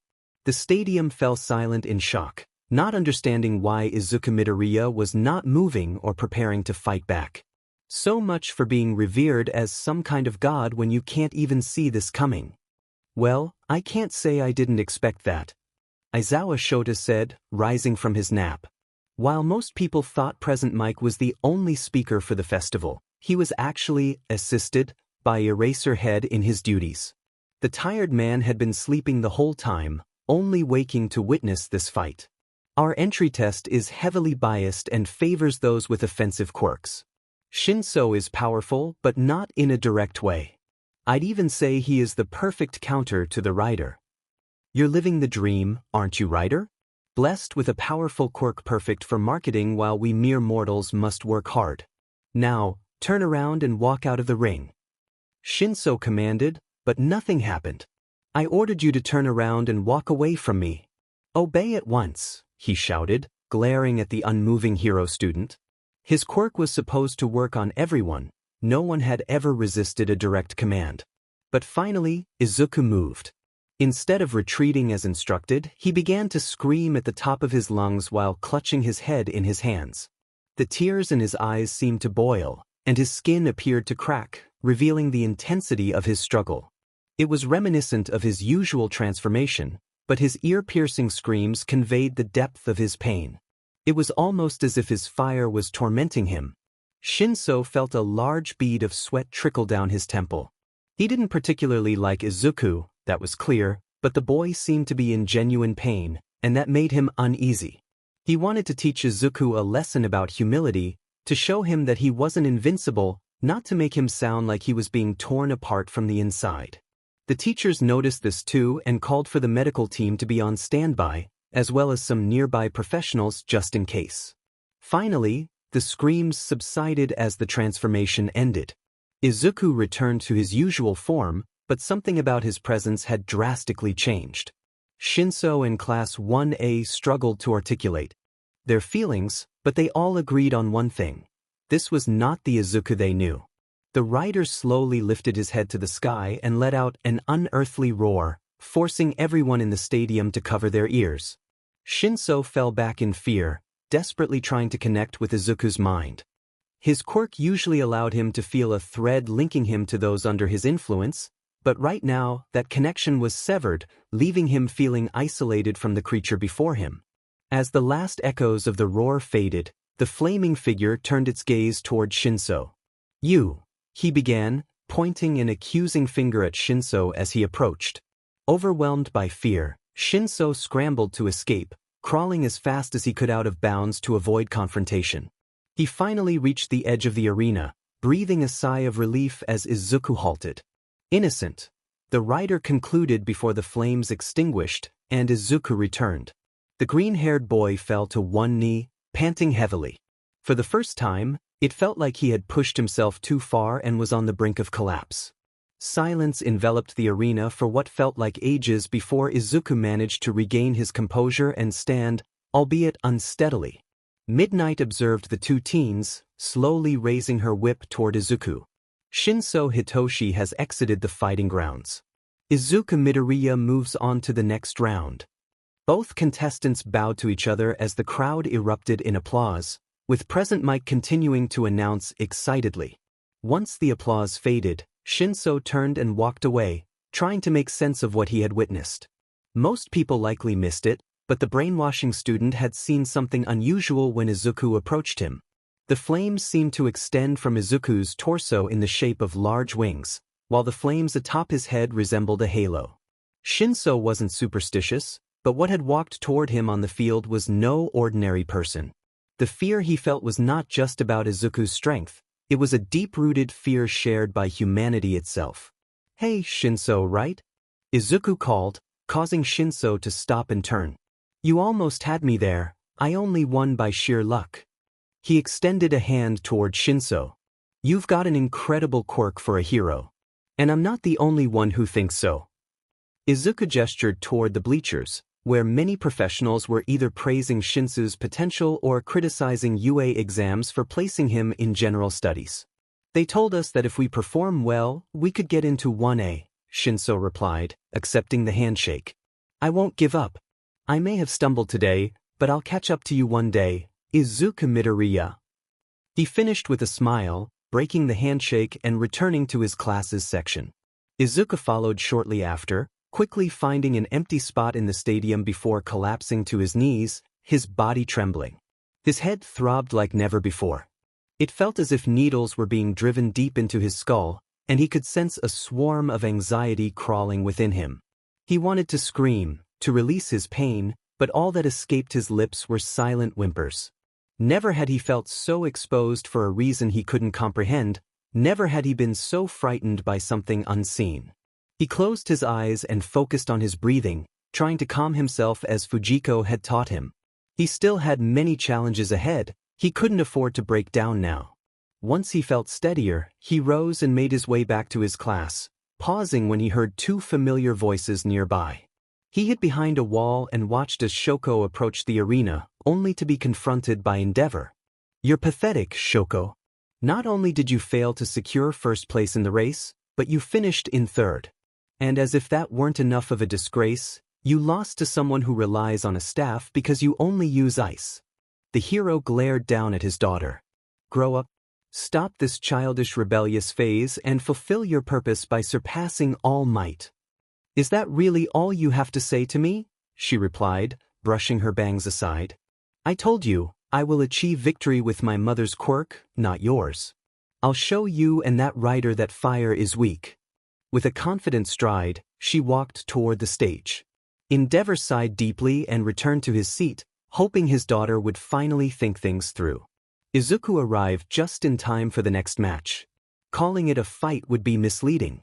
Shuko had unleashed a glacier the size of a building toward Siro, who became completely trapped in the ice and was declared the loser. While the outcome was expected, many noticed the sadness in the bi-haired girl's expression. Victory seemed to bring her no joy. Next came the match between Ibara and Kaminari, where the blonde boy attempted to appear cool and powerful but failed to make any impact as Ibara used her vines to create a barrier that redirected the immense voltage to the ground, capturing him once his brain short-circuited. It was a swift victory, as Present Mike exclaimed, silencing those who doubted her place in the competition. Following that was the battle between Ida and one of Tetsu's friends, Juzo Hananuki. The fight began as one-sided, with Juzo's ability to soften any material rendering Ida unable to utilize his speed. But the blue-haired robot managed to pull through by kicking the almost liquid concrete onto Juzo before delivering another roundhouse kick that sent the teens sprawling out of bounds. It was an exciting battle to watch, both teenagers demonstrating tremendous control over their quirks. Mina showcased her impressive movement skills in her fight against Aoyama, finishing with a spectacular uppercut after breaking his belt. Yuga's quirk was effective against slow-moving or stationary targets, but Mina was far too agile for him to keep up with. Izuku had to admit that her movements were impressive, and that uppercut was a sight to behold. The next match featured Kanu against Tokoyami, which turned out to be surprisingly balanced compared to the others. While Tokoyami had an advantage in both range and speed, Kanu's training allowed her to utilize not only her staff but her entire body as a weapon. Dark Shadow faced a flurry of kicks, punches, and slashes, forcing him to defend himself. He held strong, seizing any opportunity to counterattack. Both displayed remarkable skill, but ultimately Dark Shadow managed to pin Kanu down, leading to her elimination. This was a great fight, Kanu said, shaking hands with the avian-haired boy. You're an awesome sparring partner. I'd love to fight you again. Sometime. It would be my pleasure, he replied as they both left the field to let the next competitors take their turn. Kirishima and Tetsu were up next, putting on a show for the stadium and Japan that resembled a brawl at UA. They threw punches at each other in a rough imitation of Muhammad Ali's fighting style, only ducking and dodging when absolutely necessary. In the locker room, Momo tried to distract herself from her upcoming match by doing small breathing exercises to calm her racing heart. She felt immense fear, knowing her opponent was Katsumi Bakugo, who possessed a powerful offensive quirk that could easily overpower her. The blonde had more control over her abilities, while Momo struggled to tap into even a fraction of her own offensive power. She spun around in her chair when the door opened, revealing a still pale Izuku. "Hey, thought I'd find you here," he said, walking over to sit next to her. "How are you holding up? Ready to fight?" He noticed Momo shaking with anxiety. She wanted to appear strong, but it was clear she feared embarrassing herself. Without saying a word, Izuku placed his hand on her shoulder and gently rested her head on his shoulder. "Don't overthink what will happen. Go in with a clear mind, give it your all, and come back. Just focus on the fight," he encouraged, the message resonating for both of them. They remained like this in silence as they watched the match between Kirishima and Tetsu. "And we have a tie. Both fighters fell at the same time, so the outcome will be decided when they can fight again. Let's hold our breath for the conclusion of this battle of strength where a mind of iron meets a body of solid rock." Present Mike announced, signaling that it was Momo's turn to enter the arena. They stood up and walked toward the entrance together, Momo feeling more confident than ever. "Thank you, Izuku, I really needed that," she said, flashing him a proud smile. "But you'll regret it when I meet you in the finals," she joked, making the green-haired boy chuckle. "Big talk, girl," he teased, poking her forehead. "It wouldn't be fun if you didn't fight back. Show me what I should expect from you later." He waved at her as he quickly made his way to the bleachers. This brief moment of encouragement had grounded him, and his earlier headache had vanished. And for the final match of the first round, the star with a short fuse, Katsumi Bakugo from the hero course, versus the girl with unlimited potential, Momo Yaoyorozu from the hero course, he began, both girls facing off on the concrete floor. "Without further ado, let's see who will advance to the next stage of the tournament.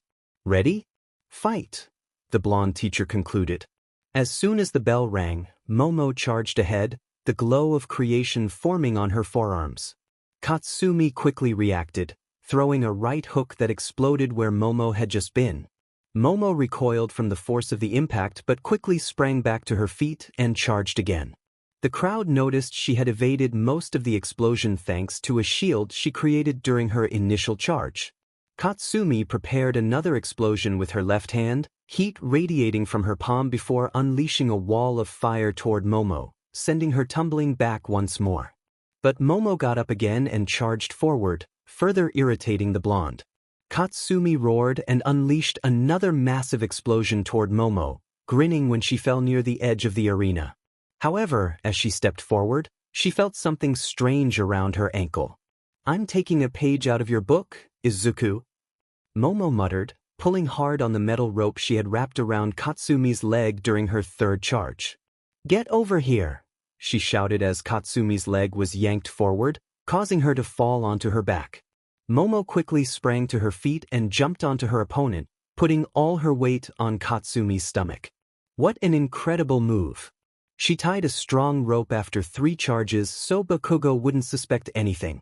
A clever plan that gave Yaoyorozu the advantage and could lead to her victory.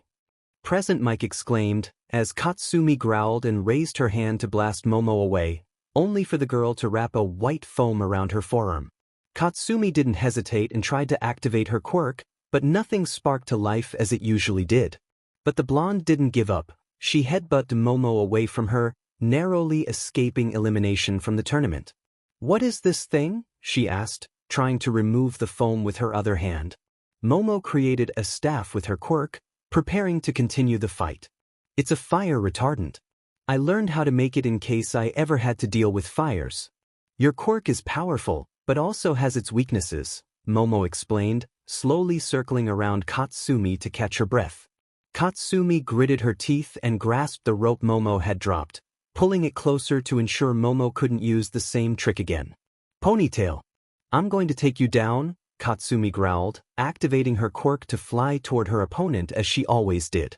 This proved to be a risky move, as Momo turned her back just before a large net sprang forth, tearing through her clothes.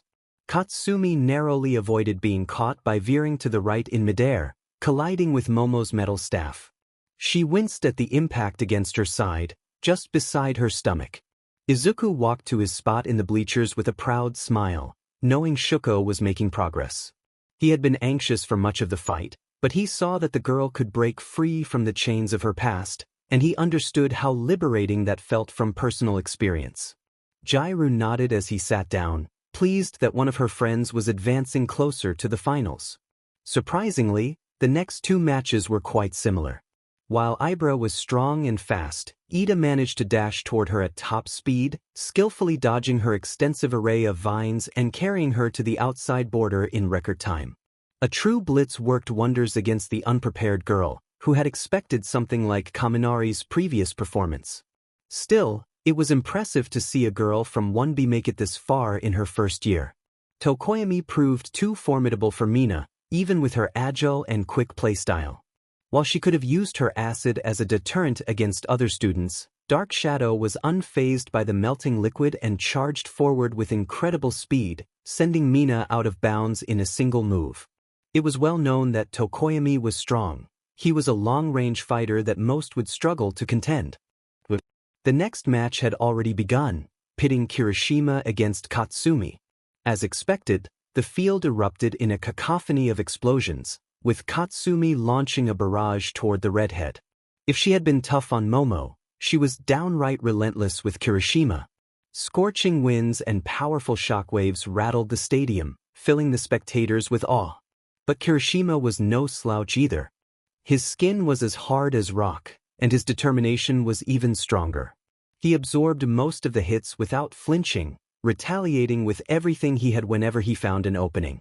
Despite the flames that raged and the smoke that filled his lungs, Kirishima advanced with each attack like an unstoppable force, determined to overpower Katsumi. Katsumi was grateful for her childhood spent fighting as her quirk developed. No matter how much she unleashed, Kirishima was a wall she couldn't break down with explosions alone. She had to evade his various strikes while also devising a strategy and throwing the occasional blast to keep him at bay.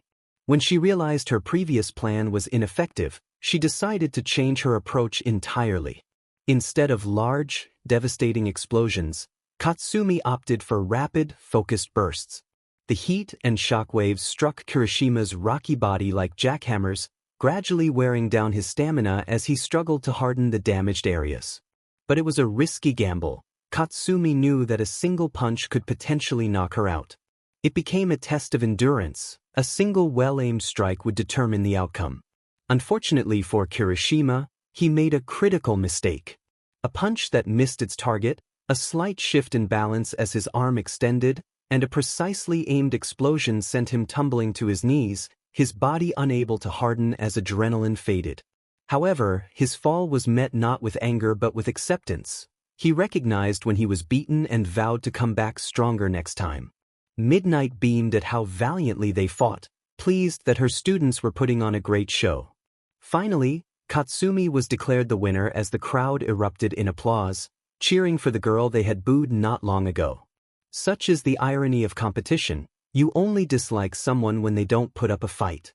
She walked off with a smile, impressed that Kirishima could both endure and deliver powerful attacks. "They're doing great," Shiro exclaimed, feeling better after being shaken out of the ice block Shuko had sent him into. Bakugo is as strong as ever, but Kirishima really held his own against her. "I know I would get blasted away in 10 seconds. "Indeed. But Miss Bakugo lacks charm and style." Aoyama chimed in, sparkling as always. The mood lightened as they approached the finals, with the next match featuring two speedsters facing off against each other. And now for the semifinals' first match. They need no introduction, so let's welcome them with thunder. On the left side, Ida Tenya from 1A. And on the right, Izuku Midoriya from 1A. The announcer shouted as both teams entered the battlefield to the cheers of the crowd. Two promising heroes who have already proven their worth in this tournament. But who will come out on top? Let's find out. Start. At the start of the battle, chaos erupted.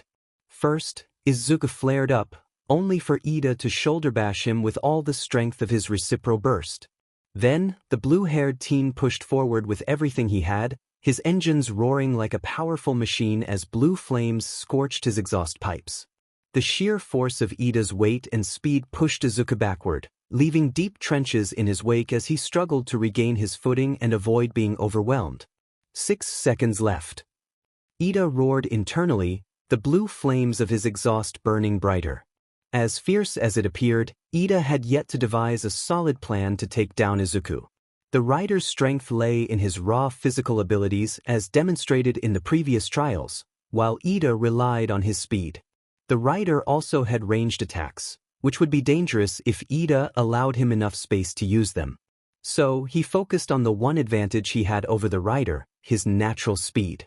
The border drew closer with each stride Ida took, just as he felt the fuel in his engine depleting. It was already a struggle to have taken him that far. The rider was resisting, digging his feet into the ground to stop him, making each inch a fierce battle for dominance between the two classmates. They finally came to a halt as Ida's engines began to lose power, with just enough energy for 3 more seconds of reciprocal. The rider held his opponent by the shoulder, using all his strength to keep the determined speedster down. Ida, however, was undeterred and continued to push forward, ignoring the strain in his legs as the engines whined from the continuous use of the super move. Both teens knew that the backlash of the reciprocal burst was imminent. He would soon stall and be vulnerable to the rider. Not wanting that to happen, Ida roared and threw a desperate kick at the rider. This broke the stalemate, allowing him to create a small distance between himself and his classmate as his engines sputtered and his legs came to a stop.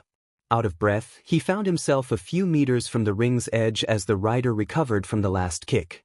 The stadium held its breath. The fight had lasted only 10 seconds but had already been a whirlwind of blows and engine noises. The rider's gaze was intense, the fiery determination in his eyes piercing through Ida. That first attack had indeed taken him by surprise. This burst of speed and force had nearly pushed him out of the ring in no time. But he was still standing and Ida had stalled. There was no time to waste. The rider was uncertain how long Ida would need to recover and regain his momentum. Without a sound, the rider threw his arm back to summon his chain, the full length arching like a whip before he hurled it toward Ida. The blue-haired teen barely rolled out of the way in time, the concrete shards grazing his uniform. The chain shot up into the air, and Izuku used all his strength to slam the ground, the impact resonating like thunder throughout the stadium. But Ida persevered. No matter how narrow his escape window was or how close the flaming chain came, he did his utmost to dodge as much as his tired legs allowed. The crowd watched in respectful silence, all eyes on the boy who faced what some compared to a demon with unwavering courage.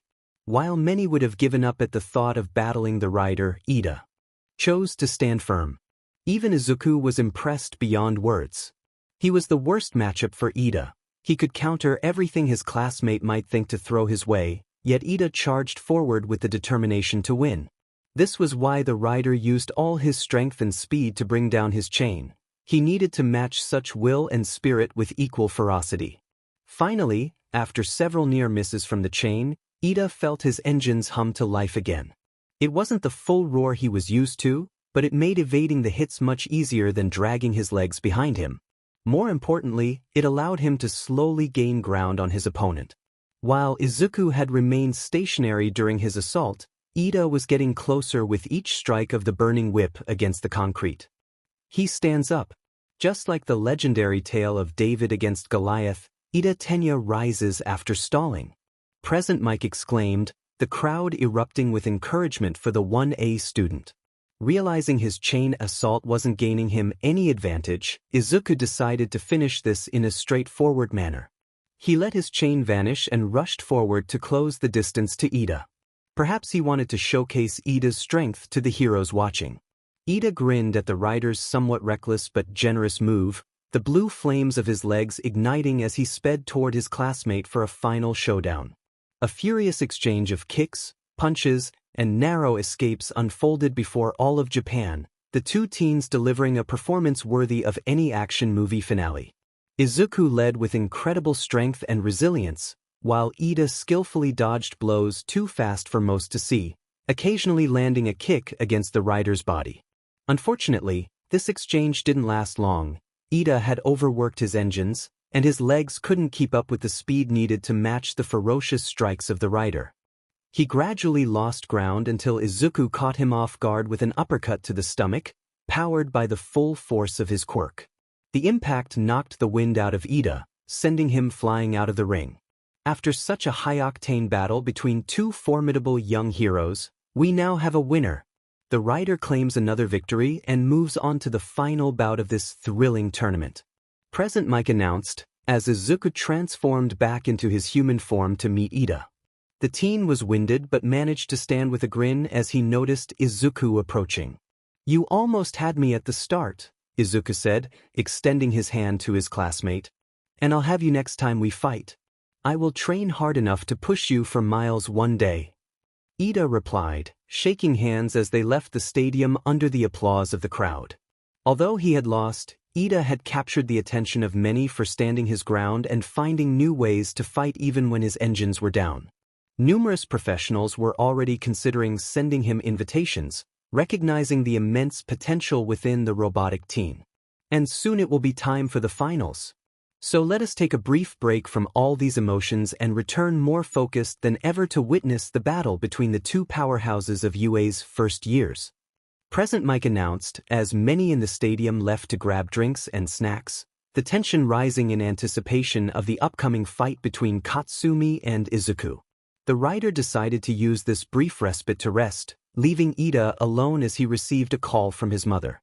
"I just hope she's ready because I'm not going to hold back," the rider said, sitting down with a broad grin as he imagined the clever tricks he would witness from the blonde-haired dynamo. Female waiting room. She wasn't ready. Katsumi had never felt this unprepared before. She was shaking in her seat, her mind racing with the reality that she would have to face Izuku again soon. The first encounter had been nerve-wracking, but at least it had been in class. Despite her pride, she still recalled the sting of the blows she received that day, the pressure of his grip around her neck, and the ache in her back when he pushed her against the wall. What if he forgot to hold back? What if he— "You look lost, sister," Kanu said, suddenly appearing next to Katsumi. The blonde jumped in surprise, instinctively raising her hands as if ready to unleash her explosions. "Easy girl. I'm on your side, remember?" Kanu waved her hands in a panicked manner. Katsumi grumbled and sat back down, a deep scowl on her face. "You're lucky I didn't blast you across the room. Don't do that again." Aye, Mississippi." Kanu crossed her arms and propped her legs on the table. "Can I ask you something?" "Leave me alone," Katsumi replied, pulling out her headphones, preparing to drown out the tension with music. "You're afraid, aren't you?" This caught Katsumi off guard, her hands exploding on the table as she snapped to Kanu, right on the money. "I'm not afraid. I'm not like you extras. I'm Katsumi Bakugo. I'm the main character of this story, and I always win." "You can say that all you want, but I see you're shaking hands," Kanu said, unfazed as she pointed at Katsumi's hands. "You're afraid. Everything about you screams it. I might not be psychic, but I can tell when someone is scared. You don't have to impress me, it won't work." "Shut up. Would you be fine facing him in front of Japan?" Katsumi asked, surprisingly cooperative. It wasn't intentional, her walls of arrogance had just dropped for a moment. "He's so strong it's unfair. I fought him once with everything I had and barely managed to take him down. Now, without my support gear, I lost my edge." "You're right. He's strong. I read posts claiming he's unbeatable, that fighting him is impossible. But remember, he's not out here to crush us, otherwise, there wouldn't be a competition at all," Kanu said, meeting Katsumi's gaze. "Think about it. He stood up to all might against Nomu, takes down thugs daily, and still struggles against a blue-haired robot. That seems a little odd, right?" "What do you mean by that?" Katsumi asked, slightly turning her head to face Kanu. She was still trembling, but she hoped that talking to Kanu might give her some courage. While he wants to win, he still gives us a chance to shine. For what purpose? I don't know. Maybe he's a cool guy wanting to give us a shot, or perhaps he just wants to look good. But the fact is he's fighting while still giving us a chance. A chance? Katsumi repeated, her smile growing more confident with each word. Absolutely. He won't just stomp you, he'll let you show off in front of everyone, despite his advantage. I think he wants to see you grow, Kanu said, earning a puzzled look from Katsumi. I've seen how he looks at us during fights. He's curious about what we can do and wants us to succeed. This reminded Katsumi of what he had told her when she outperformed her opponent, how he couldn't wait to see her in the future. You're quite the smooth talker, Katsumi said, feeling fired up. Don't get carried away, but thanks for the boost. I needed that. She stood up with a huge grin. Kanu laughed and stood up, offering a fist bump. Go out there and give it your all. I told you not to get carried away. Katsumi returned the gesture as she confidently exited the room. And don't call me sister. It's Katsumi. Main Stadium. It is now time for the final. Present Mike shouted, his voice booming as the stadium erupted in cheers. You witnessed their struggles. They fought fiercely to reach first place. Now, as they stand face to face, destiny will unfold. Let the gladiators enter the battlefield. Both classmates entered to thunderous applause, coming to a halt on the concrete field under the watchful eyes of their teacher, Midnight. No fear remained in Katsumi after her chat with Kanu. She was eager to prove herself and leave a lasting impression on the crowd and the boy standing before her. Her mind focused solely on Izuku and the fight ahead. The crowd, the teachers, Japan all faded into the background, mere whispers compared to the battle awaiting her. Her palms tingled with anticipation, ready to unleash her power like never before. She vaguely saw Midnight wave her arm down, and in an instant, Katsumi sprang forward like a tigress toward Izuku. She knew Izuku was resilient. He could withstand most of her hits, and the impact of her explosions would be less effective against someone as tough as him. Kirishima had been a challenge, but facing Izuku would be like trying to break down a wall with a toothpick. So she decided to throw caution to the wind and unleashed a powerful attack as she was flying, a massive explosion that sent her spiraling to the edge of the ring. The smoke took some time to clear, revealing a transformed rider who seemed unaware that she had just sent something capable of leveling a concrete ring his way. But Katsumi couldn't help but feel a swell of pride when she saw that she had sunk him into the concrete up to his knees. Before, she had been sure she would never be able to deal any damage to him, but she had managed to incapacitate him to a minor degree. The summit isn't unreachable, she screamed in her mind, launching another flying attack as Izuku freed himself from the concrete. Her arms ached, but such minor discomfort couldn't dampen the exhilaration she felt. It was as if her mind was racing. Time seemed to slow down as she prepared for a counter, throwing herself to the ground when she heard the chains slicing through the air. She leaped to avoid a kick, using an explosion to propel herself away from a punch that would have struck her torso. A thrill coursed through her at each near miss. Her instincts, honed from countless hours of training, guided her body before her mind could fully grasp what was happening. She knew she would hardly be able to retaliate, but being on the defensive was a new experience for the previously unbeaten Katsumi Bakugo. Yet, a part of her recognized that he was holding back. He refused to use his chains, relying only on kicks and punches. He wasn't fighting at his full strength, but she didn't feel offended or upset. It was just another training exercise, and she was determined to one day defeat him at full power during their time at UA. Having a clear goal was invigorating. She had longed for a purpose to strive for. Then the pain hit. The discomfort she had pushed aside since the beginning of the fight surged at the worst possible moment, just as she was about to evade another punch from Izuku. Her arms seized up, and she couldn't muster any power from her palms as his fist connected with her stomach. She doubled over his arm before he pushed her off and sent her flying across the ring. He held back with the chains, but I don't get special treatment for his strength, she thought, forcing herself to keep from losing her breakfast. She managed to avoid a kick, but she was too late to see the fist coming for her throat. The blonde found herself lifted off the ground by the rider, reminiscent of their first fight. But this time, Katsumi was ready and positioned her arms in front of her, just beyond the rider's ribcage. A torrent of explosions erupted from her palms, powerful enough to make the rider stumble forward in a cloud of dust and debris. While such attacks couldn't harm Izuku, they propelled both of them forward, causing him to lose his footing as they crashed down outside the ring. The giant had enough foresight to brace himself, but in doing so, he prevented Katsumi from hitting the ground hard. Both contestants are outside the ring. Analysis has shown that Katsumi Bakugo was the first outside the ring. Izuku Midoriya is declared the winner. Midnight announced, raising her hand as the crowd gasped in surprise at the sight of the blonde trapped beneath the rider. It wasn't the outcome they expected, but they erupted in cheers to congratulate her. From the start, Katsumi had known she couldn't win with sheer force alone. So for the first time, the girl who believed might made right chose strategy over brute strength. The best she could do was to wring herself out alongside Izuku. She simply wasn't powerful enough to take on the rider alone at that moment. Her pride took a hit from such an unexpected tactic, but Kanu's words eased the sting. She had showcased her explosive power, she was technically tied for first place, so there was nothing to complain about. Instead, it reminded her to always push herself so she could defeat him in the upcoming sports festivals. Well, if I had seen that coming my way, Izuku said, effortlessly lifting them both from the ground. Good job, Bakugo. And here I thought my bike's engines were powerful, yet you managed to send me toppling down with those explosions. That's the kind of thing I was hoping to see from you. He smiled down at her arms. But I think you'll need to see Recovery Girl for a bit. Midoriya, can you take her to the nurse's office for us?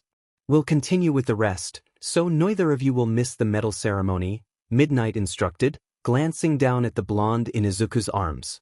The poor girl was flushed and not just from exhaustion. Being held by Izuku was something she had secretly wished for, and she hadn't expected to experience it in front of a live audience. The walk to Recovery Girl's office was quiet, the pain in Katsumi's arms had taken its toll, so she used the moment to rest and enjoy being in her hero's embrace. Finally, she was left in the older woman's care to recuperate, while Izuku returned to the bleachers to enjoy the rest of the festival with his class. Taking his time, Izuku stepped out of the office, but suddenly he felt a wave of pain wash over him. The same discomfort he had experienced during their first fight returned with full force. But this time, it was accompanied by strange visions. Images of vast green fields overlaid with an icy tundra, beautiful animals living in harmony around him, and a fearsome, white-haired figure covered in shadows with a chilling smile. Everything felt distorted and foggy, like distant memories. The memories twisted again, transporting him to a cold, bitter winter. He stood before a deep crevasse that seemed to stretch endlessly, a profound sense of loss settling in his stomach as he watched a small light disappear into the dark depths of the earth. He turned to walk away when a pillar of light stopped him, vanishing as two figures appeared before him. "We need your help, Ghost," one of the figures, a man, said before the world returned to normal. The pain dulled, and he could breathe easily again. Nothing about this made sense. Why did he see these images? Why did these places he had never visited feel like home? Izuku turned to see if anyone had noticed him and sighed in relief when he saw no one. He considered visiting Recovery Girl for a moment but decided against it, opting to return to the bleachers instead. He didn't want anyone to know his potential weakness. He would continue his day while doing his best to avoid sounding suspicious to his classmates. Today was meant for light-hearted fun, and there was no need to bring any potential chaos into the mix. The rest of the games were much calmer than the explosive tournament that had just taken place. Instead of focusing on Quirk's strength and the ability to subdue an opponent, these games required teamwork and ingenuity, emphasizing brains over brawn. Nevertheless, it was still enjoyable and competitive. Izuku was surprised by how often his classmates and other UA students impressed him with their creative techniques and strategies that somehow worked. Winners were soon decided, and it was finally time to award the medals.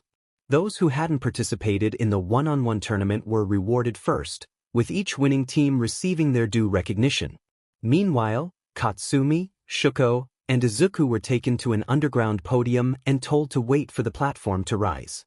Izuku glanced at Shuko, recalling how Midnight had informed the crowd just after his fight that there wouldn't be a match for third place due to Tenya's emergency. Izuku wasn't sure if Shuko minded, but he felt sad that his classmate couldn't fully showcase her strength. However, he was confident that Ito would have his moment. He was a strong and capable individual. And now, let us welcome those who beat the odds and stood at the top of the competition. Midnight announced as the ceiling above them opened, and the 3 platforms they were on rose from the ground. All eyes were on them, cameras were recording, and almost all the participants from the previous trials stood before them. And who better to present the medals than this man? Midnight said, pointing to the top of the stadium. A boisterous laugh echoed as All Might appeared with the sun at his back, his large and muscular frame gracefully leaping through the air with the strength of 1,000 men before landing next to Midnight in a perfect superhero pose.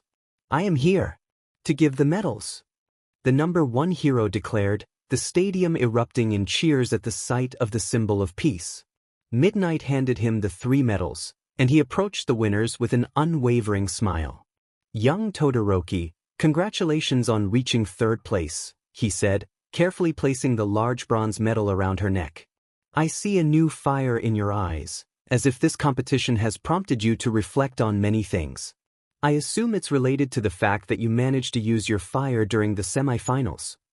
Yes, sir, she replied, looking down at the medal. I thought I was right in how I handled my quirk, believing there was no better way to win than by only using my ice. But I've gained a new perspective, and now I need more time to think about my quirk and my life. She received a warm hug from All Might, who bent low to embrace her. As your teacher, I am proud to hear that. Please remember that UA is here for you, and we will support you no matter what, he said, letting her go to meet the energetic Katsumi Bakugo. What is there to say, young Bakugo, other than congratulations? You displayed incredible strength and resilience throughout the games. Many professionals were impressed by your skill. Yeah, I could guess that much, she said, bending down to accept the medal. But that isn't enough. I want to be a hero like you one day, and just brute strength won't be enough for that. I realized I'm just a small fish in a big pond, and there's always a larger one out there that needs to be defeated to become number 1. Well, a clear upgrade in your morals. It amazes me how some students like you can take such valuable lessons from this sports festival. It reminds me of my own experiences when I was your age in that stadium. You did well, young Bakugo. Be proud of your hard work and this silver medal. You earned it. He hugged her gently, and Katsumi savored the moment, as hugging All Might was a childhood dream. And now the winner, the giant said, looking at the green-haired Izuku, who was smirking back at him. I think you left many speechless, young Midoriya, myself included. Your power is as amazing as I was led to believe, but despite that, you still took the time to help your friends along the way, allowing them to show their full potential. More than a competitor and a classmate, you acted with a maturity worth a medal in its own right. You'll make me blush, All Might. I did what an older guy like me should do for his classmates, nothing more, Izuku said, allowing All Might to place the gold medal around his neck.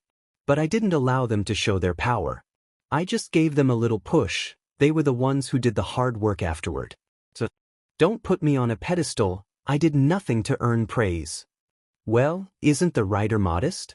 Come here, young man, All Might said, moving in to hug the winner like he had the previous 2. He didn't expect Izuku to hug him back and then lift him off the ground in a bear hug. Izuku laughed, gently putting the man down when he finished showing off. What? I've waited almost 15 years to do that. Don't blame me. Izuku said, causing All Might to join in his laughter as he turned to face the crowd. Competitors and all of you watching. These 3 are the winners this year. But I want you to remember that these 3 spots are always yours for the taking. By improving yourselves, deepening your understanding of your quirks, and always keeping a smile on your faces, you too can reach that spot one day.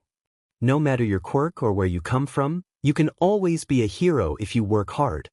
With the end of his speech and a somewhat awkward conclusion, All Might exited the stadium with a single leap, leaving the first years on the ground as they made their way back to their lockers to change. This year's festival was a tremendous success, as the first years had delivered a performance that exceeded all expectations, with UA's Big 3 stealing the spotlight during their turn on stage. As a reward for their hard work, all participating students were given a day off. A well-deserved rest was essential after such an event, allowing the teachers time to organize each student's internships. It wasn't uncommon for the winners to receive hundreds of offers, and ensuring that all of them were legitimate was a task no pro hero could easily prepare for. Even if you could level buildings, you couldn't escape the burden of paperwork. Midnight sighed as she leaned back in her chair, stretching and resting her eyes for a moment. Each year brought the same challenges, but this one was particularly overwhelming. Most of her class had received a substantial number of offers, and while the HR team had already filtered out the jokes and unreasonable requests, she still needed to double-check everything. "Thank you for helping me, Yamada. You're a lifesaver." "Don't worry, Nomuri, I wasn't going to let you handle all this alone." Present Mike said, placing a file down on the desk. "Still, this must be the highest number of internships I've ever seen for first years.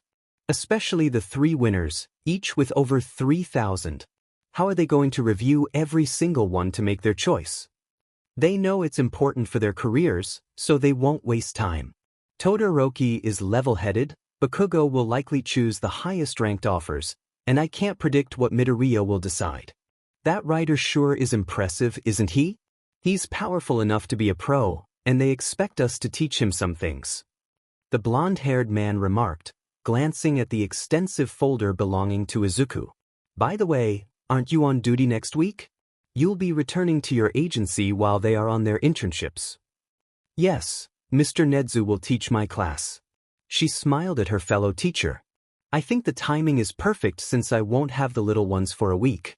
And I have a lot of work to do in my part of the city. Even with the rider around, it's still a considerable effort to keep everything under control. Best of luck. I'll keep you updated if anything happens here, so go take care of your work without worry," he said, sitting up straight and turning back to their screens where emails awaited. "Well, off we go again. Let's finish this and grab a drink, my treat this time. Don't forget your wallet again, or Aizawa will have your head." The Diamantrix teased with a smirk. "Shut it, it was only one time." The human speaker replied, focusing back on Shuko's section. "And done. It was a long wait, I know that. Writer's block, boredom, work, and countless other things caused this delay, and I apologize if you were waiting. I'm getting back into a solid rhythm. I'll start working on the next chapter soon. With that, I bid you farewell, and I hope I won't be sent to the Shadow Realm for another year."